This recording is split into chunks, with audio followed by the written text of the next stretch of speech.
not very often where you meet a chess family where everyone plays and loves chess, but that's the case with the Barovsky family. Now, I want to first find out who's the best here and how competitive are you with each other? Who would answer first? Okay, so I think I can answer for the family that I would say the best player is by far my dad because he's an international master. But I wouldn't say we're too competitive with each other. So what do you think? Yeah, my husband and me, we met at the chess tournament, so we are really like chess has a big tradition in our family, and everyone plays chess. We have 4 children, so now 2 of them are present, Fiorina and Jessica. Fiorina plays competitive chess. She's a vice champion of Championnat de France, and Jessica also like used to have lessons in chess, and she of course plays chess as well. And Svetlana and Fiorina, we spoke at the Chess Olympiad.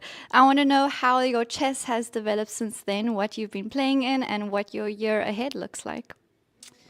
So after the Olympiad, I got the chance to participate in the World Rapid and Blitz Championships, and it was obviously such a high level for me. So I think since then it was kind of like a wake up a little bit that if you want to achieve something in chess, you really need to work. So yeah, and I'm looking forward to playing more tournaments as well in the future. We just finished Monaco Championship recently, and I was very happy to have a good result there, becoming a third woman there. Next tournaments are coming. And Jessica, you've worked in chess, I heard, working for Play Magnus. Can you tell us a bit about that journey? Yeah, it was a very interesting time. A few years ago, I worked for Chess24, and then through the merger with Play Magnus and a couple of other companies that were required in the process. So it's very cool to see a lot of my former colleagues, some of them also here today, who've gone on to do very interesting things with chess. And I'm just very happy to see how it's expanded and how much more accessible it has become since. Yeah. How proud of you, of your girls? Obviously, you can see it maybe on my face. But yeah, it's always potential to be stronger, better in what you're doing. Yeah, and we have the Women's Grand Prix here in Monaco, an excellent event. It's near to the end. Who are you guys rooting for? I would say we're always supporting our Ukrainian chess players. So yeah, but rooting for everyone. What do you think? I mean, the best should win, and it's always the case. So we know everyone here, and we are happy they're playing in Monaco. It's I'm happy that such a great event is happening here, and we have a chance to be here. Yeah, very diplomatic answer for all of you. Final question for each one of you. We're going to go this way. What's your favorite thing about chess?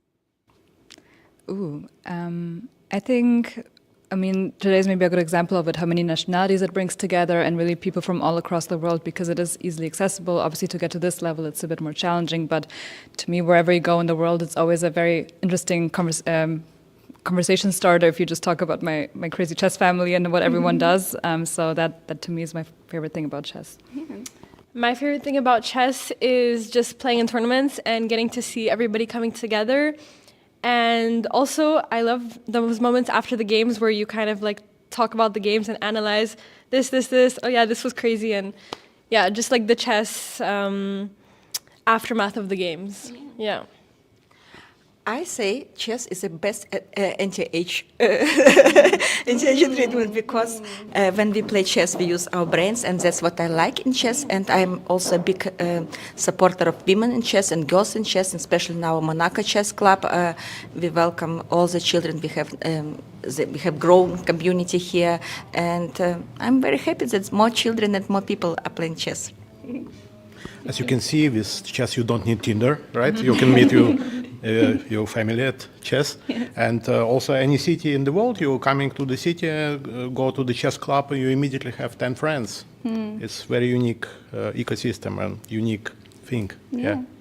Well, Jessica, you said you guys are a crazy chess family, but still a chess family, which is so awesome. My dad also played chess. I know how that works, and it's amazing. So you're very fortunate, and I wish you lots of happiness and success. Thank you so much.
Ladies and gentlemen, welcome to our official broadcast of FIDE Women's Grand Prix in Monaco.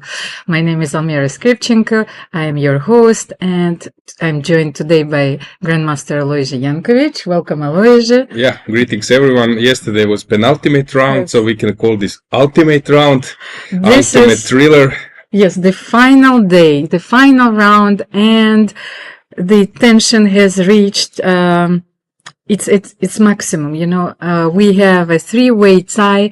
The winner will be known today, and we were talking about the Greek mythology yesterday. I wanted to use this metaphor and announce if Batkhuyag Munguntuul will be able to steal the fire and the trophy from the gods, or the gods will prevail today. Yeah, yesterday she made like really two impressive moves. First that sacrifice, then this queen c3 combination, distraction, deflection, and then using this back rank motif. I'm so curious to see what will happen today. So we are live from Novotel Monte Carlo. This is the inaugural FIDE event of the year and the third stage of the FIDE Grand Prix series.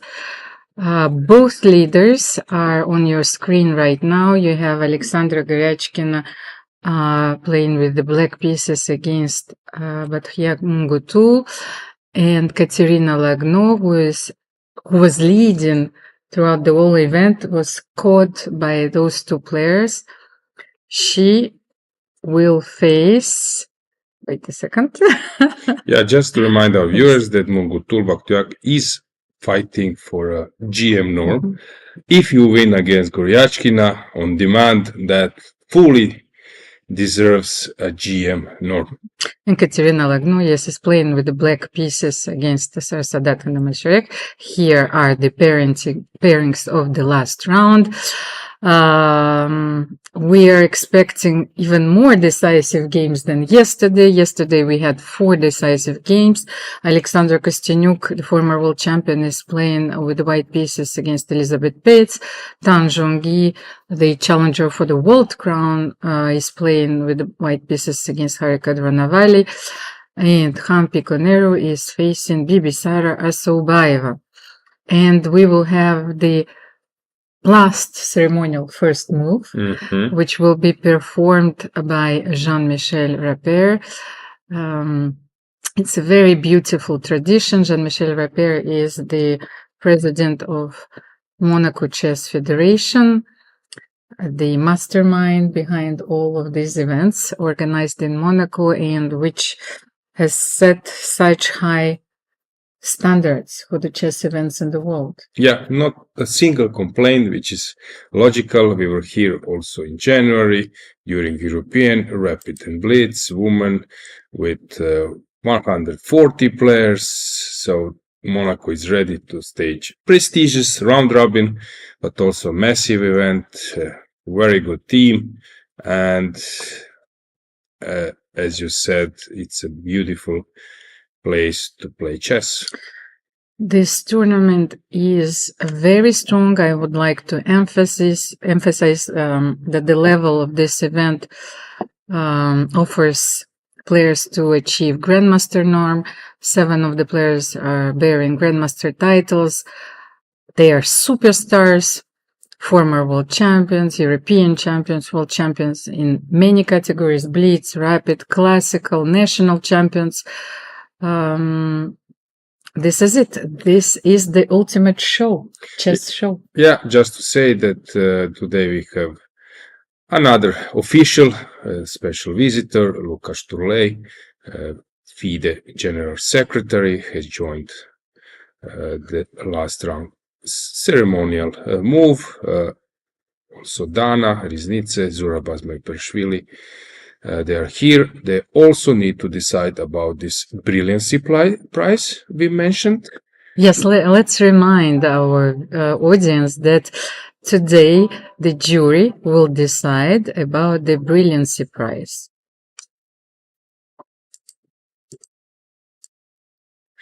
Yeah, e4 played. Probably that move will stay on the board, but we will see. Jean-Michel rearrange the cup. And Nikki Riga, our photographer is wearing a chess skirt today. Yeah, nice It's a motif for the tribute, last round. yes, to this So event. let's move of around with the course. camera a bit to the right to see the action. There we have Lukas Turley making a move. Mhm. And he plays d4. Or D4, yes. D4 king E4, I think E4, done against Harika. The move just was retreated. We catch that moment as well. And Zura Bazmaparashvili making a move. It's Sarasadat versus Lagno.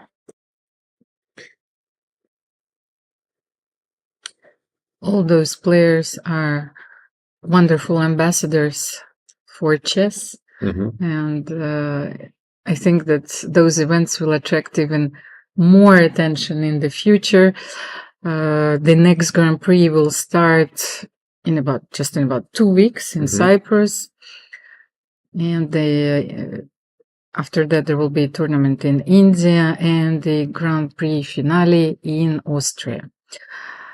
The traditional handshake and this moment which we were hoping for has finally arrived. This is it. This is the last round of Monaco Grand Prix, and we will find out who is the winner. By the way, I was thinking about another metaphor for Batkhuyag. She inspired me so much. Let's say I was thinking about Hercules and his 12 labors. So here she has 9 labors. And the last round opponent is probably one of the most difficult ones in this tournament is Alexandra Goryachkina. She is having the white pieces.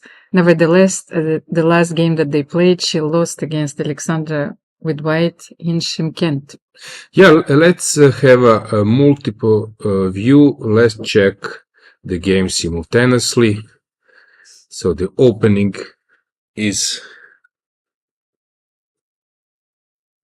developing, so let's get the broad view to check which type of openings do we have. I see one e4, e5, I see one Sicilian, avoiding, actually Tan is using precisely this recipe I mentioned in the game Munguntuul against Harika. Then we have King's Indian, Koneru versus Assaubayeva, Kosteniuk versus Paehtz Elisabeth. We don't need, okay, analysis board is to be replaced. And yeah, we have 3 King's Indians, 1 Sicilian and 1 e5.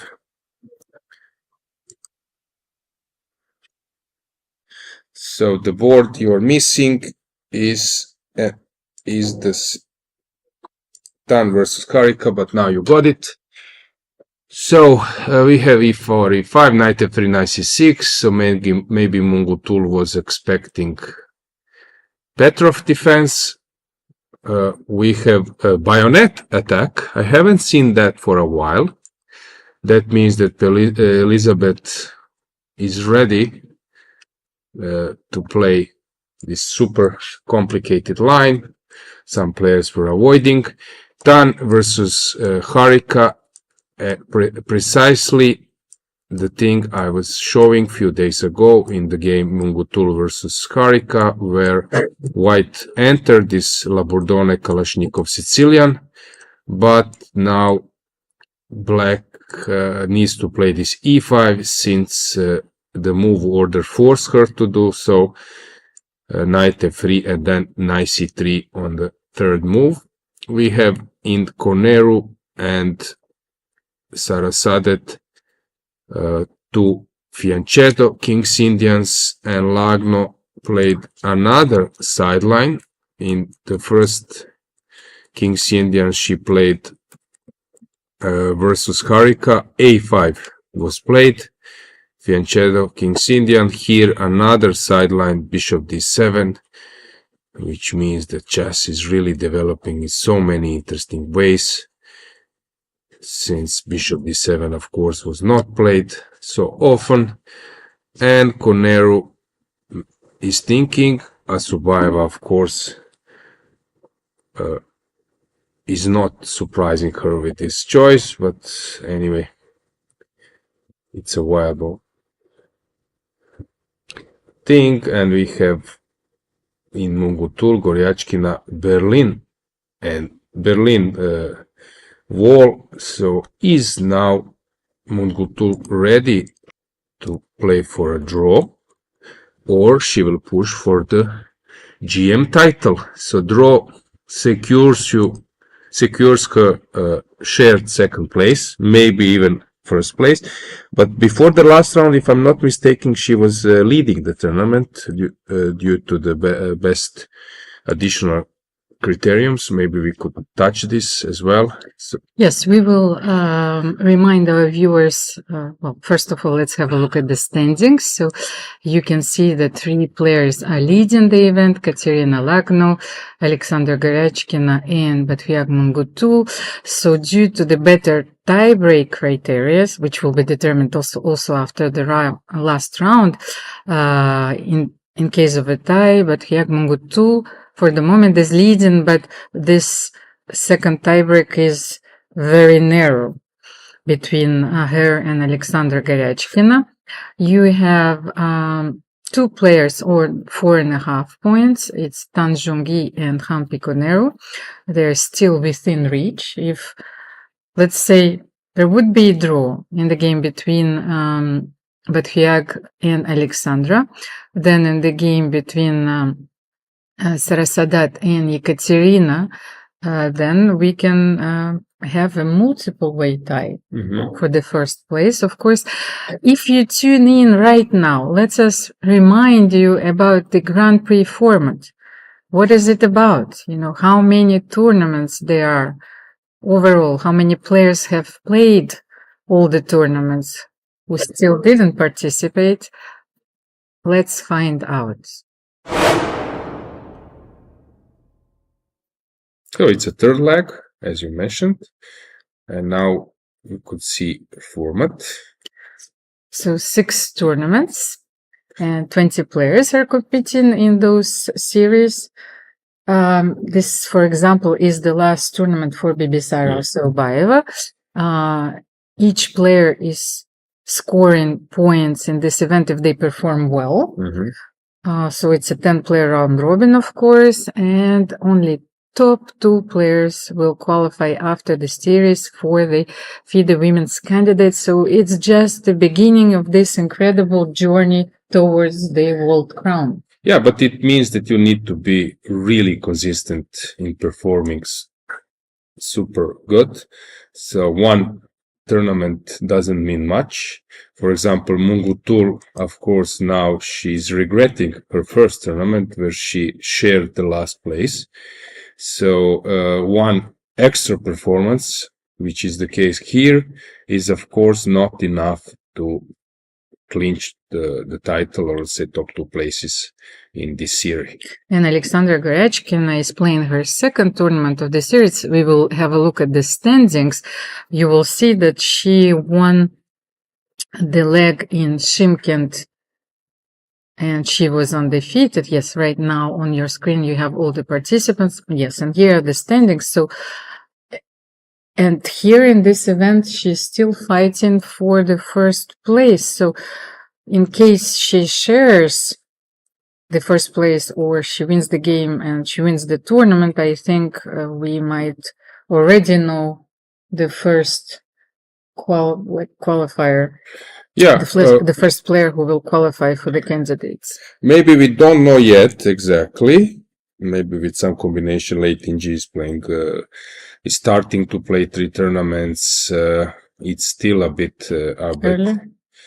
Yes, and Tan, maybe if she wins today and with some, I don't know, combinations of results, she can also score her quite well. And in the last tournament, if she wins, so you never know. What we know that Assaubayeva, although a leader, won't qualify with this total of 182.5 because she won't get anything out of this tournament. We can also say that Sarasadat, after 2 tournaments, we can go back to check the who is playing, and then we will offer you maybe insights of who won't qualify. We know that Kashlskaya also, although winning a tournament, she's a substitute, so she's not there to qualify. We know that Sarasadat and Assaubayeva are out of the contest. Kosteniuk as well, most likely with 2 tournaments where she didn't score enough. And for others is not so clear. Solakidou probably is out, Paehtz as well. So in contest for the first place, we can count Goryachkina. Other players still not participating, like Lei. Let's go back with the standings. So we can say that Goryachkina, she has a decent chance, of course. Ton depends of this tournament, and for Zagnize, Muzechuk depends of the next one. Once Koneru depends of today's result, but she needs to be a bit lucky in terms of results. Yeah, very interesting series. Let's go back to the tournaments so that you can check. This is a prize fund, but let's see the tournaments. So next tournament coming right after this one is Cyprus. So let's see the players participating in that tournament. So let's go with Etienne, please provide us next tournaments. I'm trying to find out how many points do you get for the second place. Yes, but Etienne, if we can get the tournaments, all 6 tournaments and players participating.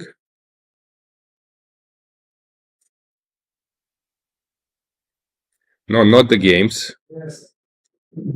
Okay. So next tournament is Cyprus, coming very soon in 2 weeks. Then India, coming in April, and the last and final tournament, maybe even Almira, we will have a clear situation before the last tournament, but of course it still can be.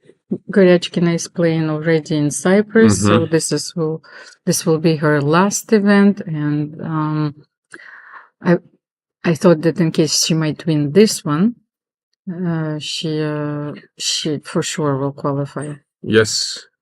Okay, now it's a moment that we go back to the games. Maybe pairings, just to remind you about today's pairings.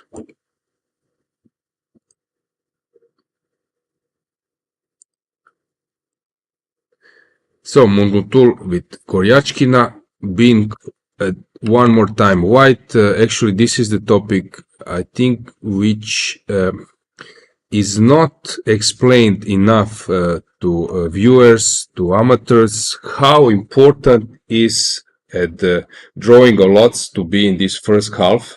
And sometimes during all those top events, players are so eager to learn, please give me one more white, please give me the number from 1 to 5, because if you got that number from 1 to 5, that means that you will be one more white, while if you get the number from 6 to 10, that means that you will face more opponents more with black. And also we have this number 1. You are twice in the first 2 rounds you are white. So that's very important. So when next time you will follow, take this into considerations that players are so eager to get this first 5 number, and then that means that will be one more white, which is a huge thing. For example, in this situation, if Munguntuul will be black, that of course that would much affect the situation even on the final score. I recall that in some tournament in Norway, they would Norway chess, they would start the tournament with the blitz, and then if you take first place in blitz, then this means that you will get one more white in classical chess. So they were fighting for that, not just to get by accident. Alojzije, I remember that at some point there were discussions to change the system of the pairings a little bit and the format of the tournament, so we will have an even number of games with white and with black. Would you be in favor for this amendment? But it's obvious how it happened. So first, you at like previous times, you had not so many open tournaments. So like on Grandmaster level in 60s, 50s, they were playing like round robins. And then it's logical. You have 10 players, 9 rounds. And then let's start open tournament. Okay, 9 rounds. So that's how this even number came. But the problem is if you put it as a 10 rounds Swiss tournament, there is a possibility that someone will get 6 whites or someone will get 6 blacks, because if you are twice in a row white, this can happen. So I don't know. I would stick to this system. I don't believe that it's sometimes a bad luck, like you have in other sports, that you are in like how they call this group in football, when you are faced with like super strong opponents. You have pots 1, 2, 3, 4, and if you get like a super team, but because of previous K factor, they are not the main seed,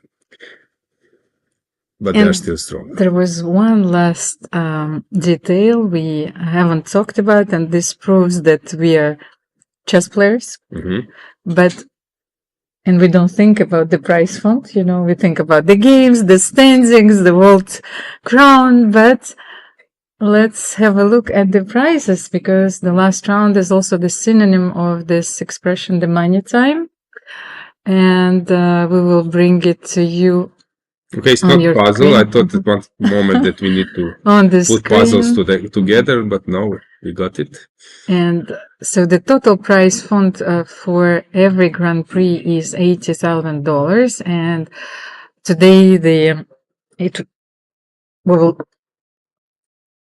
will be decided, of course, who will win the first prize. But please have a look that we also have the bonus prizes for the overall standings in the FIDE Grand Prix series, and the first place is $30,000 for the best overall result, and the total prize fund for this series is $600,000.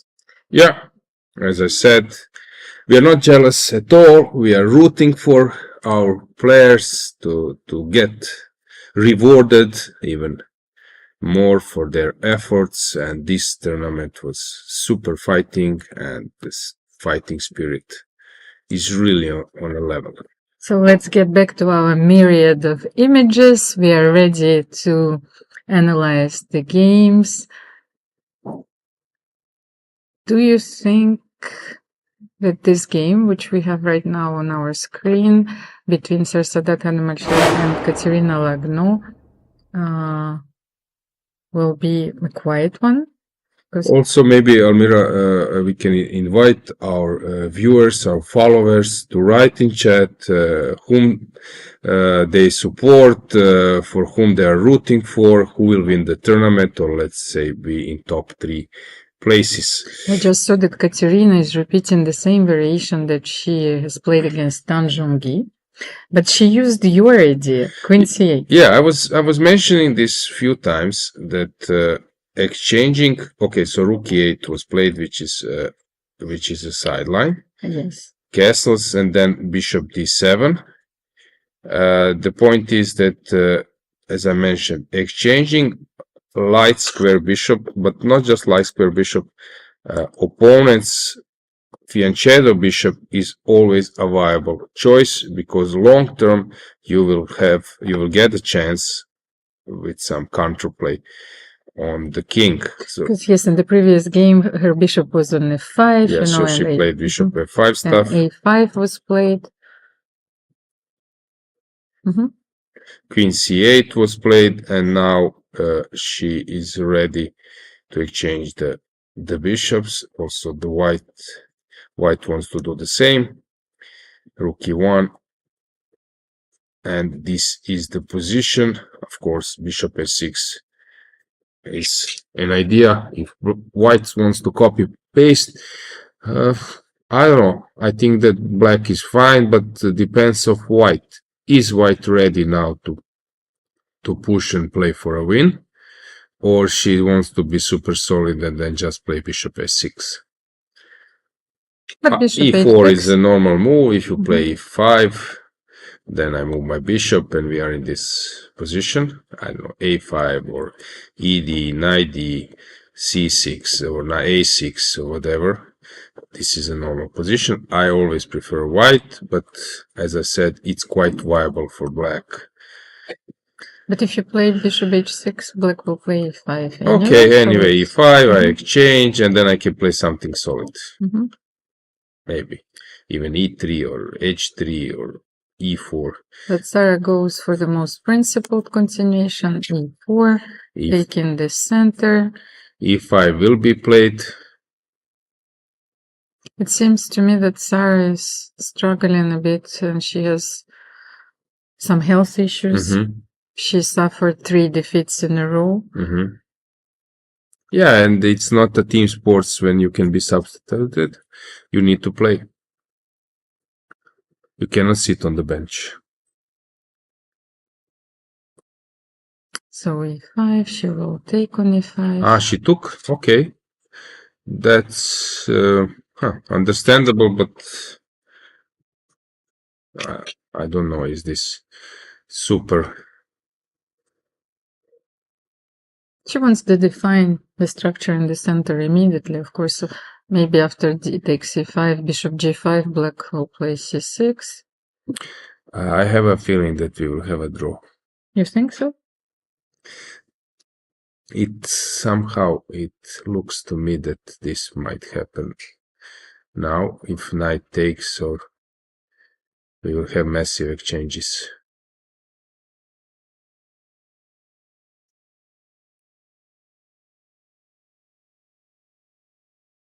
It wouldn't be a bad result for Kateryna, of course. But given the tournament situation, she can always try and play for more. But as you've said, having black pieces in the last round, yeah, because she it's played. not easy psychologically, because you want to play for a win, but you know that, well, your opponent is very strong. Yeah, and Sarah played fianchetto line, which is not the most critical line. So it's I don't know, it's not something where you can create an imbalance. So, but at the same time, it was not the ambitious try from white.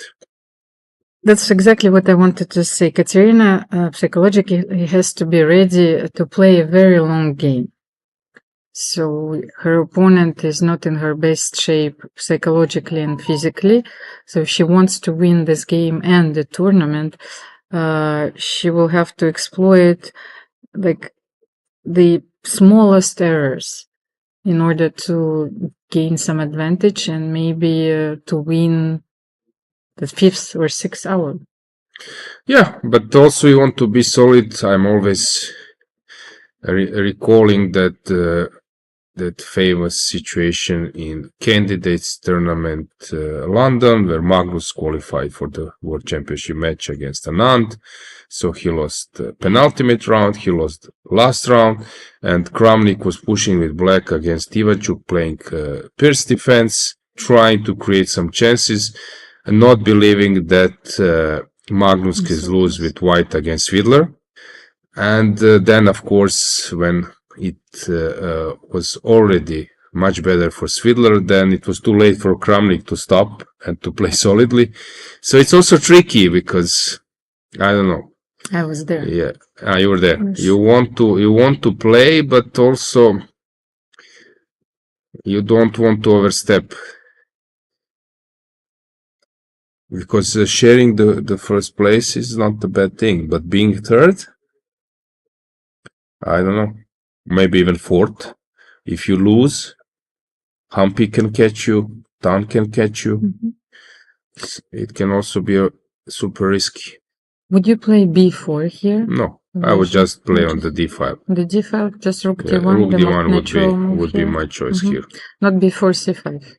But before, I'm not sure about a5. You want a3? to No, a3? a3. No, I wanted first to hold. I want to Okay, play but then c5. black is choosing when to open the file, so I can change. You change. I improve my queen c7 or queen d8. Maybe go to d8 because I have then more options. Sorry, c7 or e7 or b6. C5? Yeah, c5 possible. Okay, b6.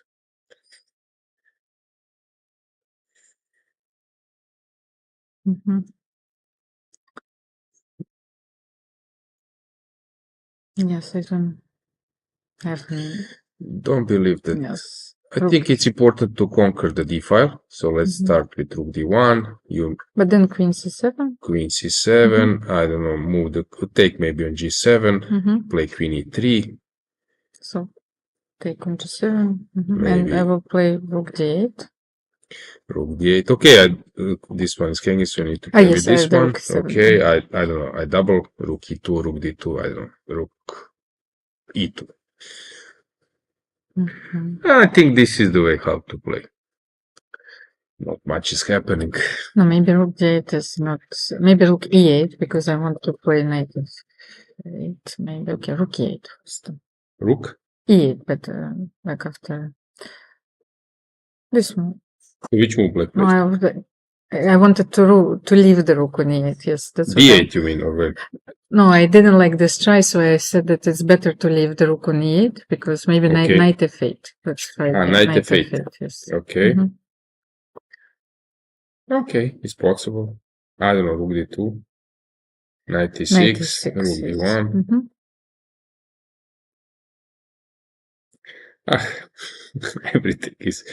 Everything is super dry. You can come knight g4, then come back. You can, of course, yes, you have for some kind of equalization, it's not an issue. Maybe even some b6, a6, I don't know.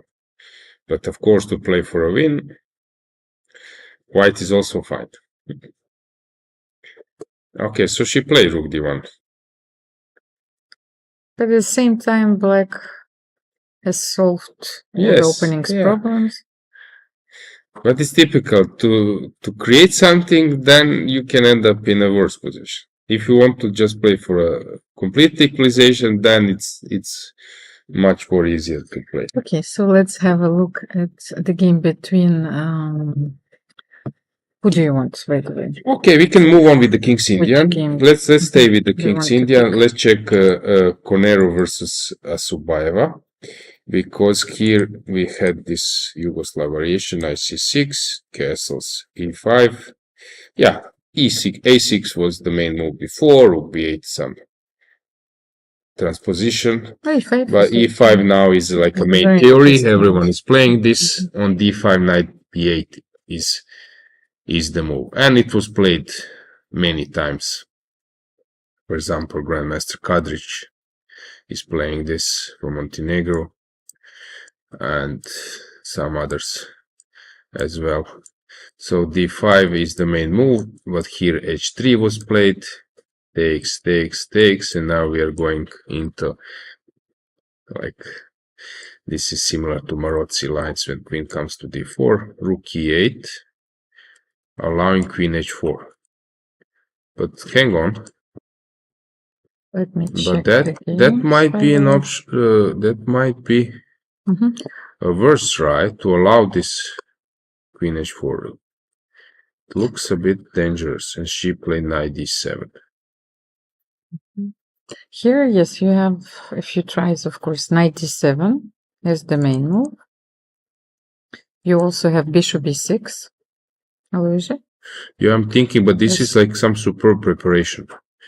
Okay, so queen d4. After you mentioned queen d4, yes, you have knight d7. Knight d7, not allowing, almost not allowing Yes. queen h4. So, no, but bishop b6 is also possible.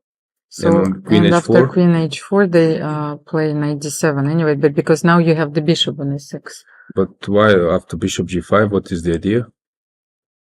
Well, let me try.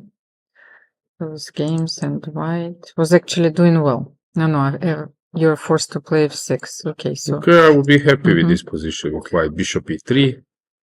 Mamedjarov also played bishop b6 in his last game, but the opponent played queen d3.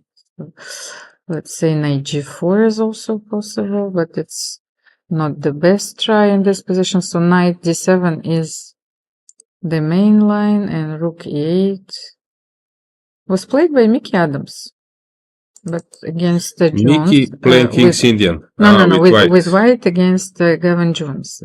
Rook e8 and Queen d3 also was played in Okay, this game. now we are rook e8. I thought that you, okay, bishop e6. So rook e8, yes, Queen h4, knight d7, and knight d7, I think this is some kind of superb preparation, because on knight d7, queen d8, rook d8, knight b8 wins a pawn. And maybe this is some compensation, subtle compensation.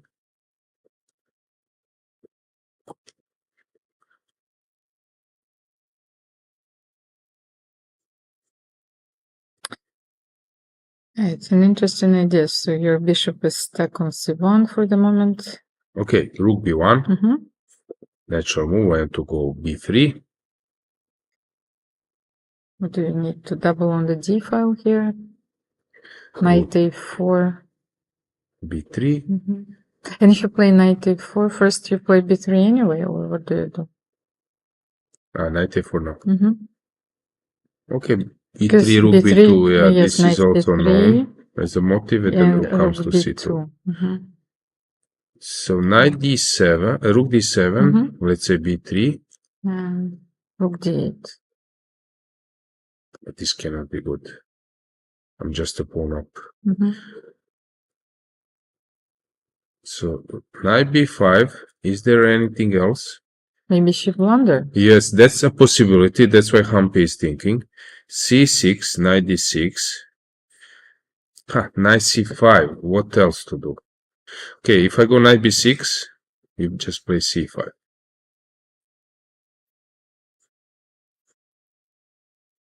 Knight a4.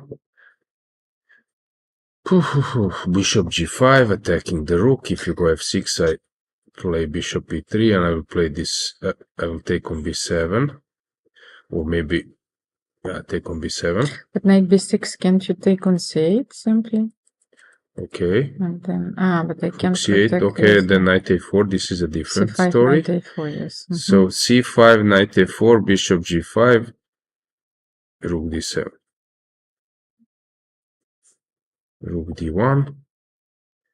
Can you take on b2 here? I know you will have knight c8 and knight e7. Yes, let's show No, them. but No? knight is rook is hanging. I the cannot rook is play knight hanging. c8.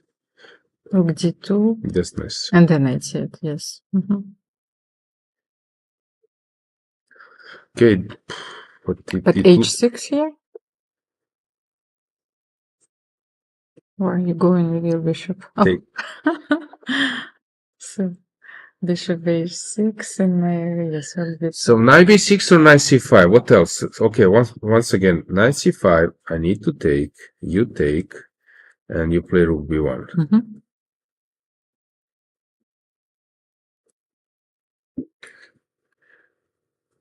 But maybe knight b6 is a more interesting try. Let's say here here everything is clear, but knight b6 creates chaos on the board. If the only move is c5, it looks to me as a bluff. can you play? No, bishop b4. You can take on b2. Okay. Knight a4, and now it's important to see bishop g5.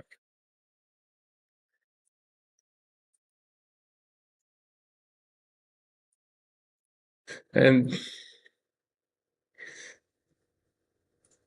white should be, of course, better here, because black just needs to recover the pawn and then find some counterplay. Yes, but bishop g5 is just the beginning of this line. So rook d7, rook d1, knight b2, rook d2. Yes, this line should be calculated till the end. Let's have a look at this position. Rook d7. What do you do here? I was thinking, even if I don't know the theory, and say I play bishop b4. Knight c3. Okay. Protecting somehow, or playing e4.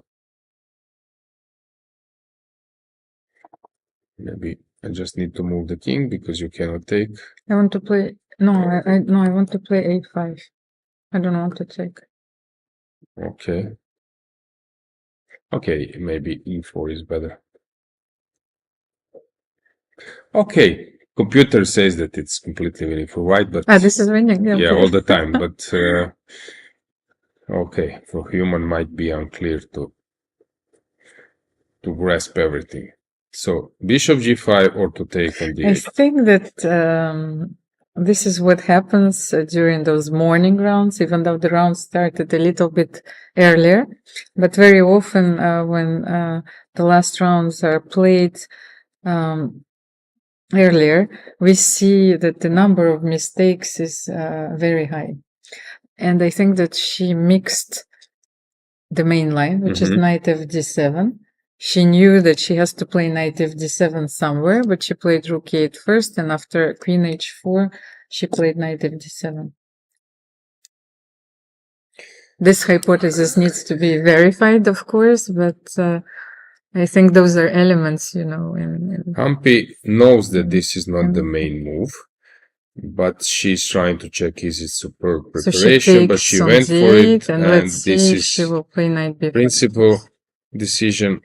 Knight b5 will be played, and it will be a tough moment for Bibisara, although she's trying to show that everything is under control. No, but she looks disappointed. I glanced at her when she left the board, and she knows that knight b5 is coming. Yeah, very interesting already. Let's go to the other. Maybe bayonet? Yes, because Yes. I wanted to have So, King's Indian, what were the Kosteniuk latest versus developments. Paehtz, bishop e2 castles, knight c6, d5, knight e7. I was working on this line for Salem, for example. b4, knight h4, 5, rook e1. So here you can play f5 immediately, but Elisabeth tried another line. She Yeah, played a5 is a5. super solid and a good move. B takes a5. The other option is bishop a3. Yes, because this is the moment where white cannot play a3. Yes, so you should just mention it. Yeah, It will be the a3 normal because ab, and reply. the rook is hanging. So that's why you need to take on a5. Now it's possible to take on a5, but it's also possible to play something else like c5, f5, b6, whatever. Rook a5, a4, h6, also very known idea. Bishop a3. h6 because In some similar positions. yes, but c5 looks more promising here. It's just blocking the This is the main move, c5. yes, the pawn push. And then rook a3, white plays. This is typical. So Yes, rook a3 and rook a6, also a very interesting idea by black. h6, bishop d2, c5, knight b5, rook a6, rook a3, all the known moves. But so maybe it was just a transposition. Let me try h6 here, knight b5, rook a6, yes. And then what was Bishop played? d2. Bishop d2. Okay, one game. Okay, white is better, but it's possible with black also to create something. Maybe here you should not go for f5. You should try knight f4 and g5. What do you think? Okay, knight h4, You have- always bishop f1. And g5. You have those tries as well in the King's Indian. Yeah, it's Elisabeth possible. played knight f6. It's possible. She went for knight f6, bishop f1, knight e8, also known stuff. g3, and then came f5. Takes, g takes. Now the reaction is knight h4. And queen c1, this is typical reaction. King h7, and then queen c2 to gain a tempo if king moves. Yeah, and the problem is that engine tends to give like big plus here, but without a concept. Playing queen c1, queen c2, queen b1. It's not easy to find a way with white. Just found the game between Etienne Bacro and Krishna Sashikant that was played a while ago already, but he used this knight f6 idea, but not in combination with h6. So Etienne was at that time, he's my age, he was 19 years old. I see that this is Bled Olympiad. I was there, I don't know if you played yes, in that Olympiad. Kasparov was playing first ball for Russia. and he decided to put the bishop on b2 then, so okay, we have the bishop on d2, white will play a5 at some moment. But what is the current position on the board? Okay, this is it.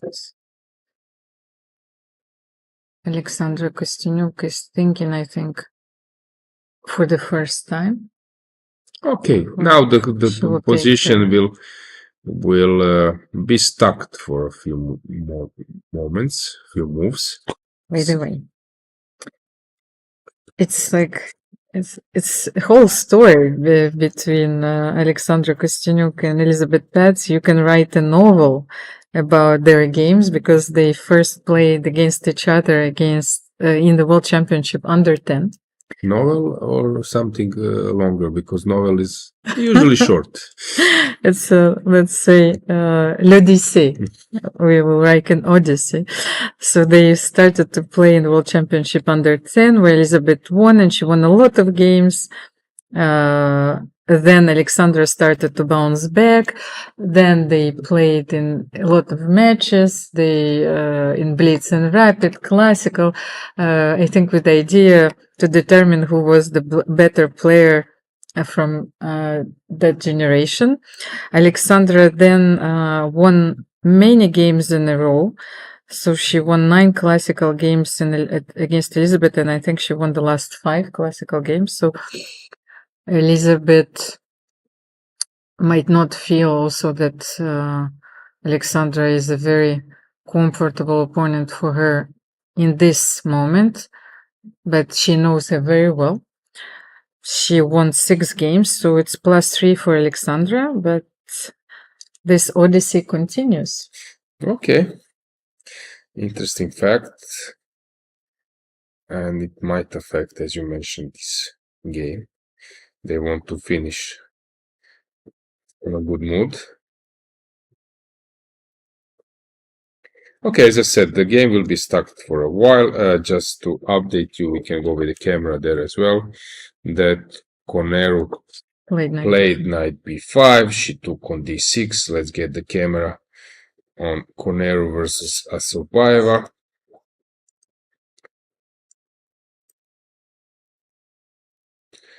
So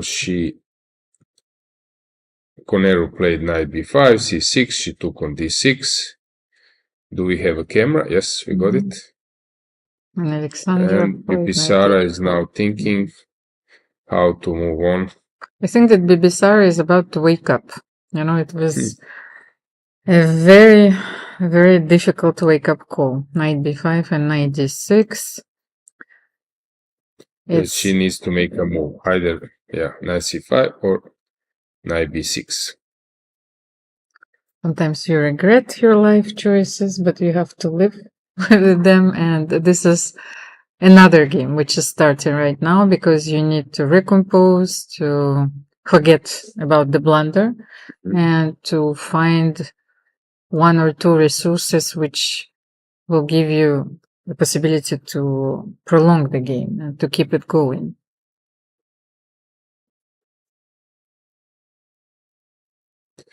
Okay. In the meantime, just to say that Lagno consolidate, they have a normal position. Is a moment that we switch to maybe Munguntuul, yes, versus Goryachkina.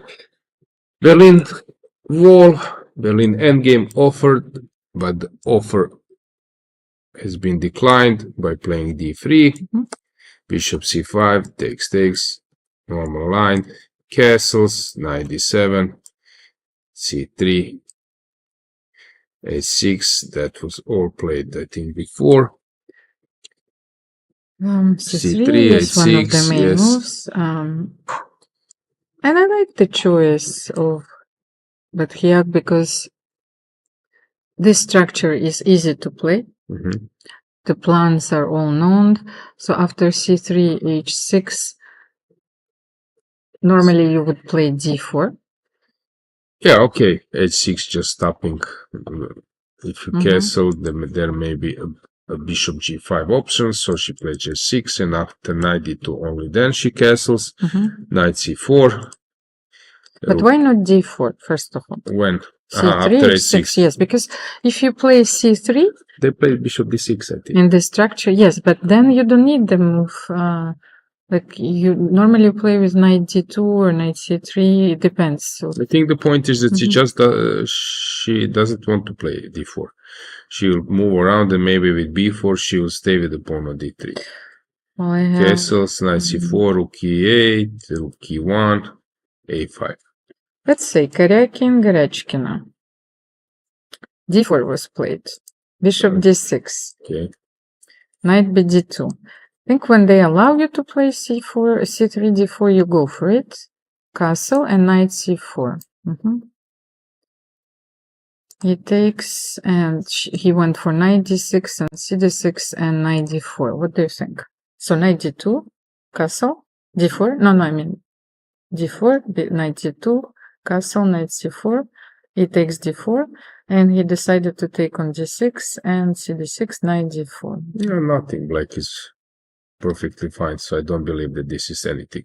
I think that she will stay with the pawn on d3. She played knight d2, castles, knight c4, rook e8, rook e1, a5. Okay, then they're following another game. What was played? So, Because after rook e8, instead of yes, b4, yes, but Magnus played b4. So Alexandra immediately reacted to rook e1, a5. So of course she is within her preparation right now.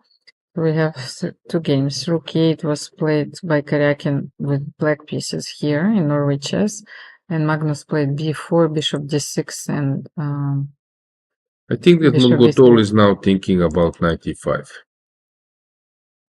Is that a move or not?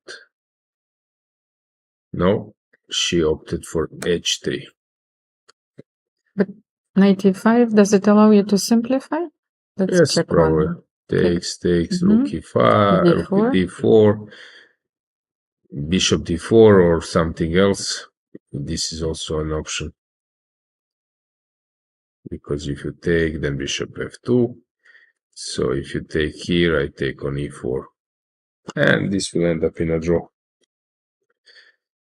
Although this can be a target later in any, that was non-game, yeah, when Onischuk lost due to this weakness in the endgame in the World Cup. So in any opposite card, bishop endgame, you will lose this pawn. So you will be a pawn down basically, but here maybe it's not enough for white. So she went for h3. And now Goryachkina is thinking probably about retreating the bishop, pushing a4, maybe even pushing b5. I don't know, is this an option? Probably it is. But now after b5, we can take on e5. Yeah, but anyway, it will be more or less the same position. Okay, I you made guess. one more useful move and now b5, maybe d4. Now maybe you don't have bishop g4, let's say. And in this scenario, bishop g4 is not coming, which might be an option. But then here, what do you need to do? Take on d4, but you have such a powerful center, and the Yeah, okay, I'll move c6 away. is weak. Yeah, probably take on f2, king f2, rook e4, this kind of position. Okay, b5 is not needed, of course, if knight e5 is a threat. I can return the bishop. Maybe bishop f8. Yeah. Or I can push a4, which is probably better than the way how I play bishop f2. And we will have this position. Okay, so it's a moment for Goryachkina to think how to move on. And we have a last game, which is Tan versus Harika. It was Sicilian. I was mentioning this. E4, C5, knight F3, knight C6. That this is a way to avoid. Okay, she pushed. Hang on. Yeah, A4 was played by Goryachkina. But let's go back. So, Tan versus Harika, knight C6, knight C3, E5. The point is that now D6 allows this D4 I mentioned, and E5 is a bit more dangerous for black than if the knight is on B1 and you can play E5 and then later D5 one go, bishop C4. Bishop B7 is the main move. Yeah, bishop E7, this is the main move, and now after D3, I mentioned this that I cannot play knight F6 because of knight G5, that's why I need to start with bishop E7, but after D3, knight F6, now of course, two light pieces for the rook and pawn. Always is better to have two pieces because you can attack with two pieces, one pawn, and your opponent can only defend it with the rook, so usually you will catch something. So here, castles and castles, or first castles, D6, knight G5, castles F4, bishop G4, queen E1, this is the main, or knight F3, this is the main line. But it's possible also to play knight D2 stuff, knight F1, knight E3, and so on.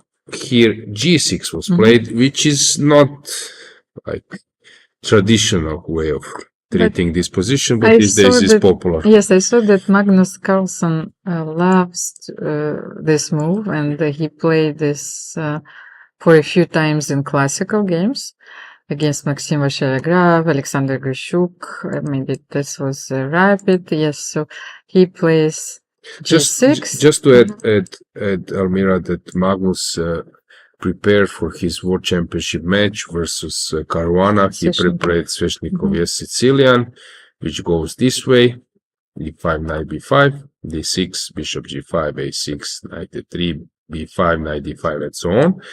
But after, if you start with this move order, after knight C3, knight F6, white can play bishop B5.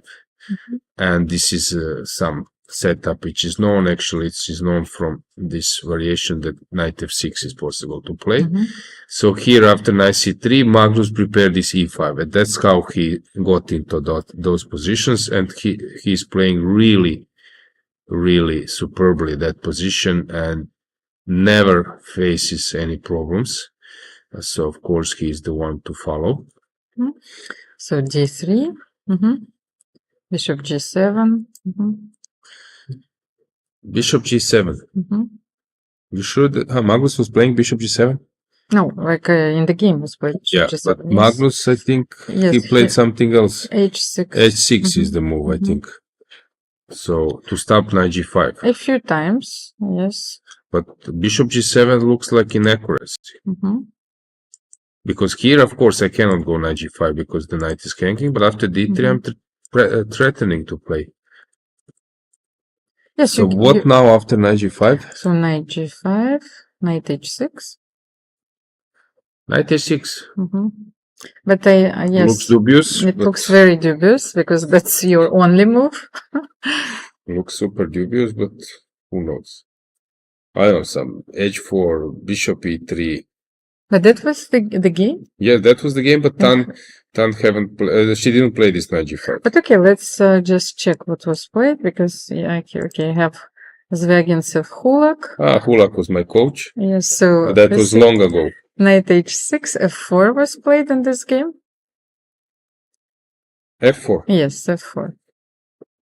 Okay. Maybe also a good move. Just in case. And black played F6, so that's the idea. Well, you can no longer castle, and after knight F3, D6.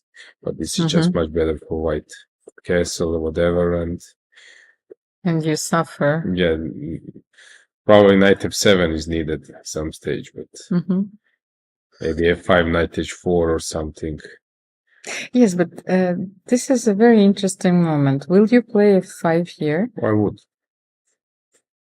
If you take Yes, maybe mhm. knight h4 just wins, but maybe he takes f5 as well, Yes, because you don't have d5 anymore. because you cannot take knight, bishop f7, knight e5, Mhm. something. No, it seems to me that this She is missed- the reason. Of course, yes, you she would missed this moment. like to play this bishop g7 without playing h6, but there is a reason why you need to play it. Yes, after d3, of course, h6 is the main move. Grishuk Carlsen, and only after castle, black plays So bishop I'm b7. curious why she didn't play knight g5, and she played bishop g5. Mhm. Is that after Yes, bishop g7, bishop g5? Was that played? It was played, but not on the top level. Knight g7. Knight f6. Mhm. Okay, normal move. But after bishop g5, can't you play bishop f6? Exchange the bishops over here. Okay, it's she will not- maybe play Mhm. some h4 or some queen d2. Okay, it's a reasonable. Maybe here. Yes, it's an interesting idea because now you have the bishop on f6, so you can make like you can you can play bishop b3, attacking on c5, and now your bishop is badly placed on f6. So you can use this maybe moment. Yeah, No, but knight I don't d5. believe that bishop on e3 is good. Knight d5 here would be good. Okay, if I go back.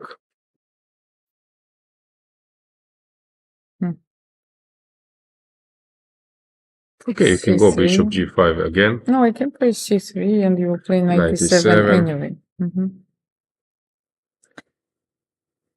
Yes, so knight e7 was a better triangle. Okay, knight f6 was played in the game. Knight e5, Mhm. h6. Okay, slight plus for white.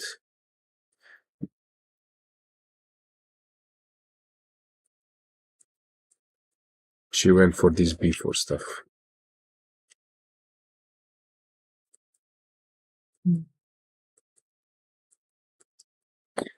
By the way, what is their lifetime score? Because there's another Odyssey, by the way. Alojzije, I haven't stopped, writing those those stories because they've played so many games once again, and they also faced each other for the first time in the World Under 10. But if you remember, when Tan won the World Championship in 2017, she actually played an epic match against Harika, which ended up with Tan's victory, but I think they played till the very last Blitz games, and they played for hours, so 5-4 was the final score. But they know each other also very well, and so for the moment their classical score is leveled. But they've met each other so many times in the Asian Championship, rapid events, Blitz event, exchanging blows. So maybe this explains also Tan's choice of the opening. Do you think that Harika comes to the board and she thinks, no, you again? As I said, it's a normal life for professionals. So what to do? It's not like playing a world championship match, like 50 games. So yeah, I think actually I don't think that you should bother too much about that. Each game is a new one. You're trying to improve the level of your game. I recall that, for example, Nakamura was suffering so much against Magnus, but at some stage he managed to win a few games. So I think his start was like -11 or something like this in classical games. It was like super horrible. But what to do? You just keep up playing. More you enter the top, more you will face similar or same opponents. So I think for them it's quite normal. Yes, but I was thinking more about the situation where both of the players could have won the world championship. Especially these are the painful moments, which you are regretting. The coin could, or the ball could have, be on the other side of the court. And the trajectory would have been different for both players. But Tan won this match and went on winning the World Championship in 2017 in Tehran. And she has a slightly better position But here. I wouldn't be unhappy with black. I don't believe that black is in danger, that black did anything wrong. She's getting ready to this f5 push. So she can start with knight a5, bishop d7, and prolong a bit. At some stage, maybe she's counting also on h5, bishop h6. But I don't know, some bishop d7, or maybe I can even go knight a5. And I don't see anything wrong with black's position. I stopped the white counterplay on the queen side. At some stage I will push this f5, I guess. So I think that she has a very good position. Can I play knight d2? Okay. But then maybe h5 or f5, I'm not sure. Maybe f5 is too risky. But I can try. So will you allow f4? I might. Yeah. Maybe I should. I want to play knight c4 here. Yeah, knight Can I play c4, knight we will c4? exchange. You take with the knight. Yes, knight c4, that was my And idea. this is position. I should play f3 here, but then, yes. I will start You rolling. will start rolling your kingside pawns and h5. No, this... Okay, you can. Yes, but suddenly I can play maybe a5 here. a5, b5. b5. Empty bishop. Yes. Cutting a lot, but if black manages to play around. No. It's I'm possible. worse here. I don't know. I've seen many times that you start throwing everything on white's king and then suddenly there is a counterplay. So who knows? Knight a5 looks the best, if you would ask me. Okay, now let me have another try. So I want to play rook e1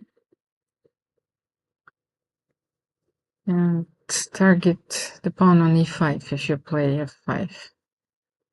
What happens here? Yes, if you play f5, for example. But okay, I can postpone it a bit. Let's say bishop d7, queen e8. Then white will need to start coming back. Can I play knight c4? Because if you I always take. Bishop c4, and I want to play bishop b5 if you play queen e8. And now you cannot play f5, of course, so maybe this is the position that I need. I have to leave the knight on f3 and to exchange immediately the knight on e3.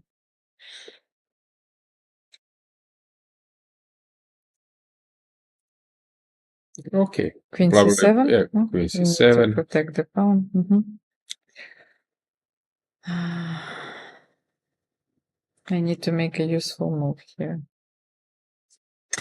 If I play h3, will you play f5? I will.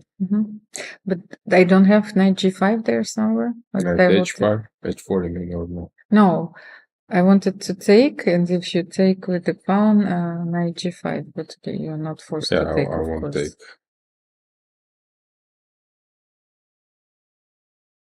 Okay, queen comes to h5. Okay, maybe f5 is premature. I can take a different route. I can play queen e7. If you go h3, I go h5. Knight to h5.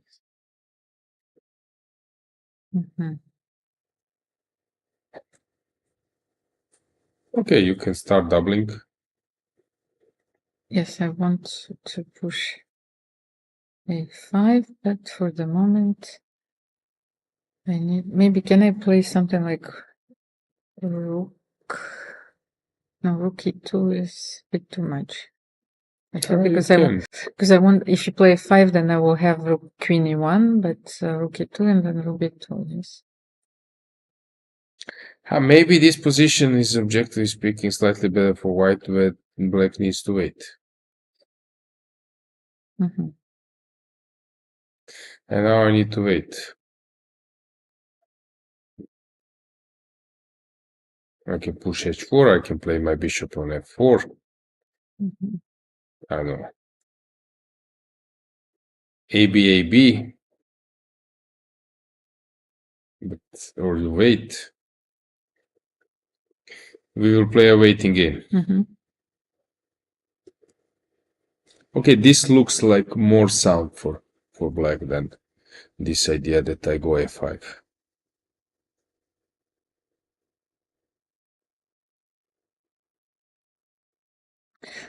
Okay, so Harika is still thinking. We haven't seen one more here we game. have I knight think, no? e5 in Munguntuul versus Goryachkina. Mhm. So Goryachkina is thinking either to take on e5 or to play bishop f2.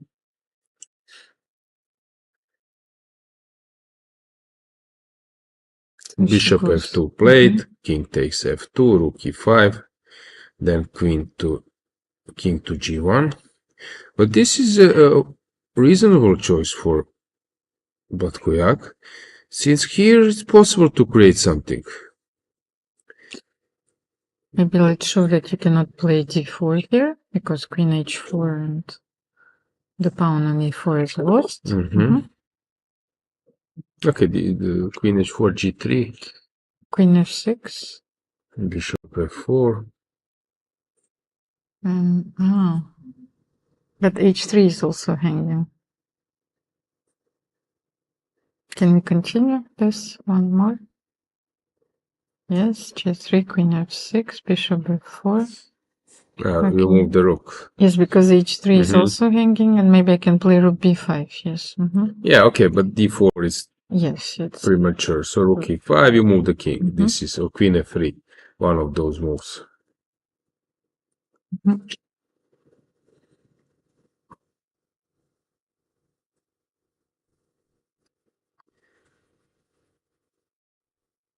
Yes, I like your move, king g1. King g1. Threatening bishop f4. By the way, why can't we play bishop f4 immediately, or are you playing queen f6? Queen f6, yes. And then if queen f3? Because queen h4, bishop g3, so I need queen f6. And then I have this rook b5. Rook b5 again. And then you need to bother a bit with... So this is a very subtle idea, by the way. I think Aleksandra is still within her preparation because she played a4 very quickly. This shows that, in this variation, rook b5 is a very important resource, which without a4 wouldn't be that strong. But also to play this position with white, I think it can be promising. So you play king g1, let's say queen h4. You play now some move. Okay, I'm trying to find, are you threatening this? You are. Okay, let's say that I stop it for a while. I'll try to stop all your counterplay. So let's say I play rook e3. I'm stopping this idea. But you can play f5. Yes, you can play f5. Black often plays f5 in these positions, so you need to open the bishop. No, if you play f5, this will end up in a draw. I take. I guess you take. Take on e3. Take on f5, and f5. This will be a draw. I can play queen f3 because I have maybe something, or bishop f6 if you take here. So she goes for bishop f4. I think that she might have forgotten about rook b5 at the end of the line. Okay, but she can play rook b1. So queen f6. Queen f3. Queen f3. And why not rook e2? But then I will play a3. Wait a Okay. second. Yeah, Mhm. A3 is a good A3. idea. And then when you move, this one is hanging. But rook b1, a3 as well. Yeah, what do we do Rook then? e6 was played Instantly. almost instantly. So we are not catching the Mhm. thoughts of players. So bishop f4, rook e6. And everything that I explained beautifully is no longer valid.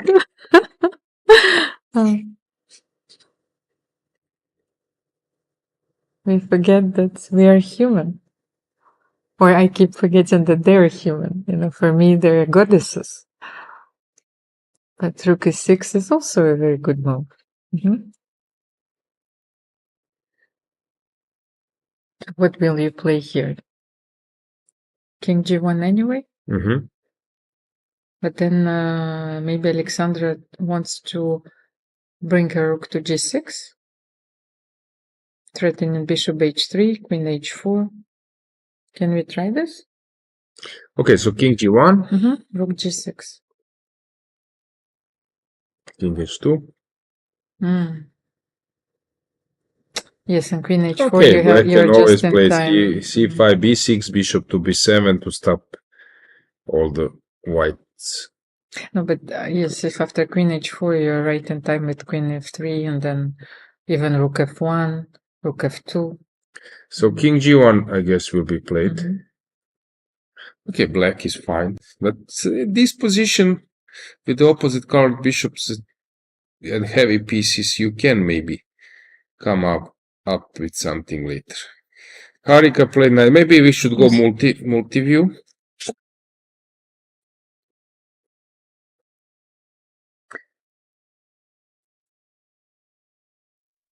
Alexandra looks like she is about to read War and Peace by Tolstoy for tomorrow, you know?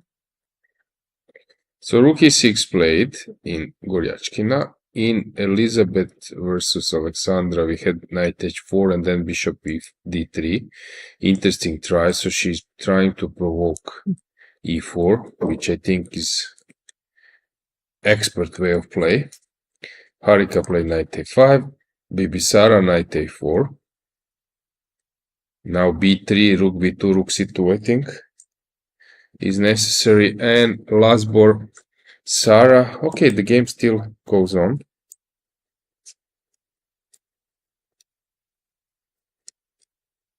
Anything in chat? Maybe any supporters? Yes, let's have Who a think? look.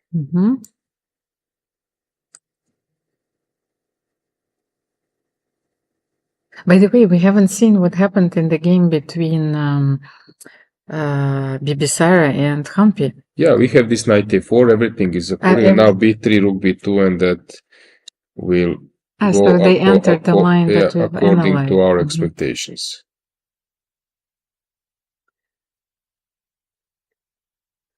Many supporters, different players. Alexandra Goryachkina, Kateryna Lagno, Batkhuyag, Munguntuul, Humpy, send good vibes to the players. And I think every detail can make a difference today. And Humpy goes bishop e4 here.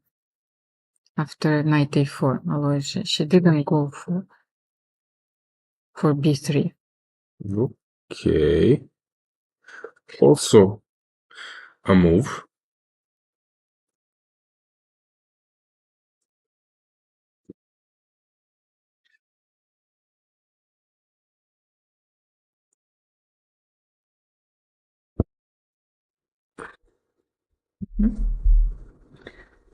Oh, she wants to play bishop d3. Or bishop c2 even. No, bishop d3, you have knight c5, so she wants to play bishop c2.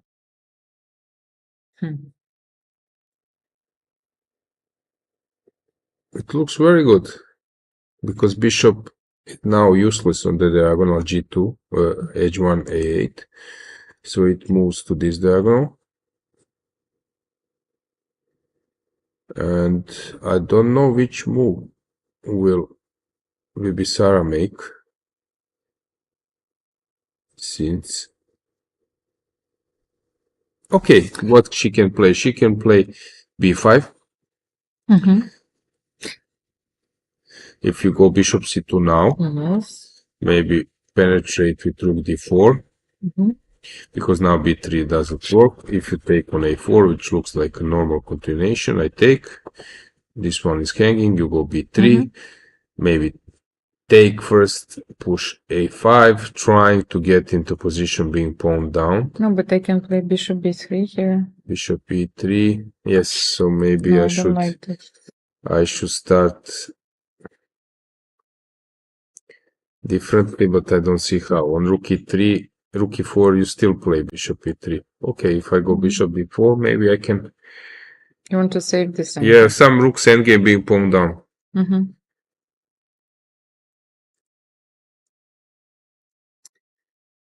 And You can go e3. Then my rook is without the rook.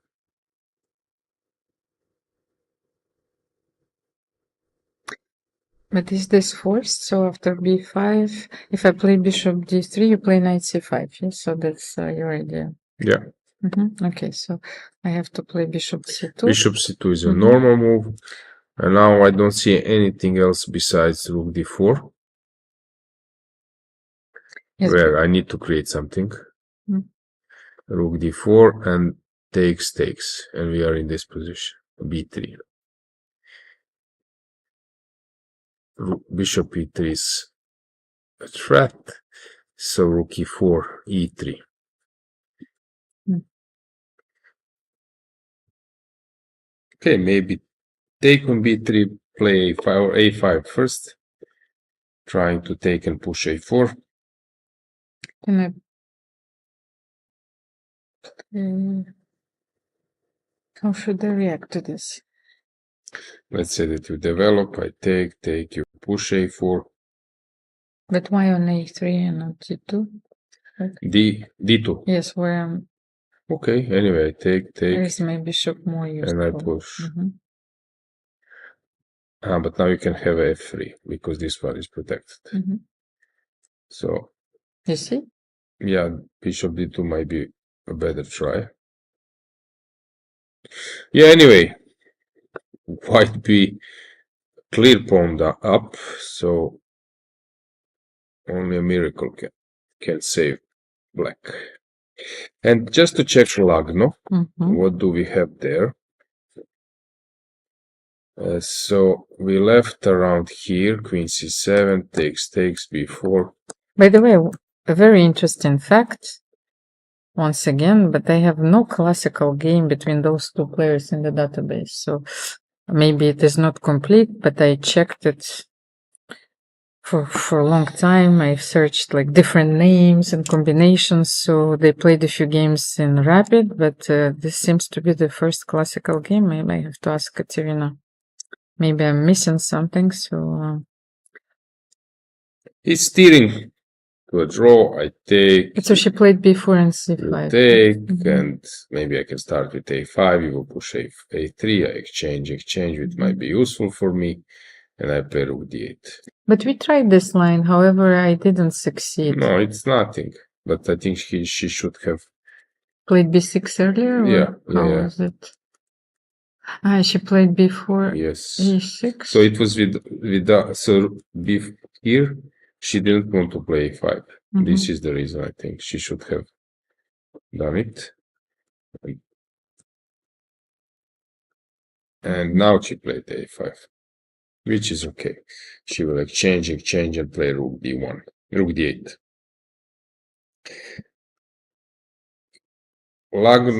Goryachkina play rook g8, rook g6. We are expecting king h2, and here let's see Elisabeth. What is she up to after queen b1? She needs to push. But how did the game continue after knight h4? Elizabeth played King king h7. h7. Bishop d3 provoking e4. She wants to play this position. And then f4 or not? When? After e4, you want to play knight g2, knight f4. Yeah. Okay, so e4 is forced here? e4 and then bishop c2. This will happen.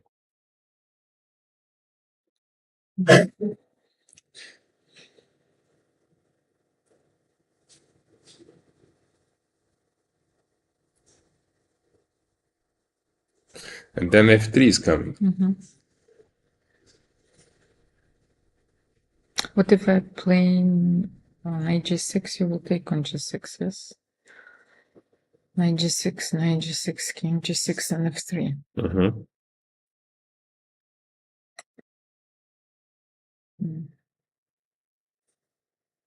No, when you take on e4, I need to play f4 and have a piece on e5.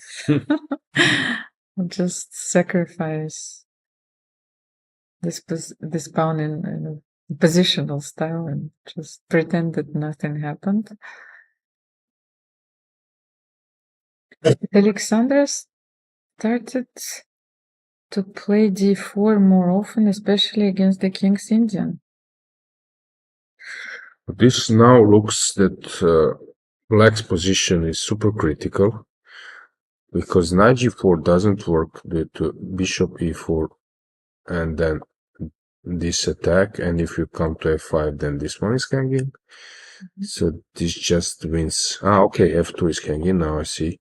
So king somewhere, you take, and you take on f2.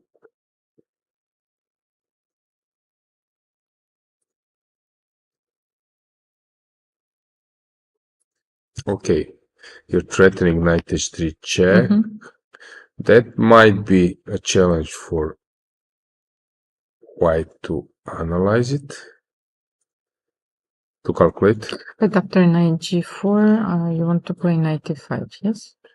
Knight f5. No, e5. If, like, let's say... okay, yes, so after knight g4, if I would say... bishop e4 is the critical move. Takes, and then this king g8. I guess you must take on e7, so Elisabeth is calculating that, takes, knight f2. And which move white should make now? Okay, rook f3. Can you play rook f3? But then Yeah. a4 is... okay, d6 is hanging also. Okay, we should calculate those things. Okay, here the game will go on.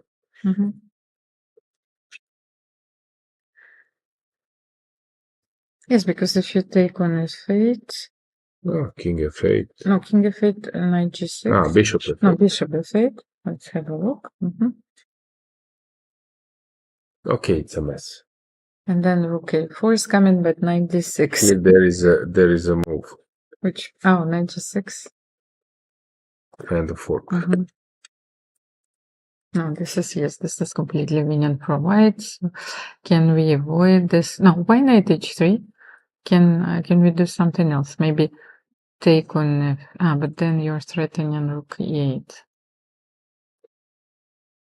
What else? Can our knight go somewhere else? Knight e5. A little bit more, maybe. No, but let me try knight g6 because that was my first try. I don't want to play knight g4, knight g6. You mentioned this. So f3.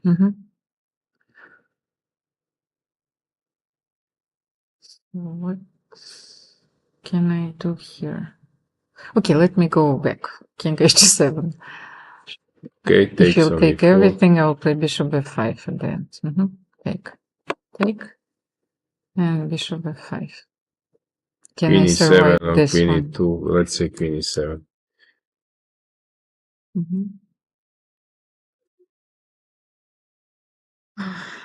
But if I take and I play bishop h3, threatening mate, Bishop f4. bishop f4, okay. Okay, here at least you have something long term. King g6, so if I take on d6, rook d6. What do you think? And some bishop d4 coming as well. This thing just loses.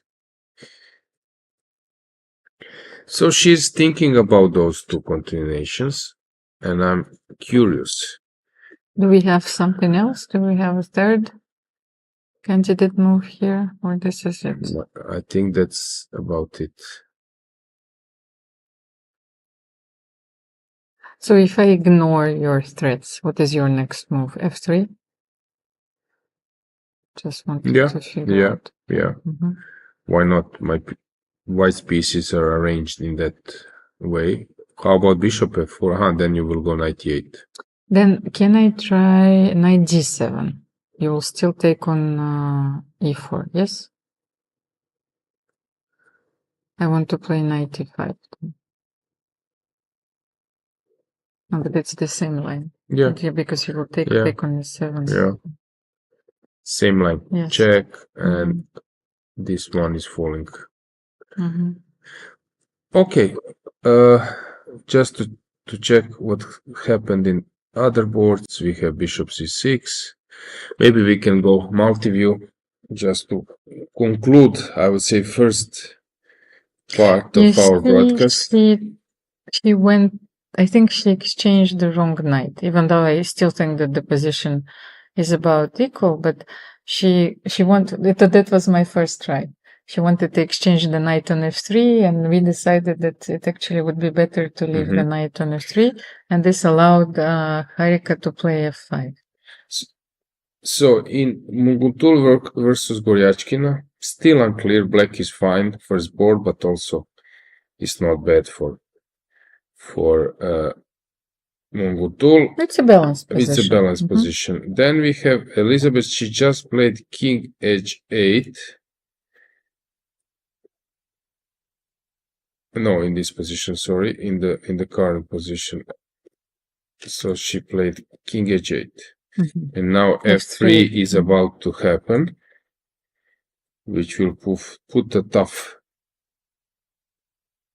question in front of her. Then we have Dan versus Harika. It seems to me that black is now better because, as you mentioned, now knight from f3 can no longer jump to g5 and some other lines. And attack on e5. Exactly. Then we have Koneru versus Assaubayeva, where after bishop e4, black is burning a lot of time. But it seems that b5 was just played. And the b5 move came.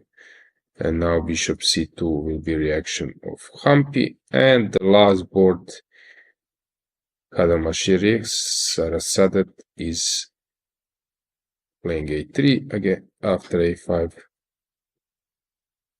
And now ab will happen. Yeah, rook d1, I guess. Rook d1, and that's it. I think we can have a break, Almira, and players will actually have some turning point in their games. And of course, we have a lot of interviews for you, a lot of media content. Our team is working relentlessly, so please stay tuned and see you in a few minutes.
I'm joined here by Zhongyi, who just played an almost 6-hour game against Kateryna Lagno, drawing at the end, but fighting until the very end. Tan, can you tell us your impressions of the game? 其实就是从开局上他的选择让我比较就是惊讶，因为他作为领先，我以为他会选择比较平稳的开局，没有想到他也很想战斗这一盘。我觉得能下到6个小时是双方选择的结果。And there came this very important moment where the tables turned, where you had this F4 move. Did you see this? What were you thinking in the game? 因为那个时候没有时间了，是一个下意识的，因为在计算的时候是以为他会走象G5，然后C5，然后所以说当他象第4的时候，我马上就走了王第3，但是事实上我后面我也意识到了，可能 F4 这步棋可能就赢下来了，但是可能有些时候就是电光火石的一瞬间，就我也不知道。And the first half of the event was a bit tough for you, conceding a loss, having draws. But then you came back after the rest day with a beautiful game against Sara, just really playing amazing chess, and today fighting till the end. What changed? 其实我什么都没做，可能就是玩玩游戏，然后也不想看棋，然后事实上没有做太多的准备。之前的那几盘，其实我就感觉就是还准备挺多，但是好像你下的不是很好。我想都已经这样了，我把我的目标就降低，可能先能够就是开个张，然后找一找状态，然后但是没有想到今天这盘棋是有机会的，但是只能说可能我的状态还是不够好，我这个比赛错过了挺多的机会。And final question for you is, we have the World Championship match coming up in April. How do you feel about that? How are the preparations going? 可能就是一直从去年4月到现在，就是整个跨度1年的这样的一个长时间的一个备战，对于我来说还是有点过长了。其实我可能因为也是第2次下了吧，我希望它能够更加的平常一些。但是肯定它不会是像一个就是不那么重要的比赛，但是呢，我希望能够降低它的这种就是自身对它的这种关注或者是什么，就更多的是能够正常的去对待它。Well, thank you so much, Tan, and good luck with the rest of your event. It's my favorite song.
I'm joined here by international organizer and grandmaster Roberto Morganzini, who is big in the chess world. You do big events as well, and we're here at the Elite Women's Grand Prix. So you know what it takes to organize an event this big and this amazing, right? So much goes into it. Can you tell us your perspective? Yes, it's very nice. Always, it's to be here. It's very nice because it's Monaco. It's famous for chess, but location and everything is fantastic. So the organization also it's very nice, and it's not my women Grand Prix. So I remember when FIDE organized the first Grand Prix. So now it's completely different, of course. The players and games also it's completely different. So it's very nice, yeah. And women's chess here in Monaco is quite big. They do a lot to promote it. Can you tell us what's going on in Italy?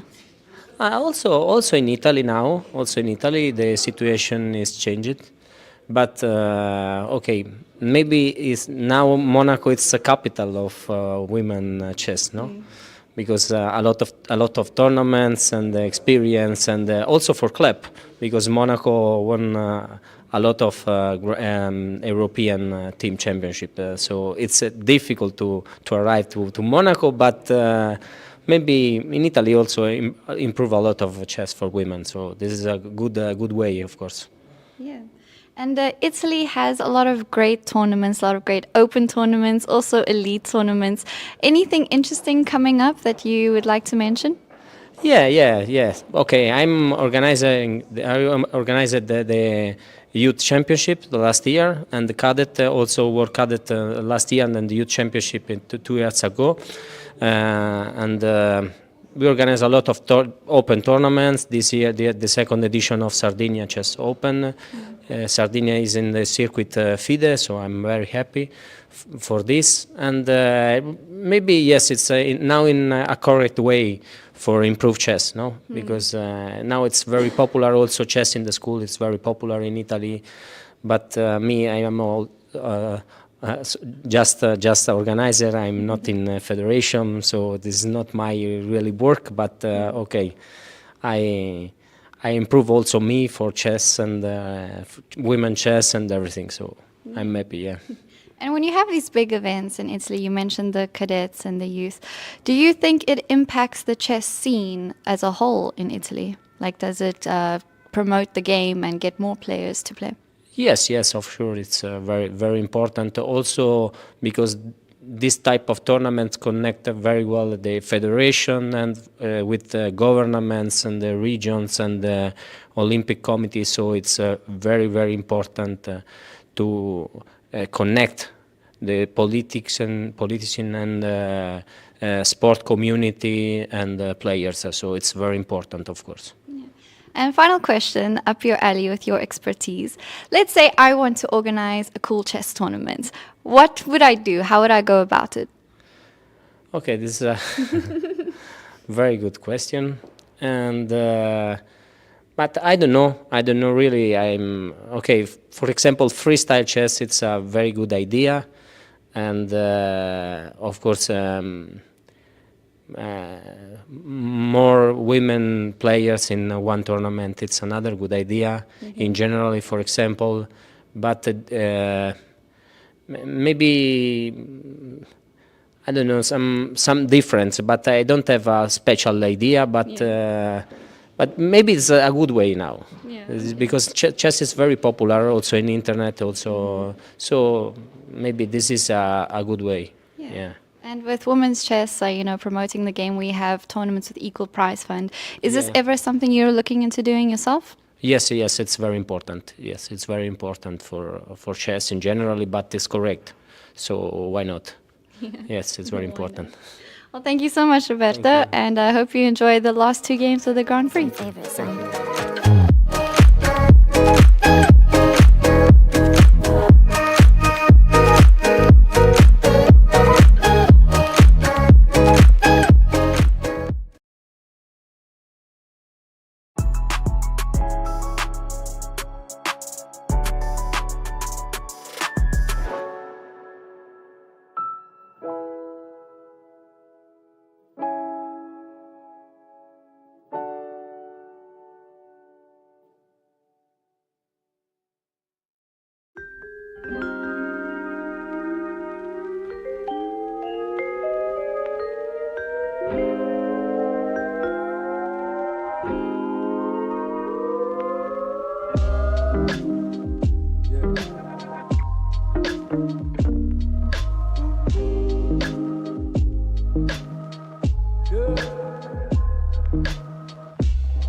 Dear ladies and gentlemen, welcome back. The last round of Monaco Women's Grand Prix is underway.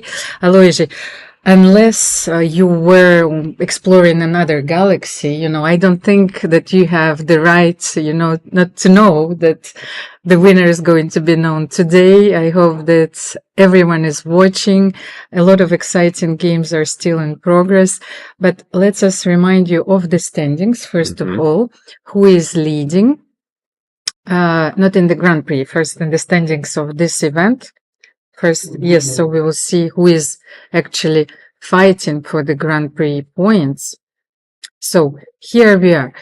3 players are in the lead after the 8th round. Kateryna Lagno, Alexandra Goryachkina, and Batkhuyag Munguntuul. So they have 5 points out of 8. And as we know, that not only they play for the prize fund, of course, for the qualification spots, but also for the qualification spots in the candidates tournaments. So each player is getting Grand Prix tournaments if they play well. So let's have a look at the standings in the Grand Prix, and I will explain to you how many points you actually get for the win, for the 2nd place, for the 3rd place. And only 7 players out of 10 are getting the Grand Prix points in this event. So you get 130 points for a clear win, 105 for the 2nd place, 85 for the 3rd, 70 points then for the 4th place, 60 for the 5th, 50 for the 6th, and 40 points for the 7th place. So this tournament is crucial for the standings.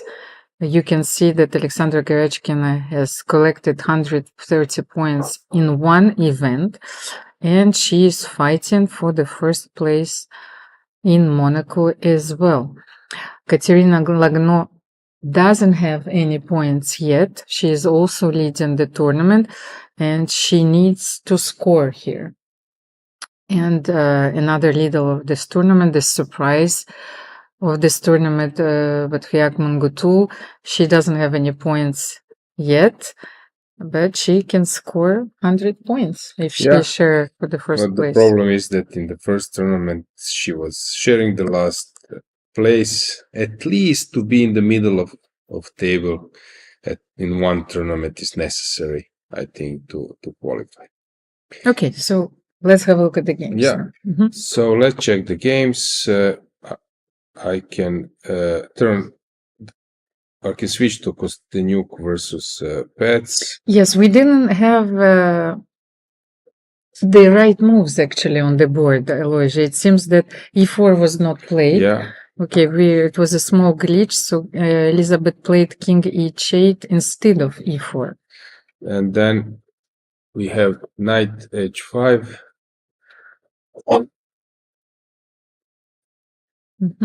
Knight h5, and then they exchanged on f5, but then Elisabeth took on d5, so that was the way how the game progressed.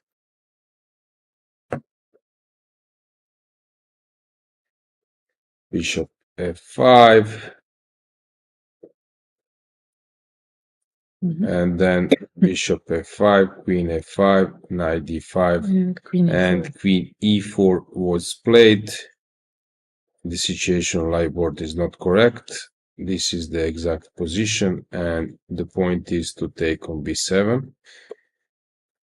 Yeah, when white is just much better. So here is better. We can maybe switch to a view of players and analysis board, because this live board is not correct. This is the correct position. And Elisabeth needs to create some counterplay. So she played knight b6, and if we add the analysis board, you will see that after knight b6, white can take on b7, but also she can play a5. So she's now thinking which option is the best. If you go a5, d5, cd, Knight d5 doesn't work because of rook b3, I guess. So that means that you should take with the queen. But anyway, this looks much better for white. I would say even winning. Yes, do you have another move after a5?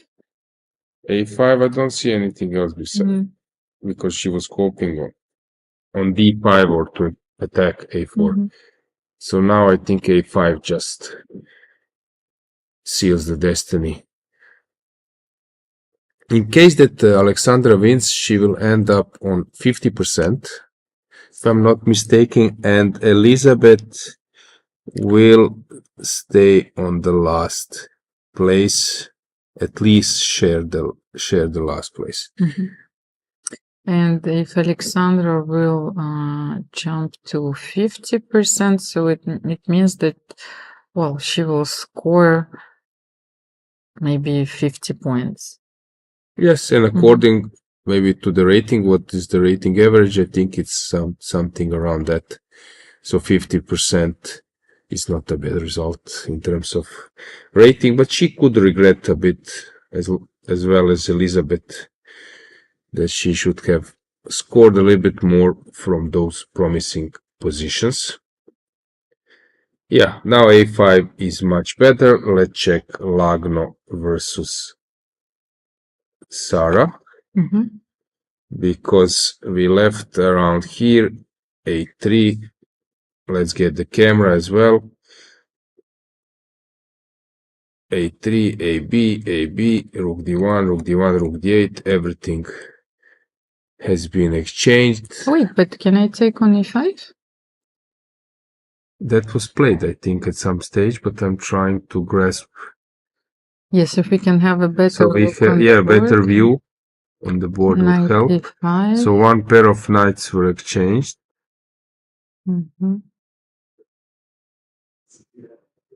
I don't know how. So how the knight from... What do you think? How the knight from a4 No, I think queen d1 was played. Let's say knight e5. I think queen d1 attacking the knight on a4, I suppose. Okay. What do you think? So now, how did they exchange the knights? The knight No, on maybe x6 knight is there. still alive. Knight is on d3. Or no? I think knight. Maybe Then knight b2 was played. knight b2, queen c, Queen c2. knight d3, and then maybe some h5. Yes. Okay, this is the position. I would say Okay, Sara managed to win the central pawn on e5, but is it enough to win the game? What do you think, Alojzije? Her knights are stuck a bit. stuck, just tangled in a way. She played h5. Kateryna Lagno played h5 and took this g4 square, which was available. You know, she wanted to play, white wanted to play knight g4 and exchange the knight on f6. Yeah, I don't believe that white is in danger, but black has enough compensation to disturb white. But was it necessary to give up the pawn? Okay, Because she how did it wanted happen? to do it. So she just She entered this voluntarily line. played rook d8 Okay. and activate. And knight d8 was not a good move anyway, because you can play queen c3 there, or what is the idea? Okay, she Why didn't did want to go backward, but it was possible. It was possible. She wanted to She end wanted up in this position. to have some active play. Yeah, and h5 was played. Now white needs to think how to move on.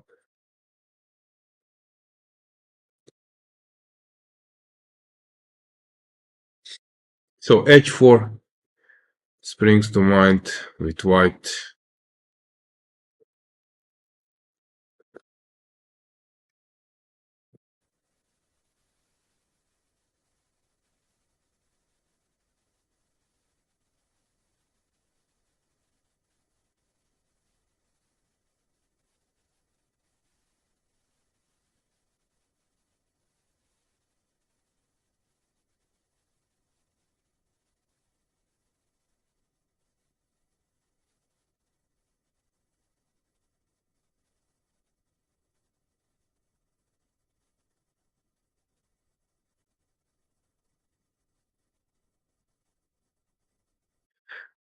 Let's check the other games. So here Sarah will spend some time. She has enough time on her clock. Is the situation correct? Yes, It's she 1 has hour. more Yeah. than 1 hour. Yeah. So let's check Koneru versus Assaubayeva, because there we left when bishop e4 was played. So rook e8 followed, bishop c2, b5, takes, bishop e3, and then c5 was the move made. And then Humpy played rook f to c1. It looks just a healthy pawn down plus some other issues.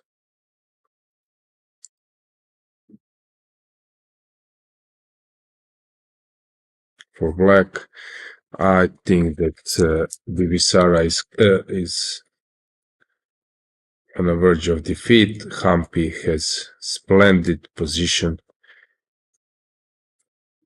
I think it will be very hard for Bibisara to come up with anything. So rook f to c1 played. Okay, we have a move. Rook e4. And now, okay, she might play rook c2 to double protect, maybe come out with the king. Bibisara is trying to show that she still pushes, but it's a bit obvious that it's over. The initiative is no longer dangerous for white. And let's check our leaders, Munguntuul versus Goryachkina. We left around here, so let's check what has happened. Let's get the camera to that game.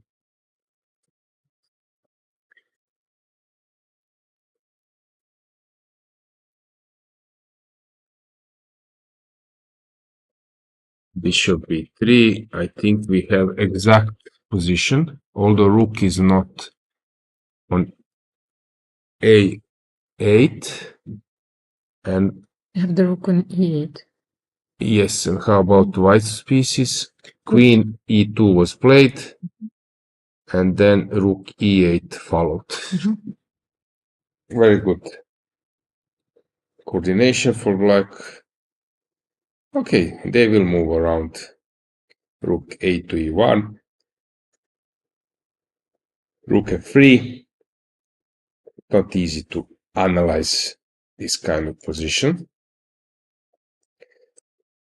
Let's see how Tan is doing with Harika. That's a more challenging one. Very strange setup was actually played by Tan. So how this happened? So I see that she has doubled rooks. So king went to f1. So I'm trying to get the position. So something like this. Sorry, not queen c2, but so c4, rook b7, king f1, rook b8, a6. No, pawn is on a7. So she was more or less waiting. We have this position, I would say. But this is exactly the position that I wanted to avoid. It is very solid, of course. But can black break through? I think Alojzije, it's not easy to push g5, g4 here. Yeah, but we can stay a bit here. Maybe it's a moment, Almira, that we jump with some different topic. Do you have anything in mind which might be interesting for our viewers? Yes, actually, I promised a few days ago that I will talk a little bit about books, not necessarily chess books. Oh, you already have a book on your screen. So this is, by the way, the book. Yes, let me show it to you, which was presented to the players during the opening ceremony, and it features a wonderful collection of chess photographs, historical moments, stories behind them. So a wonderfully written introduction by Dylan Loeb McCain. And by the way, I have a few favorites of mine in this book, but I will not spoil the pleasure for you. This book should be on your shelves. So this is one of my favorites by René Magritte, just here. It reminds me of his paintings. Another one which I wanted to show to you, Alojzije, is a photo of Alokhin playing Capablanca. Yes, let's have a look. So if I can show it to you here. On the left, and Lasker is on the right, no? Lasker is on the right. Of course, those were wonderful moments. Lasker is playing Rubinstein, so those were the tournaments in St. Petersburg. And another one, which I wanted to show you, and I was surprised because I have never seen this picture, is Bobby Fischer analyzing with Lisa Lane, who was also American women's champion. So there was an article in New Chess regarding, I think, Lisa's career and play. So this was the first book, of course, which I wanted to present to you. Then a different one. It's a novel, which is called Intermezzo. Okay. Written by Sally Rooney, and it reminds me first of all of Karamazov Brothers by Dostoevsky. But here you have only two brothers. It's the story of two brothers, Peter and Ivan Kubik, and Ivan, one of the brothers, he was a chess prodigy. So I hope that you will enjoy this novel as well. And I have another book which I wanted to present to you, which is called The Game of Life, Her Rules. So written by Uliana Karagizyan and Sasha Aronov. And the thing is that I was really surprised because not only it's a well-written story. By the way, the main character of this book is called Anna Antonovna Filatova. The story starts in the last years of the Soviet Union. So she is a grandmaster from Moscow. And so it offers such a unique perspective, first of all, on the life of a professional woman chess player, but also it blends the strategic depths of chess and uses chess as a metaphor to explain her life choices and also show the complexity of those choices. So even if you don't play chess, I think that the novel's gripping narrative will ensure that you're going to stay there till the end and you are drawn to her world. But look at this detail, Alojzije. Sasha Aronov is the second author which is mentioned. It's a pseudonym, but the details in this book are so sincere, are so precise. So it made me thinking, who are we actually talking about? So I would like to have your opinion, the opinion of our audience and our viewers. So if you'll enjoy this book, maybe you will have a player, who inspired this book. And, I promise you that you will have a very interesting read. And of course, when I was using the word novel describing our games, I was thinking about the chess novel of Stefan Zweig. It's an absolute masterpiece. I can advise The Illusion Defense by Nabokov as well, and many, many others, but those were recent books, so you can easily find them and enjoy them. Regarding Zweig's novel, of course, there is some on Croatian TV. There is one One show, which is not show, but actually some regular commentary when they are commentating some books. And because of that book and Stefan Zweig as an interest author, I was invited there, as long with the one a Germanistic professor and some others. So we were like discussing 1 hour only about that book, about this chess novel, and it was really, really nice. So they asked me about some chess perspective, then they brought this Second World War perspective, then some other of his writings, so it was really nice. Yeah, chess has always this role that it fits everywhere. Yeah. But it also, I think, like in collective imagination, it brings this image of this like complex personality. Of course, we have the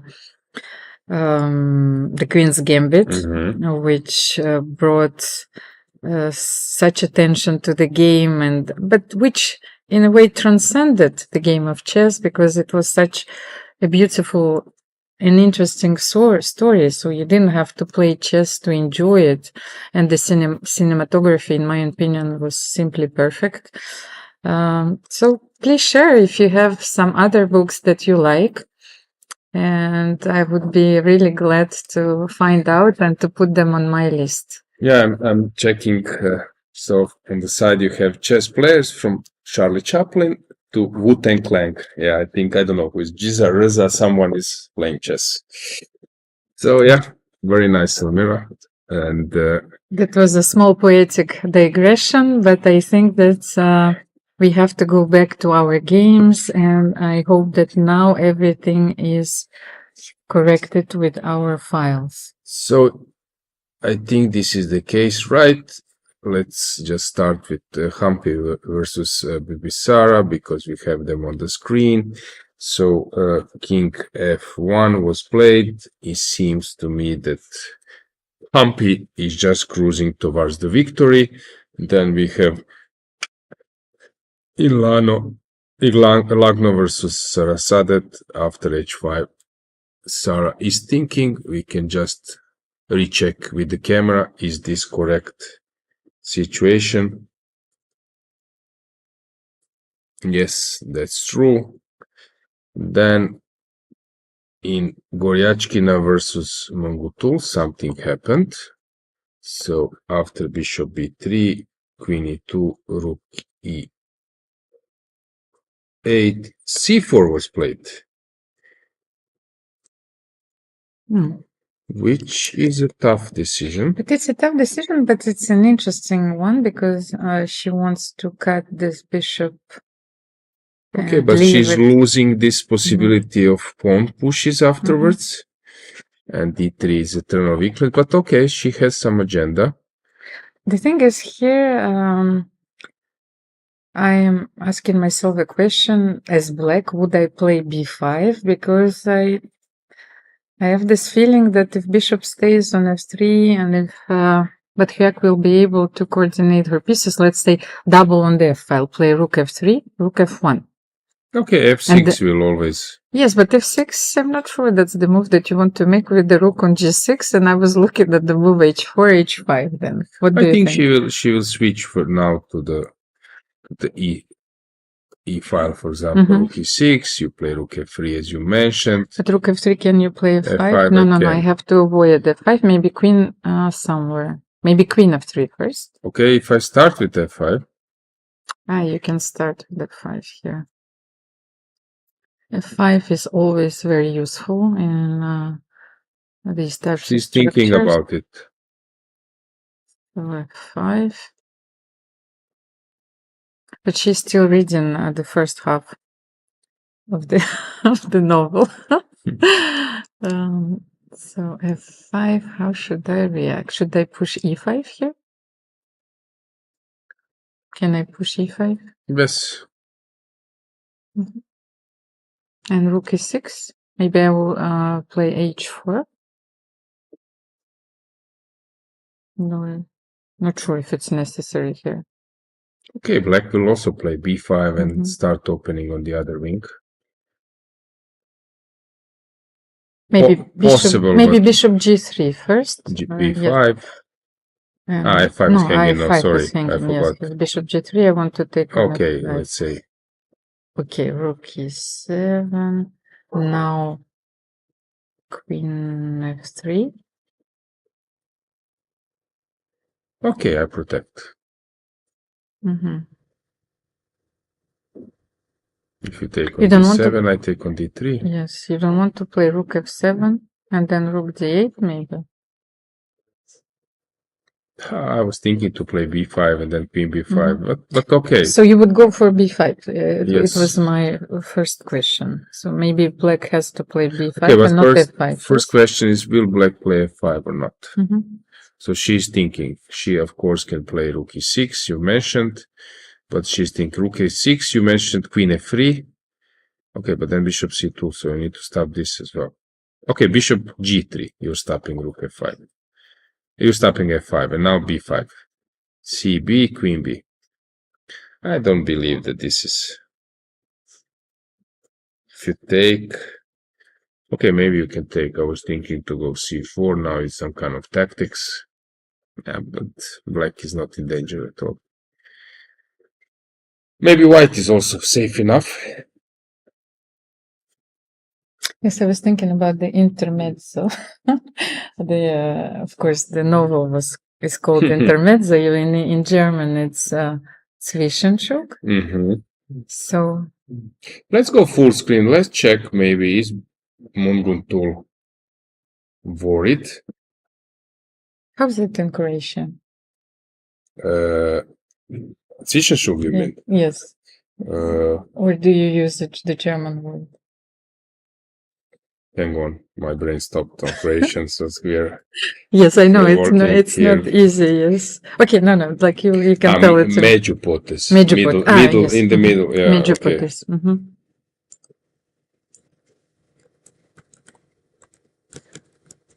Okay, we have some action in the play court.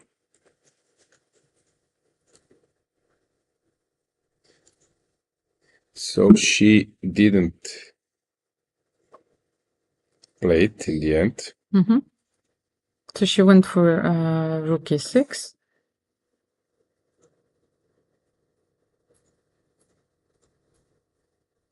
But by the way, here if I play queen f3, maybe you can play rook d8.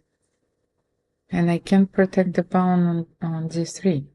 So I have to be careful as well. Let me check, just because my initial idea was to play queen f3, but yes, I think that you can play rook d8, targeting the pawn on d3, and maybe you can take it. Okay, so I have to be careful here and start with another move, but if I start with rook f3, then maybe you can play f5 here. Rook e6 is a very flexible move, Alojzije, so if I play rook f3 here after f5, I don't think that I can play e5 because black can start with g5, and it's a mess, like you say. So what would be the most precise reply after rook e6 for white, because how are you going to coordinate your pieces? So Aleksandra wants to play f5 here. She prepares it.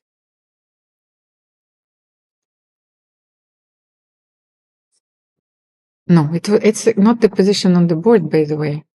We got the moves wrong once again. Aleksandra went for b5 and not rook e6. Okay. So c4, okay, now we have a better look, and b5 was played. C takes b5, queen b5. So we should stay for the moment with the camera view. And here maybe rook e1, protecting the queen. Okay, black is doing some action, as we mentioned, but probably white is still not in a danger. Not rook e1, because I'm thinking, okay, She wants to play f5 at some point or c4. So if rook e1, let's say she plays rook e6. But the pawn on c7 is on air, so maybe we can take it. No. I'm a bit afraid. Okay, but now black can play c4. Yeah. And of course, black is more than fine. The position is still more or less equal. So even if black plays c4, takes on e4, the opposite color bishops will guarantee white equal chances. Yes. So that's the position on the board. 25 minutes for Batkhuyag. She knows that she needs a win to accomplish her grandmaster norm, but to secure her tournament standing, a draw will be a very good result as well. Because we know that Kateryna Lagno is a pawn down. For the moment, let me check this game. H4 was played. Wait. I think that Sarah has managed to restrain those knights. On f6 and on e6, she's still a pawn. Let's just comment here that rook c1 was played, but okay, and we can move now to Lagno, as you mentioned. So knight d4 played. Okay, I don't believe that. Still, this is an issue for black because she seems to be super active. But yeah. But the knight on f6 is out of play. So let's see if Kateryna will manage to keep the balance with her queen and the only knight on d4. So normal outcome is that she queen e1. Queen e1. If you go queen c2, queen f2. So let's say that you go, and then if you go queen c3, I can go queen b2. Sorry, queen b2. So that means that after queen e1, you can move somewhere else, queen b3. But then I'm slowly approaching. And again, I'm threatening queen b2. And when queen comes to b2, yeah, Sarah managed to get the game. So it was a necessary risk from Lagno. That option of sacrificing pawn was completely unnecessary, but she had her concept. And look at their time management, because Sarasadat, I think, decided today to play very quickly, not to spend time and just make the moves on the board. After 3 defeats, maybe that was the cure. And she's playing wonderfully. For the moment, she has an extra pound, and we're not sure if she will be able to convert it, of course, but Kateryna will run out of moves at some point.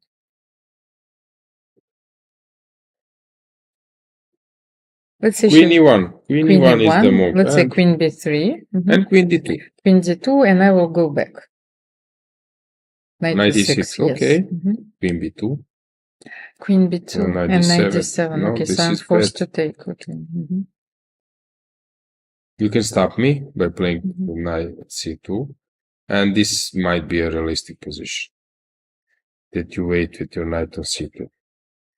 And ask me how am I proceeding.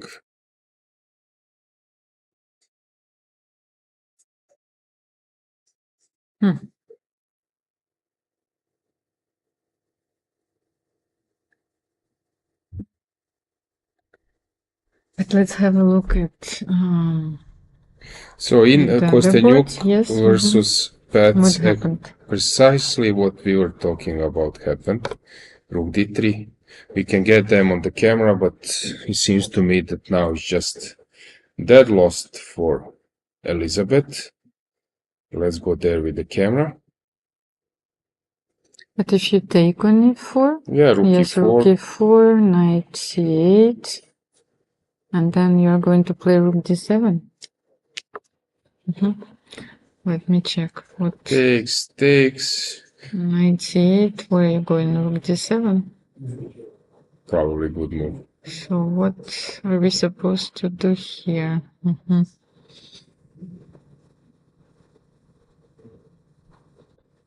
Maybe play rook Bishop f6. e3. Yes. Bishop b3. Maybe there is a better move, but No, but now I can you play can go rook rook f7. Okay, and I can hold the position for a while. But yes, I understand, of course, that this bishop. okay, it will be pawn down, rook f7, bishop c5. Mhm, It should be that lost. Bishop c5. mhm.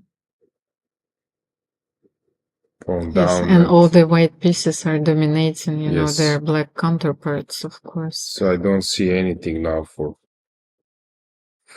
black. This might be like effortless try. Maybe there is something even better. Reminds us of the game between Aleksandra and Bibisara, where Aleksandra also managed to get a positional advantage against the king's Indian. Once again, that's why I told you that she has studied this opening lately. She's playing it now and quite successfully. She didn't manage to convert her positional advantage in that game, but Bibisara was defending resourcefully, of course, but here... But what I've noticed that Elisabeth was missing in this game, as you recall, Almira was saying, this part of being tricky. This is like a classical way when you end up in a problem. So she didn't put any tough choices for white. I'm pretty sure that this game could happen in a blitz on rapid. So it's not something where actually you're placing some tough choices. Can I play queen f7? If you will take, I want to take on f2. Okay, that's an option. Yes, maybe. Okay, king h1.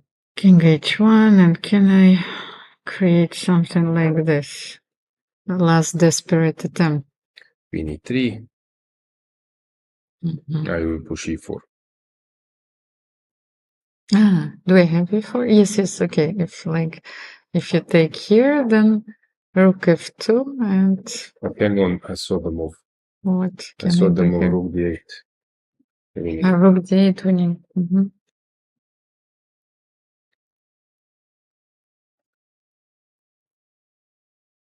Knowing that Aleksandra is also calculating every possible line, she will see this, of course, but maybe it's the best practical chance for Elisabeth to play queen f7, queen f7, and then queen f2.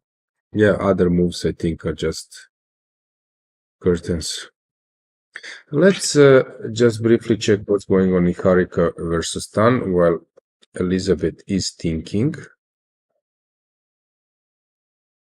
Okay, she's actually preparing this push, and it can be tricky now for Tan. So what I think that we can maybe conclude in this moment, maybe it's a moment that we go with multi-view screen to give you some opinion.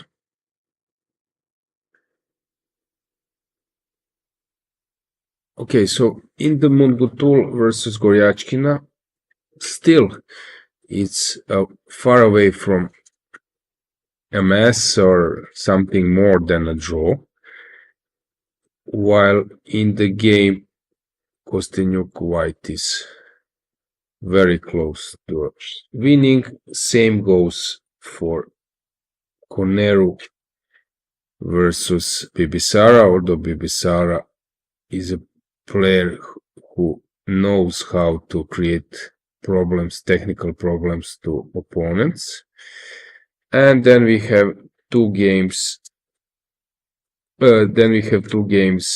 Tan versus Harika, where Tan Zhongyi, I think, misplayed her position and she's about to be attacked. I love the way how Harika arranged her pieces. And here b3 was played. Yeah. So Humpy is just a healthy pawn up with some other advantages, which takes us to the last board where Queen e1 was played.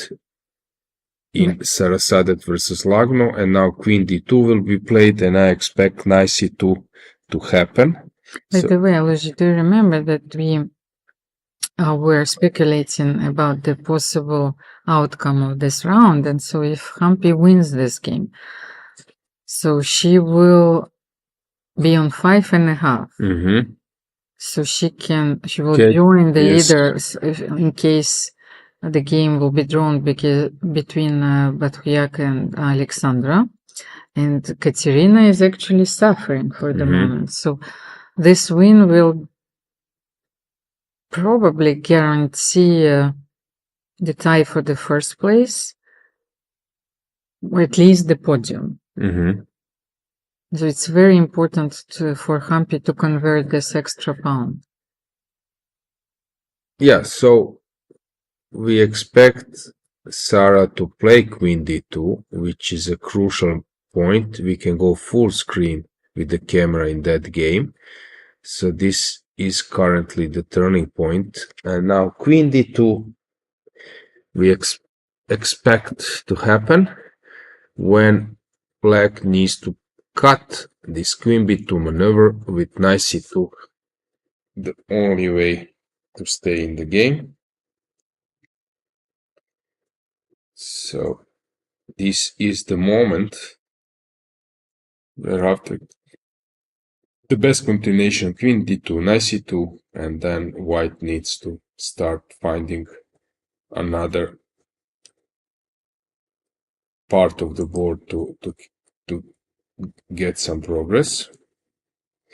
Very unclear, Almira, who will win the tournament, who will be at the podium, as you mentioned. So I'm quite excited to So I hope the watch defense final. will join Yes. us massively. Yeah. Tense moment. Sara is about to make a move. Queen D2 is the move you want to make. She's hesitating a bit.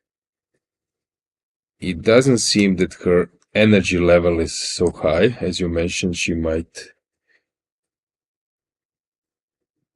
be a bit... Yeah, Queen D2 are a bit sick, but when you're better, when you're on the verge of winning against Lagno in the last round, and if this happens, so Sara will finish the tournament on -1, if I'm not mistaken. So 4 points out of 9. Probably her result would be expected, more or less expected in terms of rating points. In terms of positions, okay, she got lucky against Harika, but in general she could have scored a bit more. But when you finish your tournament with a win against the leader, so Knight C2 played, Lagno just played the best move, and now I think we will have a deep thought of Sara, since it's not obvious how to move on. Sara also played 5 games with Black. Mm-hmm. We were talking about at the beginning of the broadcast, and when you're out of form, when your shape is not ideal.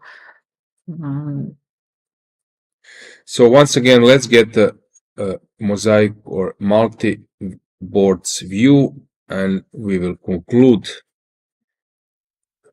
the analysis. So in Munguntuul Goryachkina game is still in progress. It's hard to say what will happen. Both players being in a drawing margin.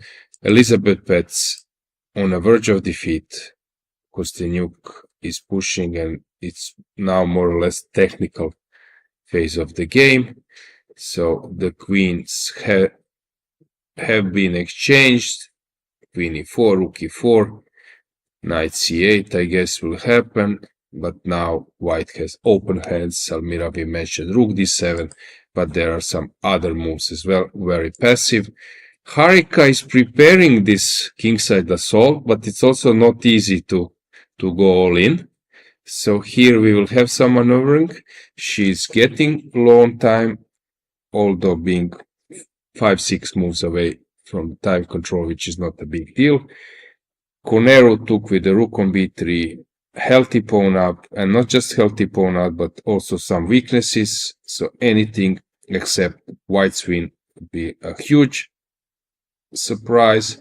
And in Sarasadat versus Lagno, white is pushing, but she needs to come up with some plan how to find another way to make a breakthrough, because she consolidated, but not more at the moment.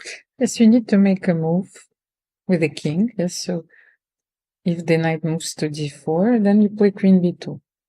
We need to make a waiting move, but which But one? black will also wait. King f2, king g8, yes, so king she f2, needs king to g8. find something besides that. Okay, maybe we should go for a short break, and then we will catch final moments of, I would say, pre-time trouble.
here with Harika Dronavalli, who just played a beautiful game to take down Alexandra Kosteniuk here in Monaco, the FIDE Women's Grand Prix. Harika, before we get into the game, tell me how you feel. I feel good to win a game finally. I think it's been a struggle, so it just feels really good to win one game. You had a rough start, but every game I've seen you play more confidently and come back, especially after the rest day. Do you feel like you played like yourself today? The rough start is also like, okay, I didn't play some bad moves, but in time trouble, I kept, I blended in the second game and I played some bad moves towards the end. So I wanted to just wait for my chances throughout the tournament, and I was in a position that I didn't even want to think about anything other than moves. So that is the only pleasant way to forget all this, just to play chess. So I've been doing that, and today also I didn't expect too much. It was just an interesting opening, so I just kept playing the moves I felt best, and suddenly I got a chance. Yeah, and you did play all the moves that were best. So let's take a look at the game and your beautiful exchange sacrifice. So all that is theory. So we both are kind of into theory up till here. Okay. So this is kind of equal, but it's much pleasant to play with white and black. So it's just equal here according to engine, I think. But overall, it's easier position for me to play. Yeah. And here, I felt like this knight d4, it should be equalizing any moment. But because I have c-pawn, I kept waiting for my chances. And maybe this opposite color bishop, black, is fine. But I felt I have more like comfortable position than her, because okay, c6 and this bishop is stuck on d4. So at least I had much easier moves to play. Yeah. So I kept improving my position. This moment here with e5, our commentators spoke about this as well, about e5 being a bit committal and bishop b6 being better. What did you think of this?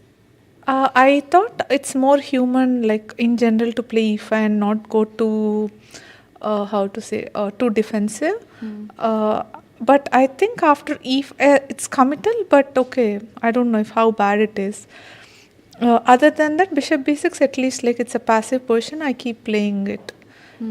Nothing special, maybe it's just equal, but it's pleasant to play forever. And here I was just trying to, I think fi is a serious error, too committal. If she keeps here, the position, I think black should be fine. Just she shouldn't weaken this king. I think she missed this bishop d5 and rook d4 idea. Yeah. So here already it feels like I think king f6 is a major error. Like it just gave me free hand after that one move, and like after this it was too difficult. Maybe she missed rook d8, rook d4, I don't know. But it's much easier for me to play. If anything else other than king g7, let's say bishop b6, f4 is working. And it's very, like, I mean, in many ways it should be just This winning. king is lost. Yeah, very weak. So I think that's why she went for king g7. But king f6 in the first place, what do you think the plan was here? Because, retreating after spending 10 minutes immediately, she obviously realized it was a bad plan. I think she must have missed this rook d4. She thought her position is fine, and she kept, she's trying to just better her pieces. But yeah, king f6 is intuitively also, it doesn't feel right. And after this, I was thinking whether to take rook d4 or not to play f4, but I couldn't find anything concrete. And rook d4 is just, I felt is much easier for me to play. I don't know evaluation if black is defending, but it looks No, you're completely yeah, wrong. it looks like very good for me. I think rook e2 is pretty good. Like I can't see many moves for black already. And all I have to do is not give rook into c6 and keep playing the position. It's very pleasant. So after f4, I thought g4, and I kind of got forced moves. And also I didn't have anything to worry about. So it's just like I'm trying to develop, improve the pieces, and black is underpin. It's too difficult after f3. I think just even pawns also, it's just gone. G5, I thought, okay, it's much more pleasant here, and like king is weak, and it's much easier for me to. Yeah, I finish mean the anything game. here Yeah. is just bad. Yeah. Wow, very nice. And you managed your time really well in this game too, which you noted was a problem before. Yeah, of course, you learn from lessons. So you get your lessons, and then you try to get better. How do you feel for tomorrow's final game? I don't feel anything. I just feel good that it's finishing, and the nightmare I had in the beginning, it's like, okay, I'm just happy to finish this tournament tomorrow. So I'm just excited that it's the last game. And then your next Women's Grand Prix leg, when is that? I have immediately in Cyprus, so it's not much of time, but it's also good to have, I think, in a way, continuously. You can just try to get better in it. Especially with this momentum that you've been building up the last few rounds, and taking that into the next event could be quite useful. I don't know if it's momentum or what it is. I just know that I'm trying to play as good as possible for me, and that's it. I'm not thinking any other thing right now, like nothing to do with GP standings, or I'm just trying to get better as a player. And I'm just trying to learn and get stronger. That's very valuable, Harika, and thank you for your analysis. My last question for you with this amazing game: if you could describe it in one word, what would it be? I think life, in the sense, I got my, after all this painful start, I got my, hope and like confidence and life back. So it's like, it's that for me. That's very sweet. Thank you, and good luck for tomorrow. Last one. You got pushing through. You got this. Thank you.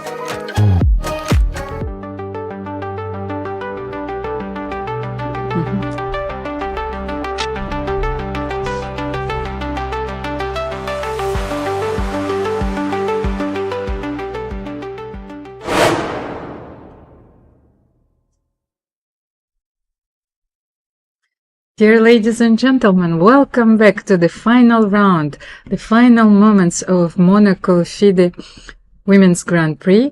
And Alojzije, the tension is high. Yeah, it's nice to see Steve McQueen on the front page of this book, but we want to see real action. So let's go to the game Sarasadat versus Lagno, since there many unexpected moments happened.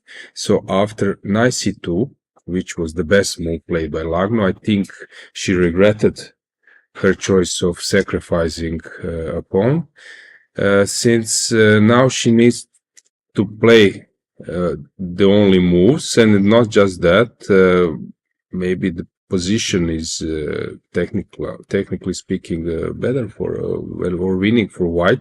So it's not just that her opponent maybe has like a psychological issue, but it's much better for white. So it was not a bluff, I would say, but it was maybe overestimating or pushing above the limit, overestimating her chances. And now she would, of course, be very happy, I think, with the draw. But now Sara became very inspired, and she made this king f2, the move you mentioned. Queen b1 was a mistake, because the point was, and that's why we suggested king g8, the point was not to allow queen to land on this a1 edge 8 diagonal, but she allowed it, wanted to transfer the queen to h1. Now maybe it's also I would say an issue that you want to be active, to play some active moves, showing to your opponent that was a concept, part of a concept, but I believe that that's not the case now, since maybe we should show that, of course, you can take the knight on because c2. of this was actually the trick, but now I think Sara knows that she just needs to avoid some tricks which black will start posing, but the point is that black is attacking with 1 and 1.5 piece, which is not enough. So knight f4 was a good move. Other way was to play knight f2, but she played knight f4. Queen went back to d1, and now Sara played knight c4, preparing e5, e4, e6 push, and that was actually stopped by knight d4. But now, if I'm not mistaken, Almira knight b2 just leads to a queen's exchange and a position with the pawn down, which, as we mentioned, is not something which was planned by Lagno. It will be also now psychological issue, because out of nothing you just gave a pawn and push. I know this is some kind of brave decision, but current situation says that that was a huge mistake from her side. So maybe let's have a look at the game between our just here, maybe leaders. To conclude, is there any other way maybe for white? I'm thinking instead of knight b2, maybe we should get them both on the camera to try to grasp why Sara is thinking. Do you see, Almira, any other way to move on? You cannot play queen d2 with the same idea, because queen f3 is a very important threat. So knight b2 is the only move which forces the exchange. But maybe she wants to keep the queens on the board. Yes, that's why I'm asking. But of course, black can play queen c2 herself. So I'm asking, is there any way to postpone the decision? Of course, king e2 is a nice checkmate, which you don't want to go. So what would be another option? Knight b2 played, because now it's really risk-free position, and Lagno must play queen c2, ending up in a position where I think that chances to save a game are probably 20%, something like that, which is not a great sign. And yeah, crazy stuff. You mentioned that I was saying that Sara, from being like in a desperate situation, 2 losses in a row, I think it was 2 losses, three losses in a row, and very painful ones, resigning in a winning position, in a drawing position. But the thing is, if you take this game as a part of the process, of your development, and you play without some heavy pressure, then I said there is a possibility, how they say, maybe it's not polite, from 0 to hero, but suddenly you become like the hero of the day. But what is going on in the game between our tournament leaders, Batkhuyag, Munguntuul, and Alexandra Goryachkina? So here we can conclude that after knight f to d3 was played, knight d7, that white is winning, but she will need to play some more moves. The knight will be kicked in some way, and she will start regrouping. You mentioned she will start attacking on b7. As well. Here, yes. So it's still in some drawing margin. I'm curious, what is the level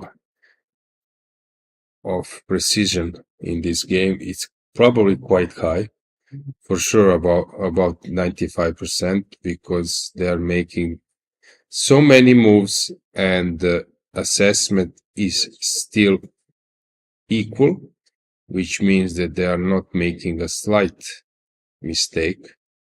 So is now queen e3 the move? What do you think? Will now Aleksandra, as well as Batkhuyag, take a stroll and check what's going on in Lagno game? I forgot about this because I haven't seen them walking around in the playing hall, and I'm not sure that they know the exact evaluation in the game between Sarah and Maybe we should get them Kateryna. both, maybe a little bit from afar, to combine it with the camera, like full screen view of the playing hall, because now we have Queen E3. But the thing is that the games are retransmitted, in the playing hall, so it's sufficient that you just glance at the board, and you will know that Kateryna is suffering with the pawn down. But here, queens were traded, and after bishop e3, Rook E3. I think it's some kind of silent rook e3 draw also offer. possible. Yeah, I think it's a silent draw offer, and without the queens, I don't believe that it's possible to do anything. But rook e3, no, yes, that's what I wanted to see. If bishop e3, c4 is possible. Because black is not losing this pawn, because of course, if you take, I'll take on e4.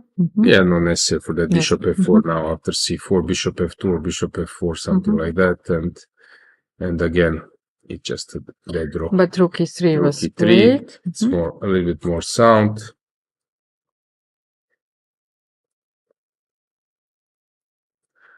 And somehow Goryachkina seems to be a bit unhappy, or maybe it's also some kind of relief that what to do, the tournament will finish with a draw in this game. I don't know, is Lagno ready to create some miracle there, because it's just Knight d6, knight a6. knight take on b7. Maybe she can start with She can b5 also as play well. b5. Yeah, But okay, let's start. b5, cb, knight b, and then again coming back to d6. So how is black protecting that pawn? No way. Okay, so we need to follow things quickly. So here rook c6 was played. Let's check other games. Let's see Humpy, because that can be very important. In that game, Humpy is a healthy pawn up, but still the game goes on. She will play either king g2, e3, something like that. Alojzije, very tense last round. Every game is still in progress, and of course, all of us are hoping for decisive games. And Harika is also pushing with black, but it seems to me that she misplayed it a little bit. Let's check it, no? No, it's very good, because she has a long-term asset and she's controlling the fight. It seems to me that she's just winning or close to win, because she has a passer. I know that was not the position that I had. Let's check how she managed to outplay. G3. Okay, that was. Let's get the board. That was maybe, and go to the Tan versus Harika, Tan Zhongyi versus Harika, because here G3 was,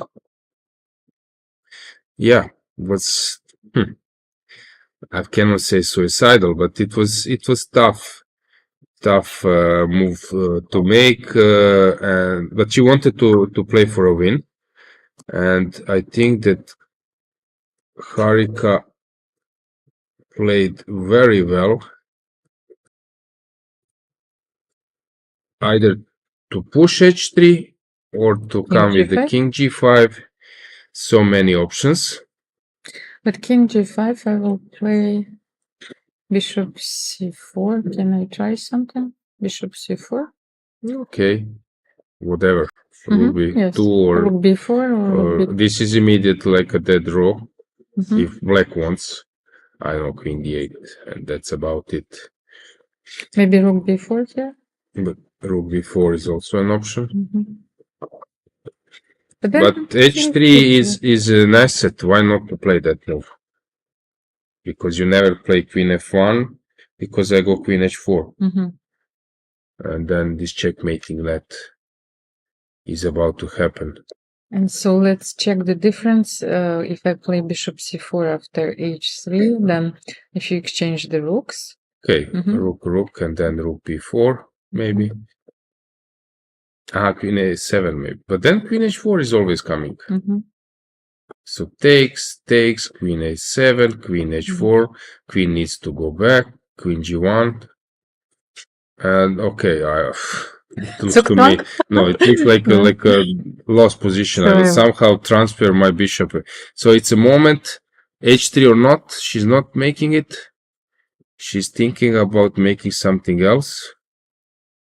But h3, Jonathan Rawson, in his books, was actually giving that move that this might be a piece up in some position later. And Harika played queen d8 and bishop followed by bishop c4. She missed this moment. And is this now a different version because she wanted to bring her queen to a5? Let's say you trade and you play queen a5. Okay, rook b2, rook b2, rook b2, queen b2, queen but a5. now you can play king g2. And you have this move. And you wait here. King h3. Okay, maybe you can also. No, king h3 I think is necessary. Why? Because what is the threat? If you, I don't know. Just if I make bishop b5, yes. You want to play queen a3 and h3? Yes. But then king h3 and queen g2, what do you want to play? And g5 something, but this is not, this is tough. So rook b2 played, rook b2. You want to play g5, king g5, queen g2, and king g4. Okay, but let's show it. So it was a nice line. Queen b2, queen a5, queen g2, queen h1, king h3, and this check, and king g4, let's say. That was an idea, which is not easy to make. So Harika took. Harika is also deciding about the potential winner being in desperate situation. Just briefly to check what's going on in Kosteniuk versus Paehtz. It seems that we will have a resignation there. So maybe we should get the camera to that board as well. Yeah. Elisabeth is about to resign.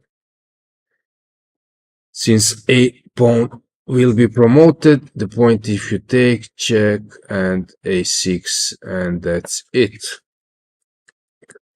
So, tough tournament for Elisabeth.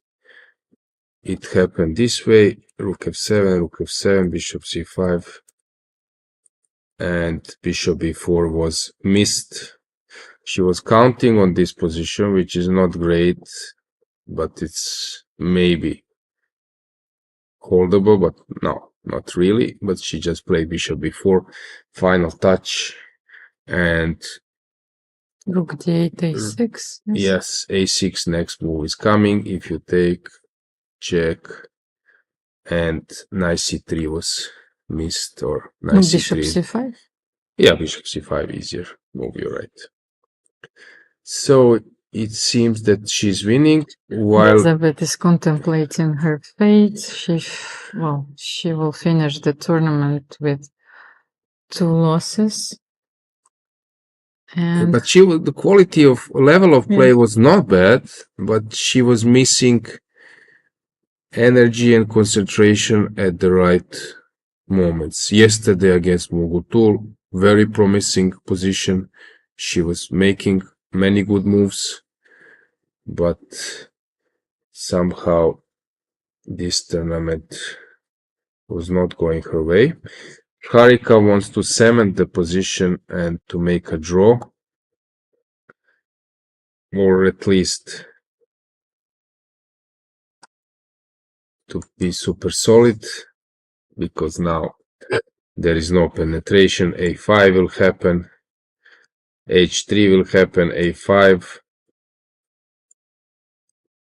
or she wants to get a risk-free position. She wants to have a risk-free position, but it won't be enough for a victory. Munguntuul versus Goryachkina. Okay, they are basically preparing for a draw, because now if you take bishop c5, this one is hanging. So rook e6 takes, and maybe, I don't know, rook e3 will be immediately accepted as a draw. A stellar performance from Batkhuyag Munguntuul in this tournament. She will probably share the first place. Yeah, the point is that she is having 23-31. Of course, you want to score a GM norm, but 2500 is really far away, so she wants to finish the tournament. Yeah, with a good result, sharing first place, maybe even being first. Yes, even clinch the victory. Yes, Thanks which to the is better also tiebreaks. catch the good prize.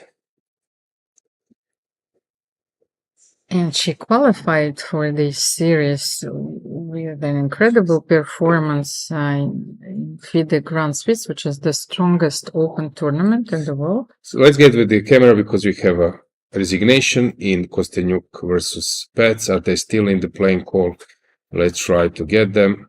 Unfortunately, we missed them, but Kosteniuk has finished the tournament with a win and 50%. Because her rating loss probably now is not actually not at all happening, so she can be fine with the outcome in the end. Not great, but also not too bad. Yeah, it was a very shaky tournament for Aleksandra. She started with two blacks, of course. Then she bounced back with a win against Zhongyi. Then a lot of draws, a loss against Harika, and she finished the tournament with a win against Elisabeth Paehtz, so 50% for the former world champion. And I think that Aleksandra is looking forward to her third event, but she will not play in Cyprus, but in Austria, in the final event of the series. Last leg. Let's now have multiple view with the analysis board inside, because we have one game finished, so we can follow 4 games simultaneously.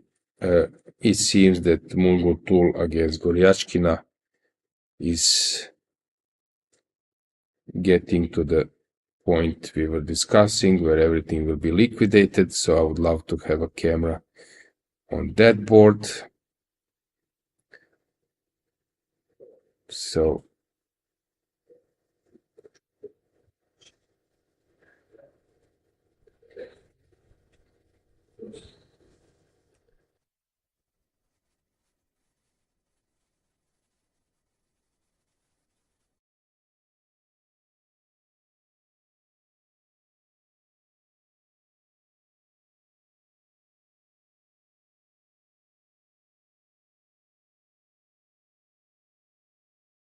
maybe we should stick to one board, Goryachkina and Munguntuul, because they are about to finish the game. So let's get them with the camera, because now we will have a handshake.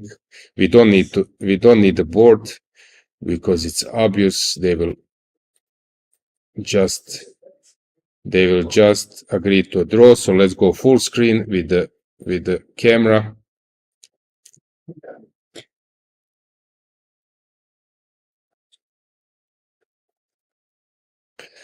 This is the situation on the board. 2, 1. I'm here with Alexandra Kosteniuk, who just had an amazing end to the Women's Grand Prix in Monaco by finishing an amazing game against Elisabeth Paehtz. We're going to talk about the game a little bit, but first I want to know how you're feeling. You just ended a very long event. Yes, well, an amazing day indeed. Well, I feel relieved. It's always a pleasure to finish a Grand Prix tournament, and it's even nicer to finish with a win. So I'm quite happy. I mean, we can say that I was very disappointed yesterday because I lost an equal position in just 3 moves, and today I'm equally happy. Yeah, I mean, coming from that, like recovering into the final game, must have taken a lot. But did the last game give you a little extra push to finish strong? Not really. I think my opponent went all in, and that's what favored. That's what made it possible because, I mean, King's Indian is such an opening where if you don't checkmate, you might end up in trouble. Yeah. And that's what happened today. Let us go through the game then. Very exciting chess. You can take the tablet over here. So yeah, Elisabeth, I cannot say that she surprised me with the King's Indian because she used to play it quite often. Not well, but in this tournament she opted for other openings, like more solid. But probably she felt like, going for a win, because a draw wouldn't change anything for her, and while a victory would change a lot. But okay, so a King's Indian, but I was preparing the same line against Bibisara. So you're prepped for that game. Yeah, and actually, like the c5 move, we analyzed it with my husband because there was a game, a very old game between Aronian and Rajabov, and so the computer evaluates, of course, this position, but it always does +1 for white, giving a big advantage, almost a pawn advantage. But in that game, black won easily. Yeah, but it was another plan, and black captured with a pawn and somehow managed to create an attack. But yeah, after she captured with a pawn, I mean, of course, usually if you're a King's Indian player, I think you try to capture back with a pawn on f5 because it kind of gives you some attack, some hope for attack, because if you capture with a piece, usually it means that you cannot hope for any counterplay, and g takes f5 is quite understandable. But at the same time, these pawns, if you play f4 later on, then I blockading on the white squares. If you play e4, the same happens on the black squares. And basically after knight h4, I liked my position a lot. I was playing pretty fast because black is suffering. It's not so clear how to unwrap all those pieces. Knight g6 is stopped. Knight f6, when she plays knight f6, and I can attack the f pawn, and that's what happened in the game. And okay, king h8 is an interesting try. And here is a difficult choice, whether to take and go on all those calculations, or just to keep the position as it is, with some small moves. And I was hesitating. I mean, I saw the lines that happened in the game, and it just looked very good for me. But at the same time, I was not sure it's the best continuation, because it's clearly that I have a big advantage, and I mean, I can again just make some small moves, and just improve the position little by little. But okay, at the end, is a pawn. Well, yes, I'm not winning. She wins it back, but. It's the end of the tournament, and I decided to play it safe. And no more checkmating attacks here for sure. And here, knight b6. Actually, I was calculating knight b6 as well, and a5. There was a moment here, I think, when she thought for a long time. And I thought that if she captures and goes to this endgame, it just looks very bad. Yeah. Just the pawns are very, very weak. And I thought that, okay, knowing Elisabeth, that she might, go and sacrifice this knight and try to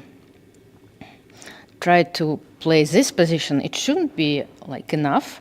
But okay, there are some ideas, like if I not playing, okay, I was calculating knight 4, but if I, for example, I don't know, go away with my queen, there's like queen e1. Okay, I want, well, for example, like this.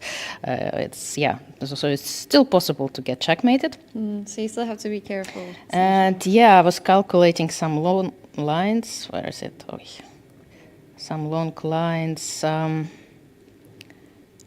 queen f7, check. So queen f2, check, because you want to finish it like fast, but I didn't see like the checkmate here neither. I mean, I was trying. It looks like it's very close. I was trying to calculate till the end, but somehow it's not necessary. Of course, I can just I always lose it somewhere. I can always play it safe. After queen f7, 9. No, it's here, queen d6, yes. So after queen, so I always have queen e2. And I think this position should be winning. Although I was not sure about this exact continuation. So, I mean, I thought that, like, practically, it might be a good chance for her, because it's clearly not enough.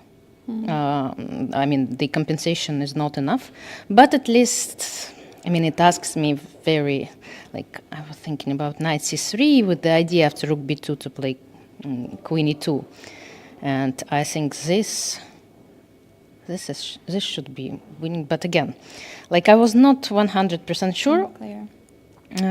While here I thought that I'm should be winning quite easily. And actually, here again, I'm not sure that rook d7 is the strongest move. I liked bishop c3 a lot, because here after rook f6 I have f4, but she has knight e7. So it was a question what to give her, either to let her play rook f6 or to let her play knight e7. And I was not sure what's best here for white. Again, also quite a pleasant position, but I have to be careful about this a5 pawn. And I played like this. Yeah, and here, of course, I played rook b4. I thought that it's very, very clever, because if she goes like on a7, then I can take and knight d6. If she plays rook d5, I can play rook c7, and she doesn't have knight e7. And I was very happy about myself, but then I realized that I forgot to calculate the check. It doesn't want to go? Okay, I have to. I don't know, for some reason it's reckoning. Okay, so rook king g2. Okay, it doesn't want. king Okay, king g2, rook a1. And she attacks this pawn. And I mean, I was not happy about it, because I didn't like it. It was not what I expected. But since her pawns are so weak, e5 and h5, I think that even if we end up, even if in rook endgame with e5 and h6, it's not that obvious. It might be lost. Because if my rook on e7, for example, and no pieces and just the rook endgame, it's very unpleasant, I think, to play. And here I was not sure whether to play bishop b6 or not. I mean, I was unhappy about my decision, but then she played rook d5. And okay, when I was playing rook c4, I saw this b6, which is a nice idea. Again, if she eliminates this pawn, it's not a draw, it's not an immediate draw, but it gives her chances. But here, yeah, unfortunately, my a pawn suddenly just gets promoted, and yeah, she's losing. So yeah, I was quite happy to finish with a win, because like it's the end of the tournament, and it's not the best days to play chess physiologically, so I'm kind of very relieved now. But it's interesting how you were seeing all of your opponent's best responses, and then this didn't happen, but you were prepared. So it was a bit of a relief when she didn't go into what you thought. Well, I mean, rook d1, rook a1, I missed it, and that's a bad sign when you start missing something in an endgame, which not so many pieces left, and it just shows, it's a signs of fatigue. And when she played Rook d5, I was relieved. You have one more leg. You're playing the final one in Austria. What did you learn from this event in your play that you will take into the next one? Well, I still need time, first of all, to rest, then to analyze what happened. But yeah, I think this, I'm more satisfied with my play, my overall performance compared to Tbilisi. And I think it worked out pretty well in some sense. But at the same time, the 2 games that I lost were complete gifts. I mean, it's not the question of my opponents outplaying me, just a question of myself making mistakes. Yeah, so, but that's always been the case. And I must say that it's my second tournament now in a row where I have 5 blacks and 4 whites, and I think it's just a huge disadvantage because the amount of preparation, and it's not the same when you have 5 whites and 4 blacks. It's just completely 2 different tournaments. And I don't know, I mean, we discussed it with my husband throughout this tournament because I was complaining every single... No, because in first 4 games I played 3 with black. I mean, and it's such... I mean, and okay, when you see one opening, of course, it's just the tip of the iceberg, and the amount of preparation nowadays, it just, I mean, it's so vast. And so I was very unhappy. And he actually said that there might be a solution to this unfairness, just to make not like 10 participants, but 9, right? To make an even number of rounds. Okay, in that case, we will have like 2 rest days, but okay, I'm happy. I'm happy to have, I prefer to have 2 rest days, even in a row, than 5 blacks in 9 rounds. And unfortunately, like the 3rd leg is coming, and now I'm thinking that what am I gonna do to have 5 blacks again? But okay, that's life. And I was complaining, I said, but it's not fair. Well, yeah, I got an answer that life is not fair. So I have to live with it. And yeah, actually, in this tournament, I lost 2 games with black. So. Yeah. Well, hopefully the draw is more in your favor for the 3rd leg. And this is your 2nd tournament in a row in Monaco as well. How is that for you, playing here so often this year? Well, it's like a home tournament because we live just a 40-minute drive from here. And of course, it's always nice to not to take a plane to play a tournament. I mean, especially nowadays when I'm a little bit older, and traveling far is an issue. So I was very happy to find out that there is a Monaco Grand Prix, and I was happy that I was assigned to play here. So always enjoy those tournaments. And yeah, it was announced that the next 2026, well, officially it's 2025 European Rapid and Blitz Women's championship is going to take place again in January, next January. So I'm already looking forward. Yeah, I'll be back, and it's going to be faster. Which I mean, Monaco is nice, but even in Monaco, you know, those 10 days of playing chess, they're a little bit tiring. Well, thank you so much, Alexandra. It's always a pleasure speaking to you and watching you play. Thank you, Charlize.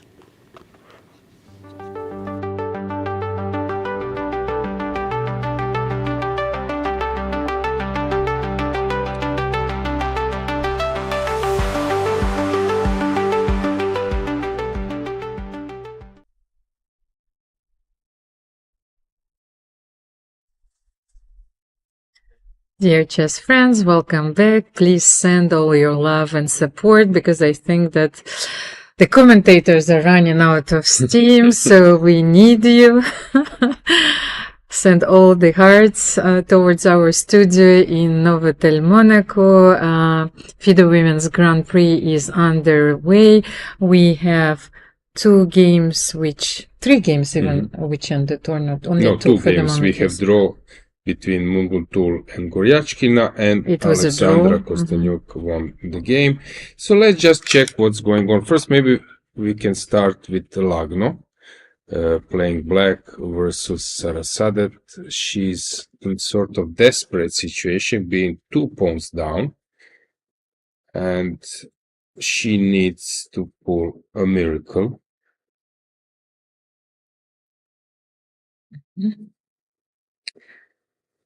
So Sarah wants to push c6. She needs to play knight a5 to do so.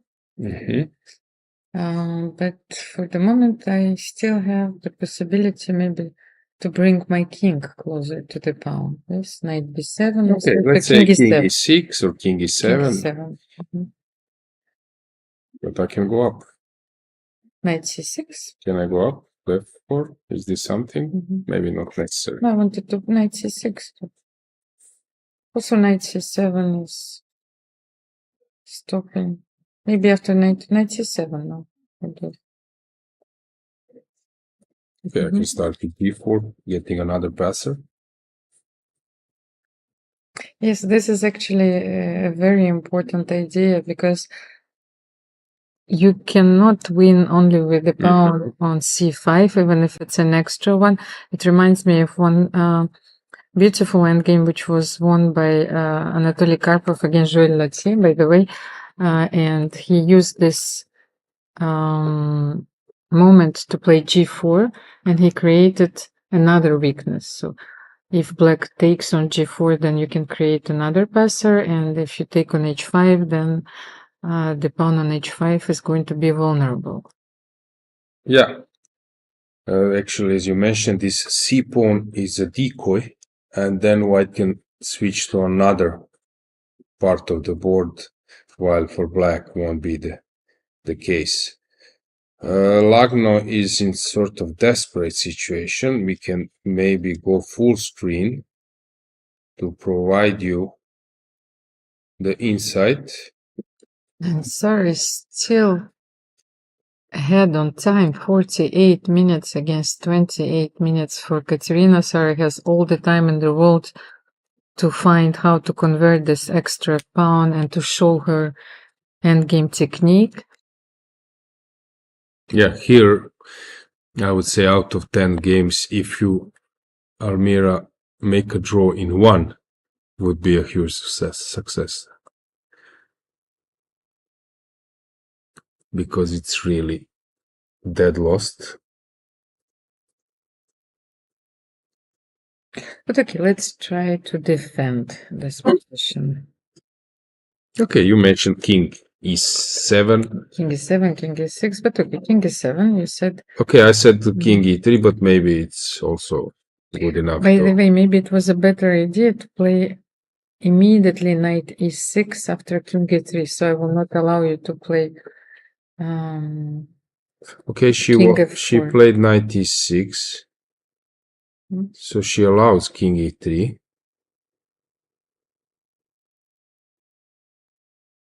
You can play c6, you can play king e3. King e3 is the move.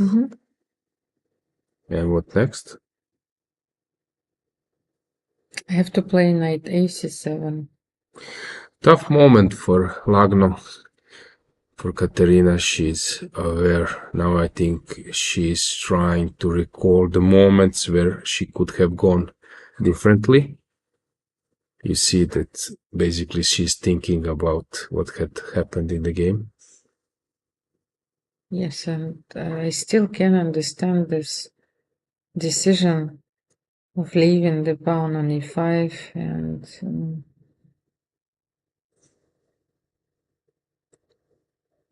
it's somewhat irrational.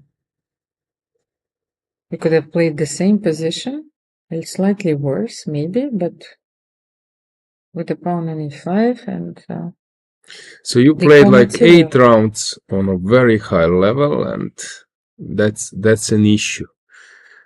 Frankly speaking, now when my career is over, from time to time I play games. I prefer to play leagues and weekend leagues, because if you win in a league against some IM, you are also not a hero of your club, but you get praise. But in some open tournament, you need to repeat it like 6 times. So you need to win the tournament or to be like in top 5. So you win against IM, then you need to have a grandmaster. You win against grandmaster, but you lose next day. So you need to win again. So it's really, really tough to play 9 rounds on a great level. Also, team competitions, they bring you joy because this is the only moment where you're not alone. And even if you lose a game and the team wins, you know, you've contributed to the victory. And it's a unique feeling for chess players. I was playing in Hungary like a few months ago, and I won 2 games with the black pieces against 2370, 2400. I was 2 blacks, and actually it was long game, but as I said, I felt that I contributed a lot. But then I said to myself that this system with Swiss tournaments, where you need to play like 9 rounds, some 11 rounds, and to perform 2700 to be in top 5, it's really cruel, because at least in KO you're there. Okay, even round robin, you know that if you win 1 or 2 games, that already you will be in a good situation. While in Swiss tournament you win, then you take a look of the results. Someone else also made the same thing. Yeah, chess is a very competitive field. And you can see both players contemplating the position, but their state is also different. So c6 or g4, both moves are winning for white. She wants to be careful.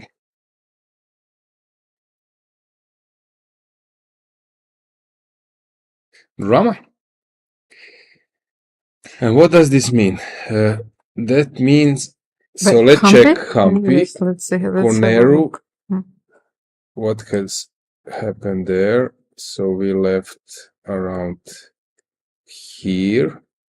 So there was this exchange, and then black lifted a rook to the A file. But here she didn't want to. But we wanted to show a very interesting moment. So here it's important, for example, that the point is that if you take and play c6, black comes behind, and then this A pawn is a decoy, and they will just exchange those pawns, which will be enough only for a draw. So to be able to create anything, white need to include the king. So you can only do it with the following way. So rook c3, preparing c6, c7 push, and if black now chases the rook, now white takes, and king can come. If the rook was exchanged on the 4th rank, then king wouldn't be able to cross this Rubicon, and if the rook was exchanged on a2, then f2 pawn would be hanging. So this is the concept where after king f4, white just starts marching. For example, after rook e2, white can abandon the defense, since c pawn is a huge asset and it will be protected by the king, and then rook would get a chance to move. And it was a very beautiful nuance which we understood during Aleksandra's interview. It took us some time to find a way how to include the king. And this king's march, of course, is very important. So we tried rook c4, rook d4, a few other moves, c7, transferring the rook to the f file, and finally we had this best move in the position, but it was rook c3. So rook c4 was played. Now rook to a4 was needed, but rook f6 played, c6. If you take on f2, c7, which was greatly calculated by Humpy, since now rook g8 sacrifice prepares promotion. And you have king g4 after rook f3, of course. Yes, check, and now king comes to. But then there is f5. King h4 is better. No, I thought if rook f2 to keep this rook. But anyway, yes. King g4. King g4 here. Yeah. So rook a6, f4 was played, rook d6, and now it's Humpy's turn. I think if she pushes c7, rook c6 is coming, so she needs to start Can she bring her king king now? f3 or F3? h4 just to prepare. What did she play? King f3 was played. Well, it's important also to use those pawns as a shield. Mm-hmm. So now she can play king f3, king e4, and if black starts checking, king is headed to d5. And let's check what's going on in Harika versus Zhongyi. So what happened here? So she didn't want to push h3, so she locked the king side, and then playing for this passer. Of course, black is the one who is pushing. I like the way how she played. And now Tan is thinking. There are not many. If she waits, then you will now you lose all the pawns. So it's not possible to wait. And if you take check, I was thinking about perpetual for white. Do you have it or not? probably she needs to abandon the defense of all pawns. I don't know, run somewhere or king c2 and try to run, as you mentioned. But this line is not easy at all. Unless you are completely sure that you will have the perpetual at the end, you can't enter this line. Yes, because here queen d4 or queen e4 wins. So it's really hard to abandon your own pawns. But Lagno when, has something when changed. Zhongyi played h3, that was the moment where I was thinking, should white play h3 or not? And, but here, what can she do? Nothing, because Can she play queen b5? queen b5 is possible. Because if you take on a2, maybe I can go for like something, queen d7. Is it a draw or not? Maybe queen b7 to control But the square. And then black can only give checks on those two squares. But okay, for the moment you want to give queen c8, queen e6, queen f5. This is the perpetual we're looking for. But let's say bishop e7, Queen c8, king g7. and then queen b7 back. Yeah. But then king, you cannot play king f7, d6. It's very tough, but this is also an option. So will she calculate queen a4 or queen b5?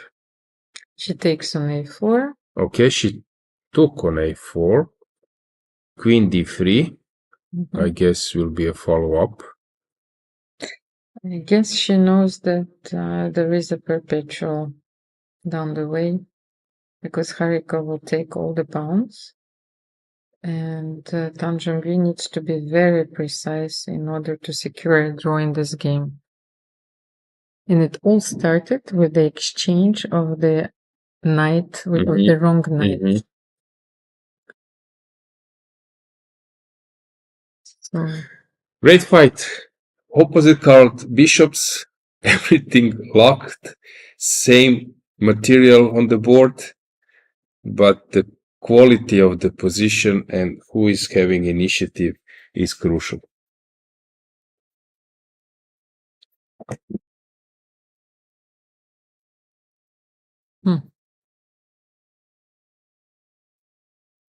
So king e1 reestablished was the only move. Yes, Alojzije, king e1 needs to be played here. Yes. Because king f2 is queen e3 and you're losing all the pawns with checks. So, but then once again, let's try this king e1, queen e3, king d1. We are running to the queen side, so queen c2. We are using all the white squares. And you tried queen e2 here, yes? So let's say, let's say just to demonstrate something, if we take queen h3, then how are you making a draw? You're attacking the bishop or here. If we go here, is Yeah. it a draw? Yes, because we want to secure all these squares. So queen d7 is enough for a draw here. They're entering this king d1, queen f3. You can see on the... Yes, just a second, and you're repeating, of course. So let's have a look. So queen f3, king c2 has to be played. Okay, or maybe even king c1, I don't know. But okay, let's say queen f2. Which square should we choose here? Down, king c1? Yeah. King c1. Can I play something like this? Queen c King c2. c2 once back, and if I go here, this is a draw, yes? Queen d7 again. But queen e4 with the check. No, but it's not easy. Because I wanted to play queen b4. So she played king c2. Because here, you can't take on b4. You can. Maybe this is a draw. If you take on b4, I will always have like bishop c4. Maybe king will be important to stop. King d3, bishop b3, king c4, bishop d1, and so on. Yes, this would be a draw. So king c2 played, and now it's Harika's turn to decide how to move on. So king c2. Taking d3, king c2.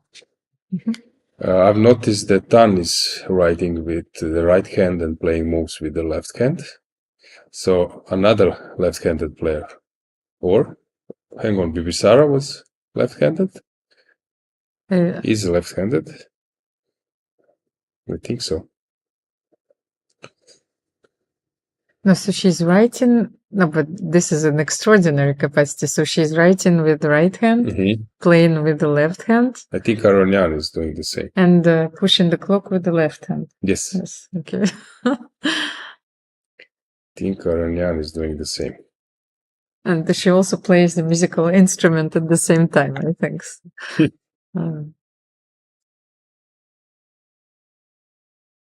Those are goddesses, I told you, They can do everything at the same time. So, can we go to other games? Because now it will be Harika's turn to decide about checking what is going on in Sarasadat versus Kateryna. Okay, so Harika made the move. Queen e2, king c1 we mentioned, or king c3.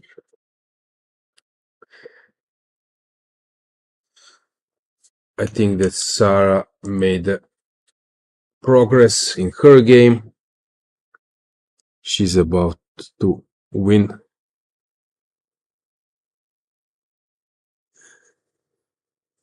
Yeah. And for the moment, Batkhuyag Munguntuul has a better tiebreak, or at least had the better tiebreak before entering the 9th round. But they had only like 0.5 difference with Alexandra Goryachkina according to the second tiebreak. So we will have to wait till the end of the round to see. So first tiebreak is games played with black. And then we have this Sonneborn, which is you calculate opponent's points and your score against them.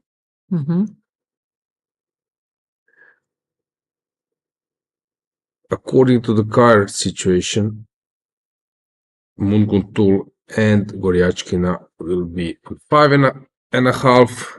Lagno stays on 5. So these are the standings which have a few results from the 9th round included. 3 games are still in progress. Humpy is joining, in that case, if she wins, she is joining the leaders, 5.5. While Tan, at the moment, it looks that maximum is a draw. She will catch Lagno, but not more. Let's check Humpy's game, what's going on here. So rook b6, king went to e4, king f6. Okay, she's not in a hurry. h4, that can be an option to prepare But then f5 you and want to then play f5 because h4 I wanted to try king e7 king anyway. e7, then f5, trying to get a passer. Okay, still it's complicated. It's not so easy. And as we know, Bibisara is a very resourceful player. She has defended a very difficult endgame against Alexandra Kosteniuk, and she played precisely till the very end. But she looks very tired, Alojzije. So she knows that she will need to defend for another hour. But if I take here g takes f5, King takes, check. king back or somewhere. You give check, king f3 or king e4. Maybe here. Check once again. Or King c5. I want to go to c5. Okay. So is this a wise choice? I don't know. So maybe. No, wait. When your king was on d4, I will play rook h6. And if you play king c5, I will play rook h5 here. I want to try this. So when I go c7, you go rook c6. But then I take an h5. h6. It's okay. Hang on. No, but I have king d7 there.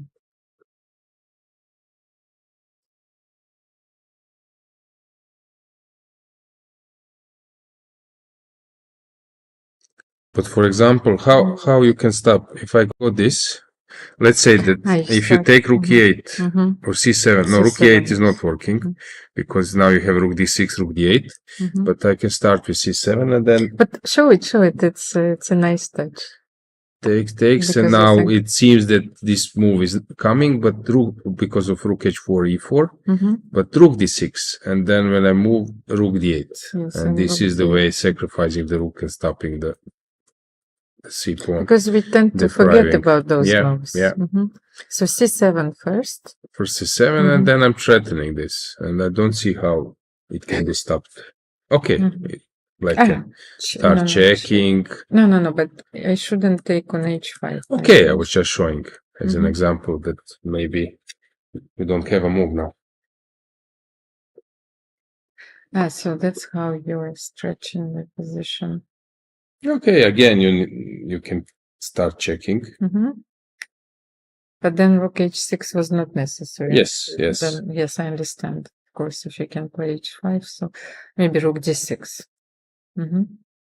And king c5. King c5, and now rook h6, so you cannot play h5. But check. Okay, we have this check. Okay, still maneuvering. Yes. King f6 necessary. Rook e6. Rook e6 I take. Yes. And then h5, yes. So this is the moment where maybe you can go f5, h4, f5. Humpy is thinking, is there another way?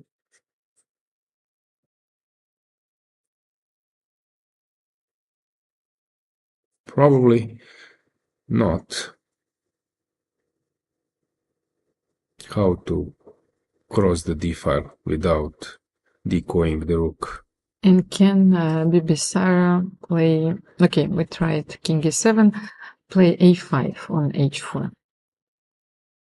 Let's wait in this position. If you play h4, I will play a5. I need to try something.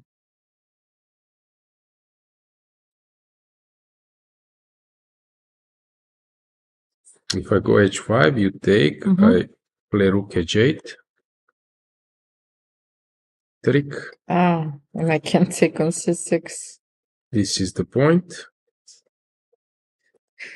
And king g7, c7. And we have We have a winner. Sarah won the game. She played king c4. Last move, let's check that. And Lagno lost an important game. Tough loss out of the opening. Everything looked normal. Excuse me. So here, king c4, and for her was enough. Let's just remind you the opening if you were not following. So bishop d7 was played, rook e8, bishop d7, complete sideline. Fianchetto bishop was exchanged, and it looked like a perfectly sound position. Actually, I was thinking that maybe Sarah wants to make a draw, but then Kateryna here started to become very ambitious, and instead of maybe starting with a5 or maybe b6 even, she went for a6, which is okay. But then here takes, she just sacrificed the e5 pawn, which was probably unnecessary, maybe knight d7. But this rearrangement of the pieces maybe is not the best. But anyway, she can play h5, f6. I don't see anything wrong. White will start to maneuver the knight to d6, but then you can make b6. And I think this would end up in a draw. So very precise play afterwards, so kudos to Sarah. So she finished her tournament on a positive note. So Sarah practically rise from the ashes after 3 defeats. She managed to beat the leader of the tournament, Kateryna Lagno, with the white pieces. Kateryna was leading since the day 1, and Sarah played a crucial role in the standings. Yeah, but that means that this tournament is strong enough that you have players, even in being in a bad shape, but even on a bad day, they can perform well. Now I think is the moment that we have 2 games view. And with our two analysis. cameras. I think we have an interview. That's we we're have an getting interview? ready, yes. Okay.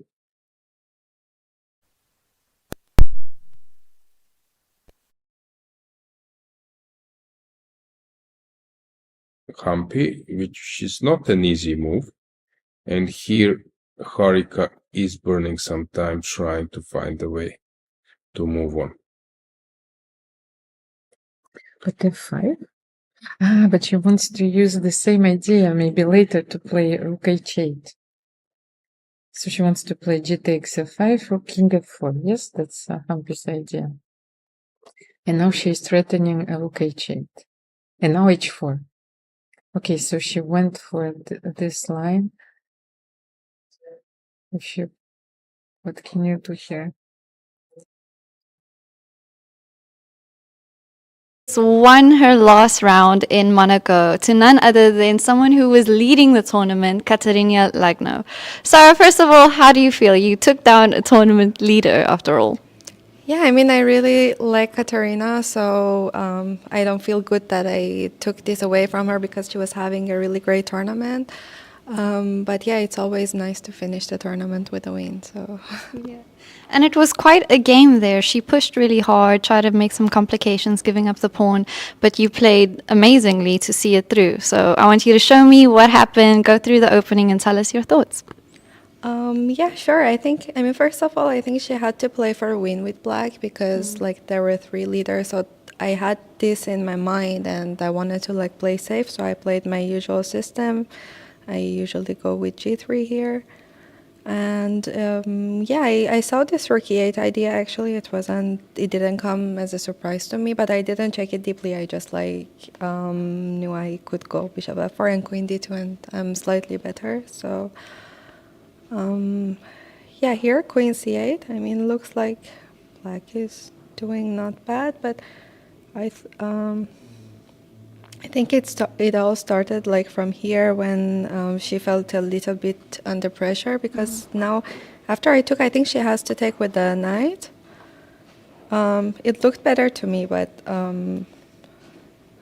when she took with a pawn, I played bishop h6, and yeah, here, I mean, I have the control of the game. It's not much, but it's much easier for white to play, especially in her situation. And, you know, I had 3 losses in a row, so I think that also adds to her, like, while she was playing, she wanted to push, but this wasn't a position to push, you know. So here, yeah, I mean, I want to play c5, I want to take the control, somehow bring my knight to c4 if possible, but here she exchanged. I think also here she could, I don't know, I was checking take, and then queen b6. Maybe this was an easier version because, like, if she was looking for complications, I saw this one, and then knight comes to d7, and the black equalizes completely here. So I think she had to go for this one, but because what she played, it's I don't think it's much better, but it's much easier for white to play, I think. Yeah. It doesn't look that bad, but during the game I thought it was like, you know, very difficult to play with black pieces. Yeah, were you surprised that she went into this? Yeah, I was a little because, I mean, I thought she had to like take and then knight b6 and just play this position. Of course, it's a little, I mean, white is the one who can like push forever, but I think she was still hoping for some complications, and because she was considering my bad tournament as well, I think that was weird. We go back to what happened. Yeah. So yeah, here, okay, she has to play very precisely, I think. But here I couldn't really, like, I saw some idea with queen e1 and then queen a1, but it was always like not working in a way. So like after this, I thought knight g5 was there. That's why I played first h5. But Okay. I played h4. And here, yeah, I mean, it's a pawn up, so I think should be winning because I'm always trending to exchange the queens, and she was looking for some complications, and she managed to, I think, get some. But here, king f2 just kills all the. No. I mean, this kind of looked scary with the king, with the queen and the knight, but you're so solid here at the back. Yeah. But yeah, now I see that the king e2 was actually possible. It was much easier to win on the spot probably, because the knight d7 is also possible. So whenever she gives a check, I take here, and then I can play knight d7, I think. Yeah, and then I take and I take the knight. Nice.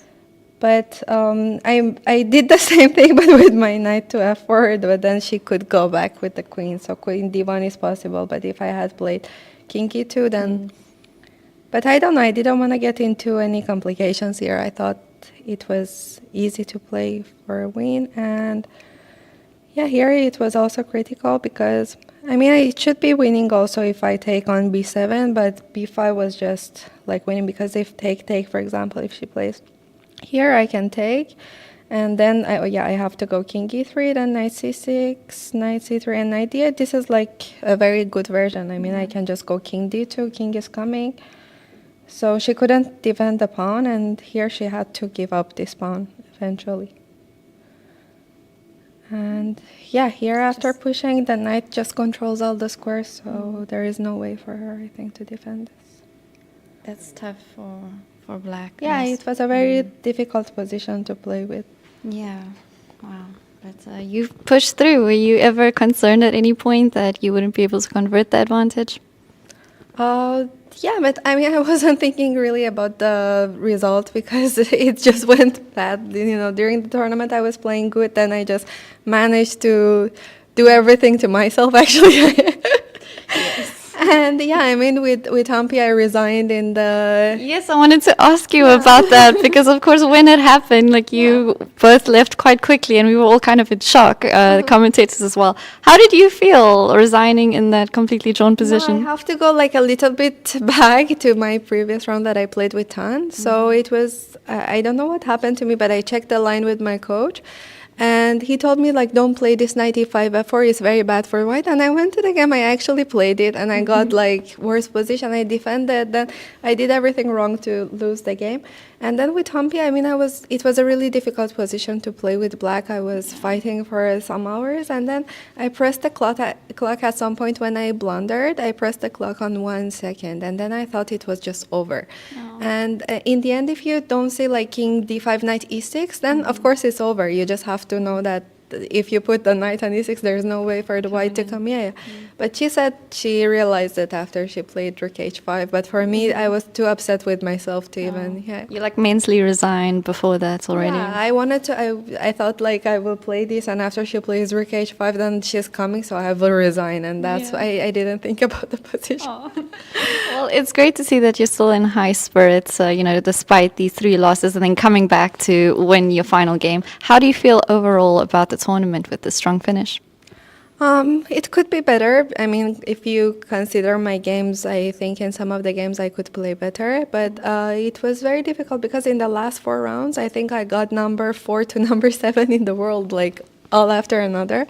And yeah, it's hard to play when it's like the end of the tournament. Usually you lack some energy. And but yeah, I'm glad it's over, and I will take the lessons. And which lessons did you learn in this event that you will particularly apply to your 3rd and final Grand Prix leg? Okay, first of all, if your coach tells you not to do that, don't go for the And yeah, I mean, for me, I think it was mostly mentally what happened here, and I think I can improve in that matter much better. Well, thank you so much, Sara. I hope you have a good time with the family here and you get to enjoy Monaco a bit more after this stressful event. Thank you so much. Thanks.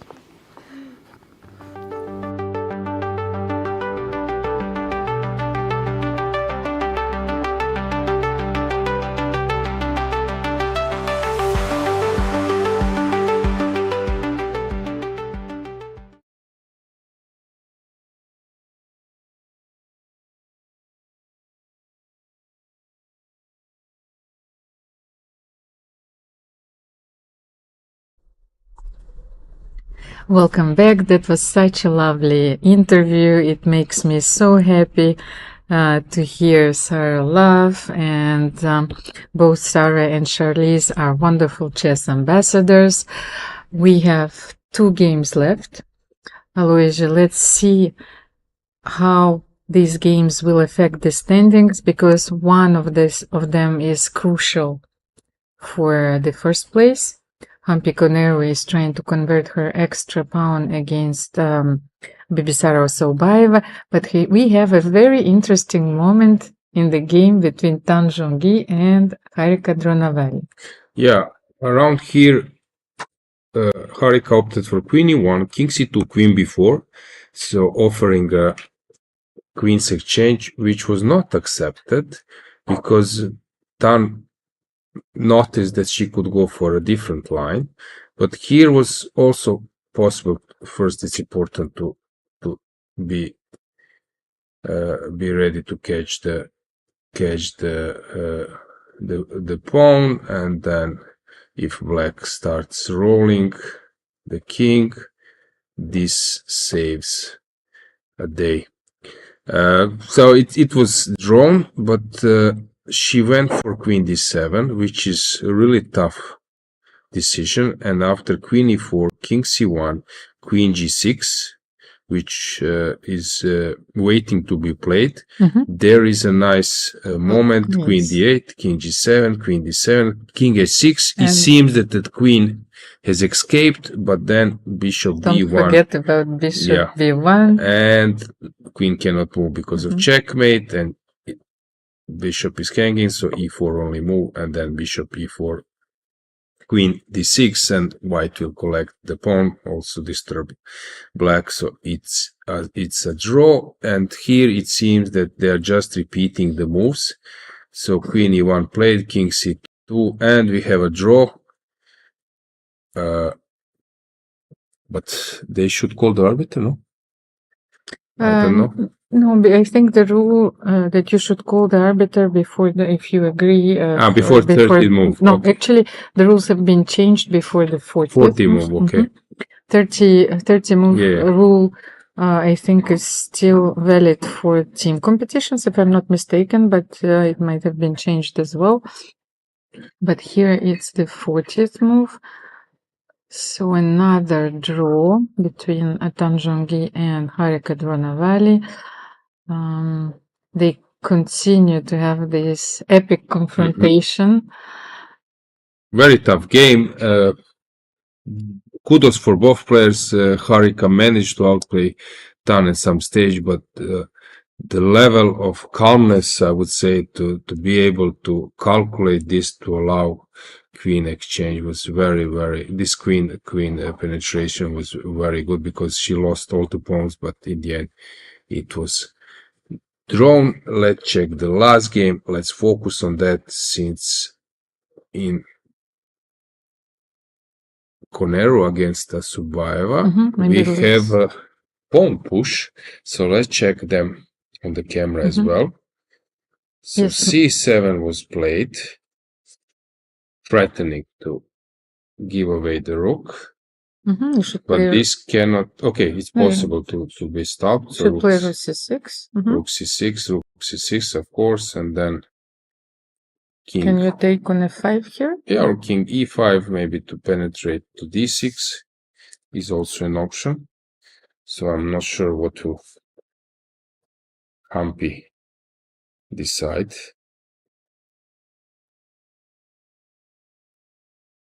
But okay, rook c6 is the only move. Rook c6 is the only move. Okay, any rook, yes, so we should calculate it. So let's say rook c6, rook c6. Rook c6, rook c6, and king f5 or king e5. Probably both are good, but maybe king e5 is a little bit more, I would say, tempting because you're getting very close to your pawn immediately. Let's say some a5, king d5, rook c1, king d6, and that's about it. King will hide.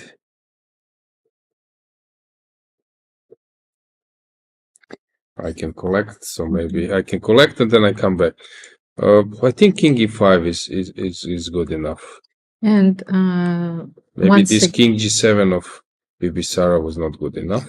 Yes, Alojzije, I just wanted to inform our viewers and our audience that in case that Humpy Koneru wins this game, there's going to be a three-way tie, but according to the Grand Prix regulations, there's not going to be tie breaks. So we will wait for the standings, for the final standings to be published, and we will know the winner of this event according to the tie break criteria. Thrilling round, 3 decisive games, probably, most likely. The game Tan versus Harika was really thrilling as well. And only game Munguntuul versus Goryachkina, but anyway, it was not a dull draw. So, fighting spirit super high, drama in the last round. Kudos to everyone participating in this beautiful tournament.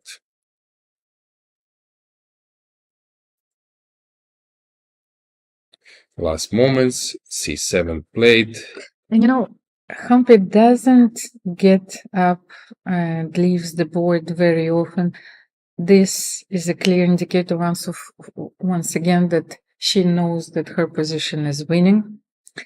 She allowed herself to walk a little bit, maybe to stretch a little bit, and she is waiting for Bibisara to place her rook on c6, but it's maybe a moment, Almira, that we stroll around with the camera through playing halls so that the audience can grasp once again how it looks like. It was very nice. They got those refreshments, juices, water, coffee. You could see it on the right. Also, there are screens where you could follow all the games in the playing hall.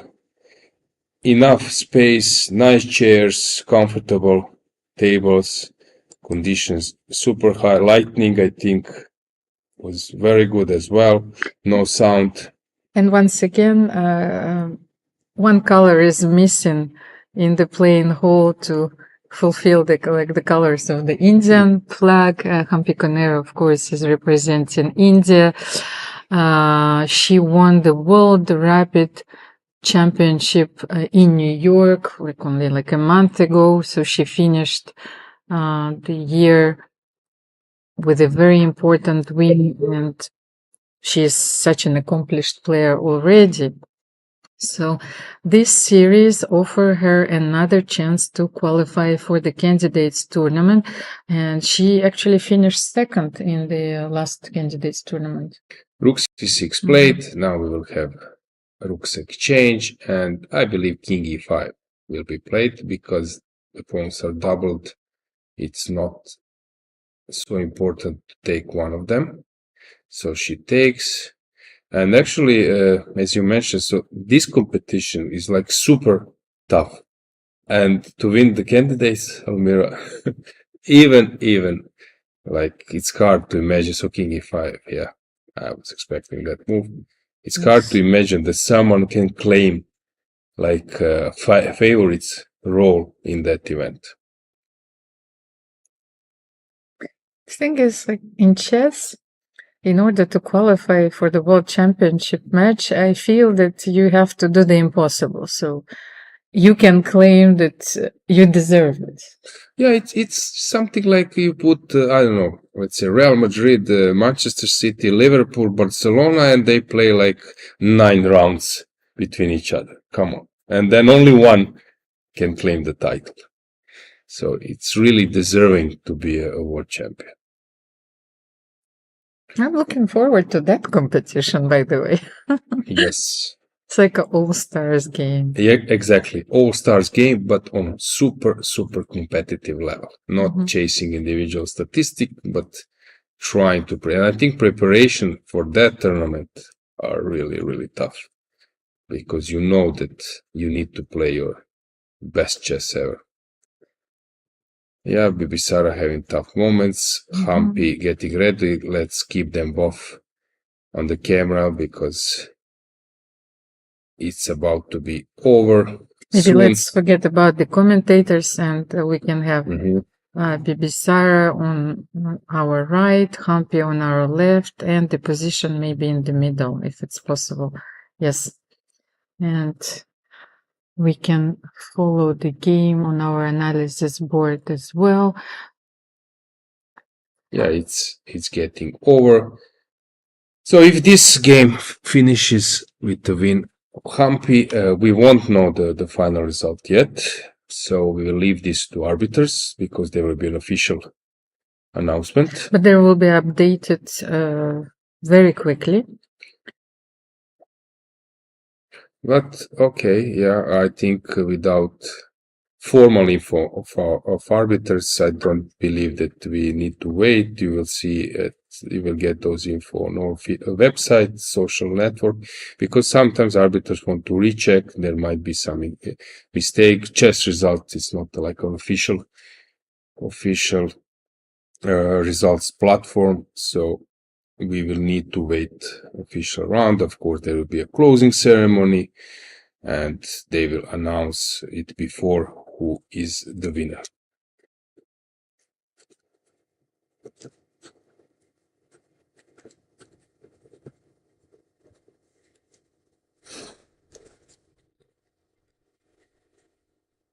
Let's have a look at Humpy's tournament. So she started with a win against Harika Dronavalli, and it was a fine technical win. Then she drew against Elisabeth Paehtz. Once again, yes, actually, 4 draws followed against Elisabeth Paehtz, Batkhuyag, Munguntuul, Alexandra Kosteniuk, and Zhongyi. Then she lost against Alexandra Goryachkina, bounced back with the win immediately against Sarasadat and Khademalsharieh, draw against Kateryna Lagno yesterday with the black pieces, and now she is very close to winning this game against Bibisara Assaubayeva and sharing the first place in Monaco Grand Prix event.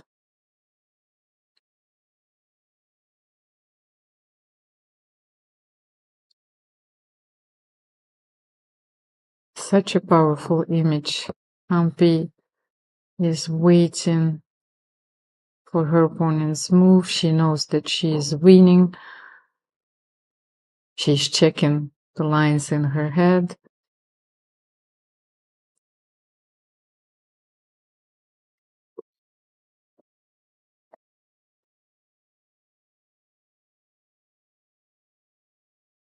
And today we have black and white motifs everywhere. Bibisara's suit, Humpy's shirt, Nikki's skirt, chessboards, chesses everywhere. Very nice. Final moments. Bibisara doesn't want to end it.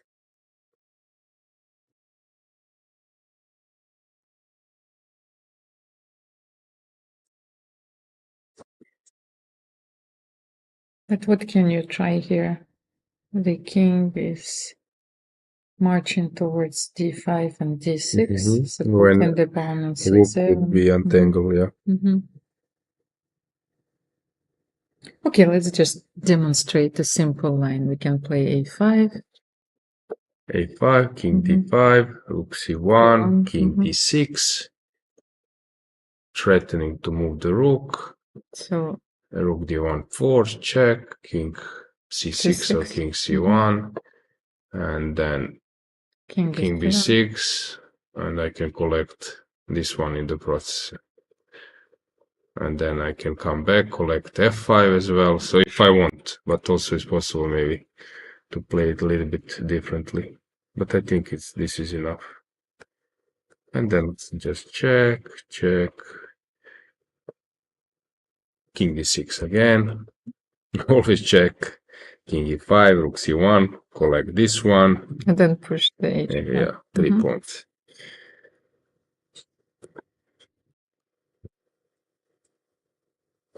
Yeah, let's go back with the camera full screen.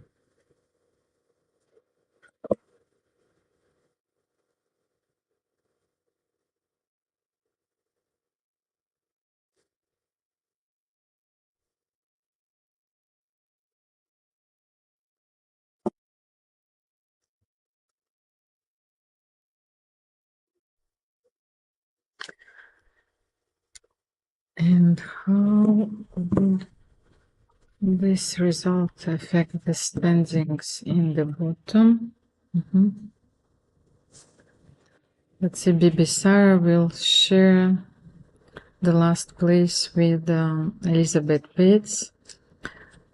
Both players didn't score a single victory in this event, and they would finish on 3 out of 9. Sarasadat Kateryna is on 4 out of 9, and she shares this place with Harika Dronavalli, who also drew and finished the tournament on 4 out of 9.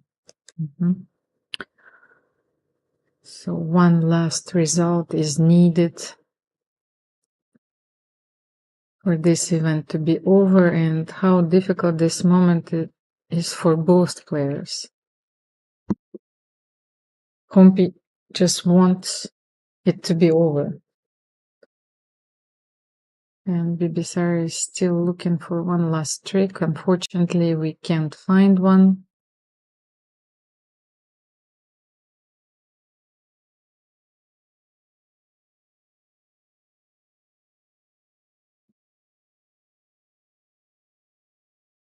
You can steal the rook from the board. I can find one. Now that there are no one in the plane, Marco is still there. You can steal the rook from c8.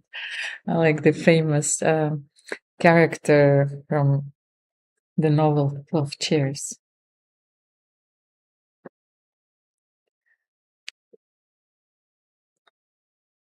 Do you know this story, Alojzije? Which one? When this is the book which everyone read, of course, in the Soviet Union by Ilfin Petrov, 12 Chairs, and there was this famous central character, Ostap Bender, and he, of course, loved to play chess, but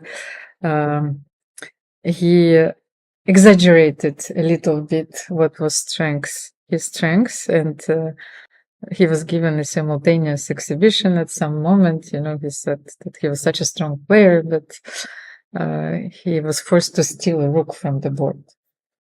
So this would be a solution.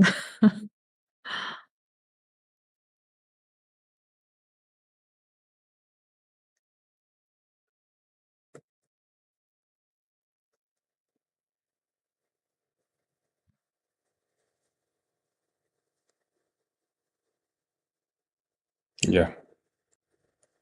Bibisara is thinking about maybe the whole tournament series over so she can reconsider her play.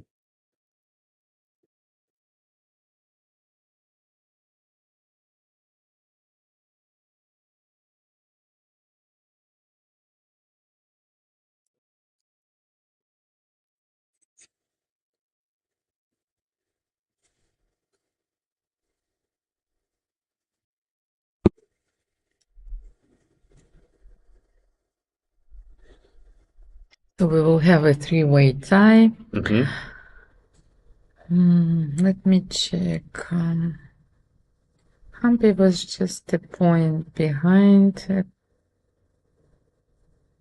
Yeah, maybe. Wait. So the first tiebreak criteria is the number of games played with black, Yes. but then Humpy has a better first tiebreak. Why? She has 5 games. 5 games? Yes, so if Humpy wins these games... Goryachkina also has 5 games. Yes, okay, because it was not updated. Yes. Great. But then Munguntuul, she's overtaken. If the first criteria is... So this is because we forgot about it. Because she had, Batkhuyag Munguntuul has a better tiebreak criteria before the last round, but both of her, both of the players with whom she's going to share the first place actually played with black. And that's why Alexandra Goryachkina didn't force, I think, because if that's the first tiebreak criteria, this is it. Then it will be a race between Goryachkina and Koneru.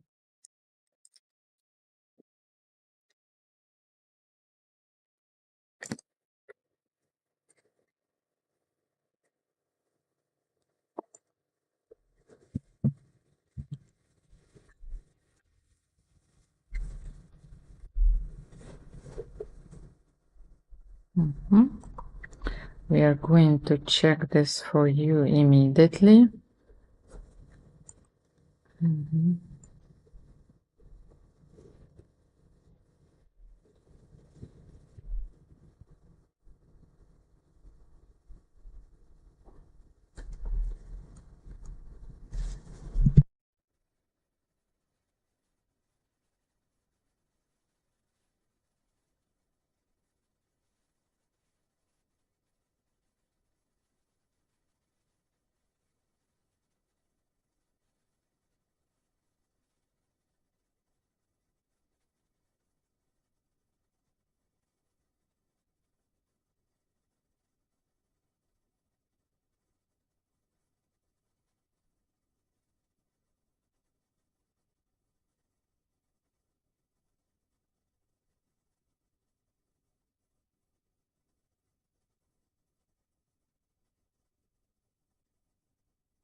So, as we check to be 100% sure, tiebreaks are decided by the following criteria. Maybe Almira, you can say to...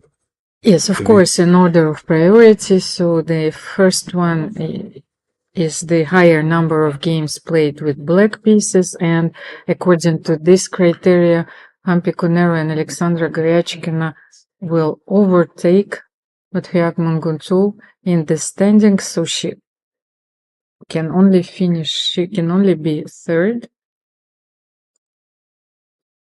Yes, so Munguntuul started her tournament with white pieces, winning against Kosteniuk. And so every odd round she was white. That's why she was leading prior to this round, because it was 4-4. But she will end up with today's white pieces. She will end up her tournament 5 whites, 4 blacks, while Goryachkina started her tournament with the black pieces. And actually tremendous effort, losing first game and then managed to share the first place. So she was playing odd games with the black pieces. So she will have 5 blacks and 4 whites. And we have Humpy Koneru started with the black pieces and only now finishing with the white. She was twice black in the 5th and 6th round, so 5-4. That means that we are deciding between Humpy and Alexandra Goryachkina, and this will be decided by the second tiebreak criteria, Sonneborn-Berger system, which before the last round favored Alexandra Goryachkina, but like by 0.75. Which will be a close race. So I don't know if someone is calculating somewhere around the world, but it's still unclear who will win. Actually, it might be Humpy, don't you think so? Because she will win against Bibisara, so she will score a bit more than Alexandra in this round. Yes, this is a very close race. We will not know the name of the winner till the very last moments of this tournament. Bibisara is still thinking. She has left. Let's put the pawn on a7, yes, because this is not the position on the board. So she has only 2 minutes left. Of course, the players get 30 seconds after each move, but this will not be enough to save this game.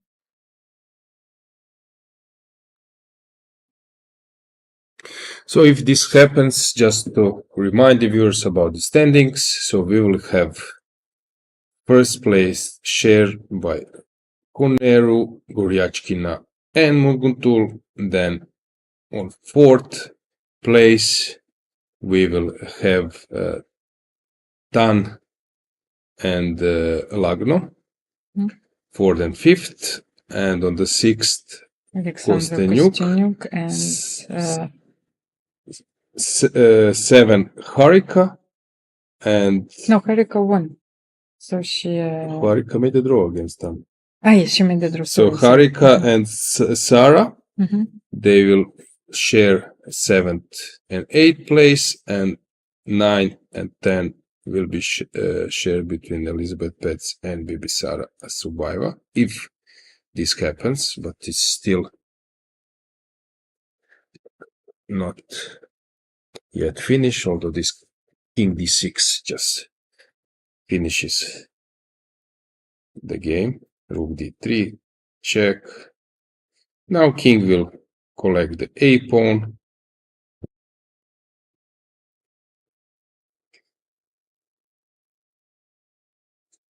So regarding some mathematics,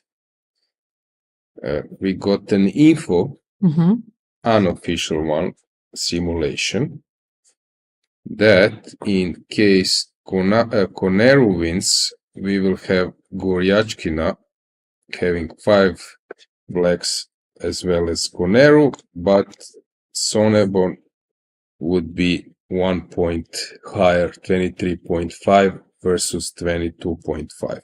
For Alexandra Goryachkina. Of course, it's an unofficial, but this is an info in case that this game end up with a win of Koneru, that anyway Alexandra Goryachkina will be the winner of this event. But in terms of points, So maybe we can tell the standings of the points they will collect from this tournament. Yes, but first of all, I just wanted to finish this line, because that's why Bibisara played rook c3, because you remember, because we were going to this side, so she wants to collect at least this pawn with check, so just in case I wanted to show something. So if after king e5, actually, I think this is a draw.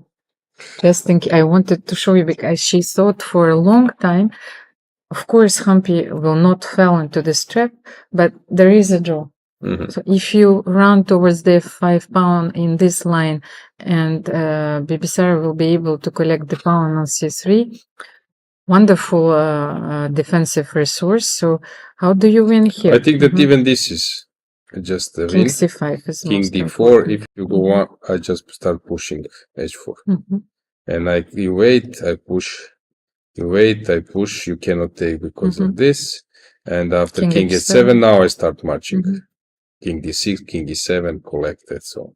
But as you can see, the most obvious path to win the game doesn't work. Yeah, but she will of course not go there to lose it with a check. So she will move to a different side. So king c6 was played. Now king b7. So if you want to check the standings, so we will have the players who will share first place. First place, so 3 players. You have 190 and 130. So you have 320. 320 points shared. So they will get at least 100. So they will have like 107 points. Then 70 would be collected. 70 and 60 would be shared. 65 points. Yes, between Tan and Lagno. 50 goes to Kosteniuk. So I said this, Yes. This is before the round, and 40 points are going to be shared between, or I don't know, maybe the 7th place gets 40 points, and those last points are not shared. So this is an unofficial info. Of course, there is a possibility that officially Koneru wins the tournament, but we was trying to give you some prediction. And unofficial Goryachkina is winning. Yes, Goryachkina is winning, but there is a small chance that something went wrong. So don't take us officially. This is unofficial info. Only official info is the one where appeals finishes, time for appeal, and something else, and arbiters will announce the winners.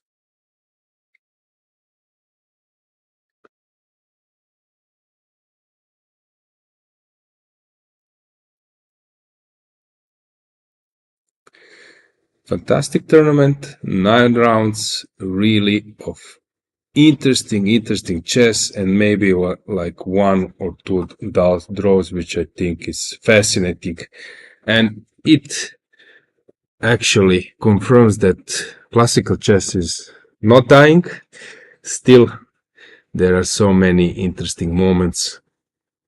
The rumors of death of classical chess have been exaggerated, yes. It's maybe hard to gain the advantage. It's hard to prepare. The level have increased, but so Humpy has to play king c5, king d4. Yes, after this check.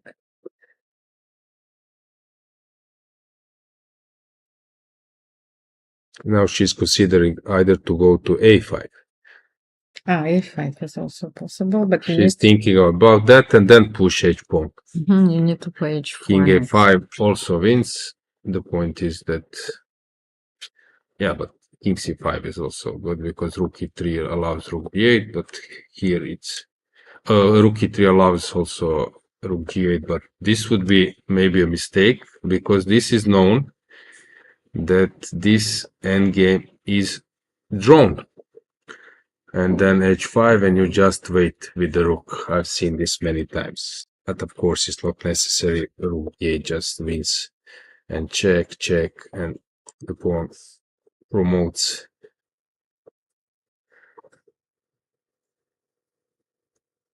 Where are we? We are around here. Check, king b6, check, king a5, and that's about it.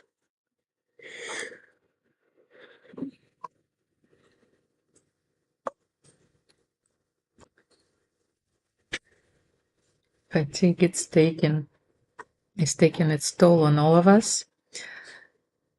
But Humpy Koneru has to be precise till the very last moment, and she goes for rook, king c5, Yes, king it's d4. also a normal decision. So you need to stay focused.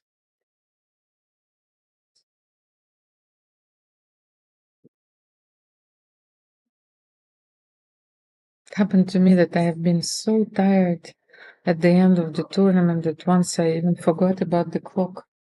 I played a very, very long game, and then in the winning end game, I simply forgot to make a move.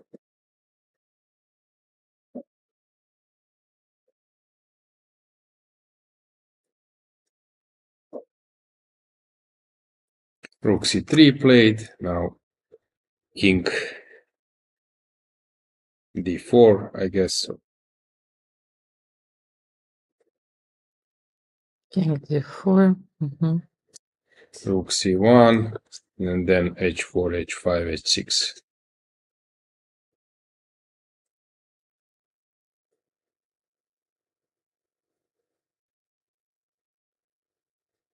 With fantastic endgame technique. Rook c1 played, and she can of course go king e5. Yes, now but she can. h4 King e5 and take on looks more simple solution to me, so I would go for h4.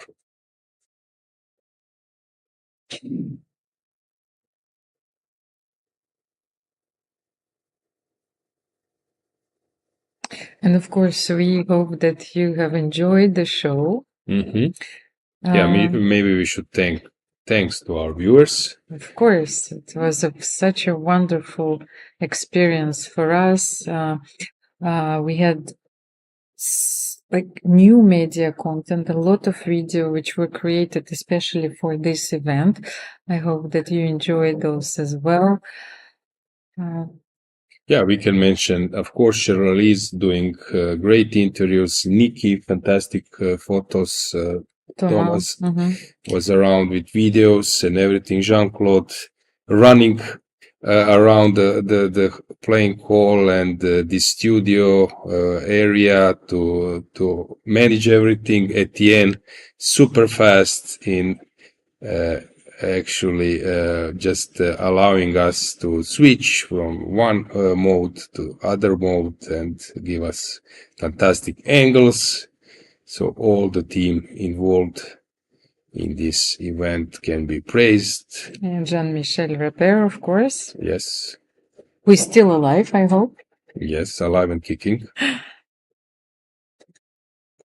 Yes, sleepless nights. And of course, you survived those days on adrenaline that I'm not sure. Yeah, I was he's not going to sleep tomorrow, like for I was in that role. I organized European events many times, so I know how tough is also to organize everything with transfers, with all those stuff. Even, for example, to secure flags in the playing hall and sometimes even basic things.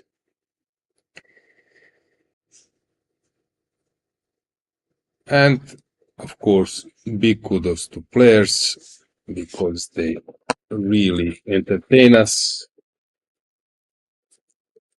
Maybe you can delight us with another chess story. I love those. Okay, I'm a fan of chess history. I was reading, and actually as I mentioned, still is possible to find like people who are hanging on with Tal, even with Botvinnik, I don't know, Bobby Fischer. So I'm just happy to read and to grasp those stories. Yes, I think I've mentioned the story once, but I find it so poetic. Marcel Duchamp, and I've read a lot about his life, and I admired his artwork, but he was married only once. And it seems that his wife, she simply couldn't stand that Marcel Duchamp was analyzing and thinking about chess all the time. So he always had the position set up in his home, so he would analyze it and go to sleep, but then wake up the first thing in the morning, come back to this position. So at some point she glued the pieces to the board. So, this was the end of their marriage. But I think Spassky said that when he got divorced, he was asked about his relation, and he said we were getting along as opposite colored bishops. And there was also famous story when Vasily Ivanchuk, he was in Poland, and there was a wedding couple, and they've noticed him, and they asked him, I don't know, to greet the wedding celebration, all those people, and he was thinking a bit because he knew that they're chess players or chess fans, and he came he got the mic and said that marriage is like neither of Sicilian poison Paul. Which is interesting observation. Yeah. But there are some stories also I like to remember. For example, there was a famous photo when Mikhail Tal was playing a simul. It was in Russia, and he was playing some huge simul with maybe like 50 players. I'm not saying all the things super 100% correct, but I think that was the case. And after few moves, he asked for a chair at only one board. He realized that this kid is a strong one, and you could find a photo. So he's walking, comes, sits, think for a while, makes a move, and then stood up and walked. He was even smoking at that time. He could smoke, and that game was against Garry Kasparov. No, and Garry was something like, I'm not sure now, maybe 11 years old, and he said, "Give me a chair. At this board, I want to have a chair," and the game was drawn. Game was drawn, but I understand this because even though this is an exhibition, you still want to win all the games. But the point is that he could sense the genius, fantastic player opposite him. I remember that there was a tournament in Barcelona, and my colleague, Grandmaster Dizzer, told me a story. He was strong IM, or maybe he just became a GM, and they were driving each day to Barcelona from some suburb in a shuttle bus, and Tal would speak with them, discussing some positions and so on. And there was a game between Dizdar as a strong IM and one GM, and the game ended up in a draw. And they were playing a game, they were analyzing the game for 2 hours, while Misha was usually the guy who was strolling around, a little bit checked the game, so we have resignation. So actually he refuted all their analysis in just on one look. He immediately just found a way to play. So fantastic effort from Humpy, but anyway, Bibisara showed super high fighting spirit. In future, if her openings become a little bit better, I think she can be a really, really tough opponent, even for world champion. Congratulations to Humpy Koneru. What a finish. She shared the first place with Alexandra Goryachkina and Batkhuyag Munguntuul. Maybe an interview will follow with Humpy Koneru. I'm not sure if Charlize is getting ready, but we are going to show you the updated standings in a few seconds. Bojana is right now. She's on your screen, but Okay, she's checking maybe yes. some fair play. But her Analysis. work is over now. So here we are. 3 players finished the tournament on 5.5 points out of 9, but one of them finished this tournament undefeated. A stellar performance from Batkhuyag Munguntuul. Alexandra Goryachkina recovered from a loss in the first round. So, like, their tournaments had such a different trajectory. And then she bounced back with 3 victories and finished on 5.5 as well, while Humpy Koneru started the tournament with a win and then had a lot of draws, then lost a game, then bounced back with the victory, and she finished on 5.5 points as well. So we have 2 players on 5 points, Kateryna Lagno and Zhongyi. Zhongyi will play the World Championship match against Jun in April. In April, we will know who is going to bear the world crown. Then we have Alexandra Kosteniuk, who finished alone on 4.5 points out of 9. Sarasadat, Khademalsharieh and Harika Dronavalli on 4 points. And 3 points shared last place is Elisabeth Paehtz and Bibisara Assaubayeva. Yeah, just a small disclaimer. So these are unofficial results, so you will need to wait a little bit, but it will be published on our FIDE social networks and website. But anyway, congratulations to everyone. Congratulations to the winners, the one who collected Grand Prix points. It was really, I would say, respectful in terms of fighting spirit, their performance. So I want to congratulate to everyone, because this is the way how we increase the level of attention in chess, and also they can be a role model to all those youngsters approaching. I want to thank you, Almira, to made my life easier in this event. It was a pleasure to work with you. Hopefully some new chances will happen, and I want to thank you, dear viewers, for your attention, and play chess. Chess is the best thing in your life. And of course, I just hope that it brought you a lot of joy. We enjoyed this commentary, of course. We enjoyed sharing our thoughts, sharing those moments with you, and I hope that we will create more of those moments in the future. And please follow FIDE Grand Prix series. The next tournament is about to start in 2 weeks. Yes, in Cyprus. And this is it, folks. Yeah, greetings from Monaco, and see us some next time.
you.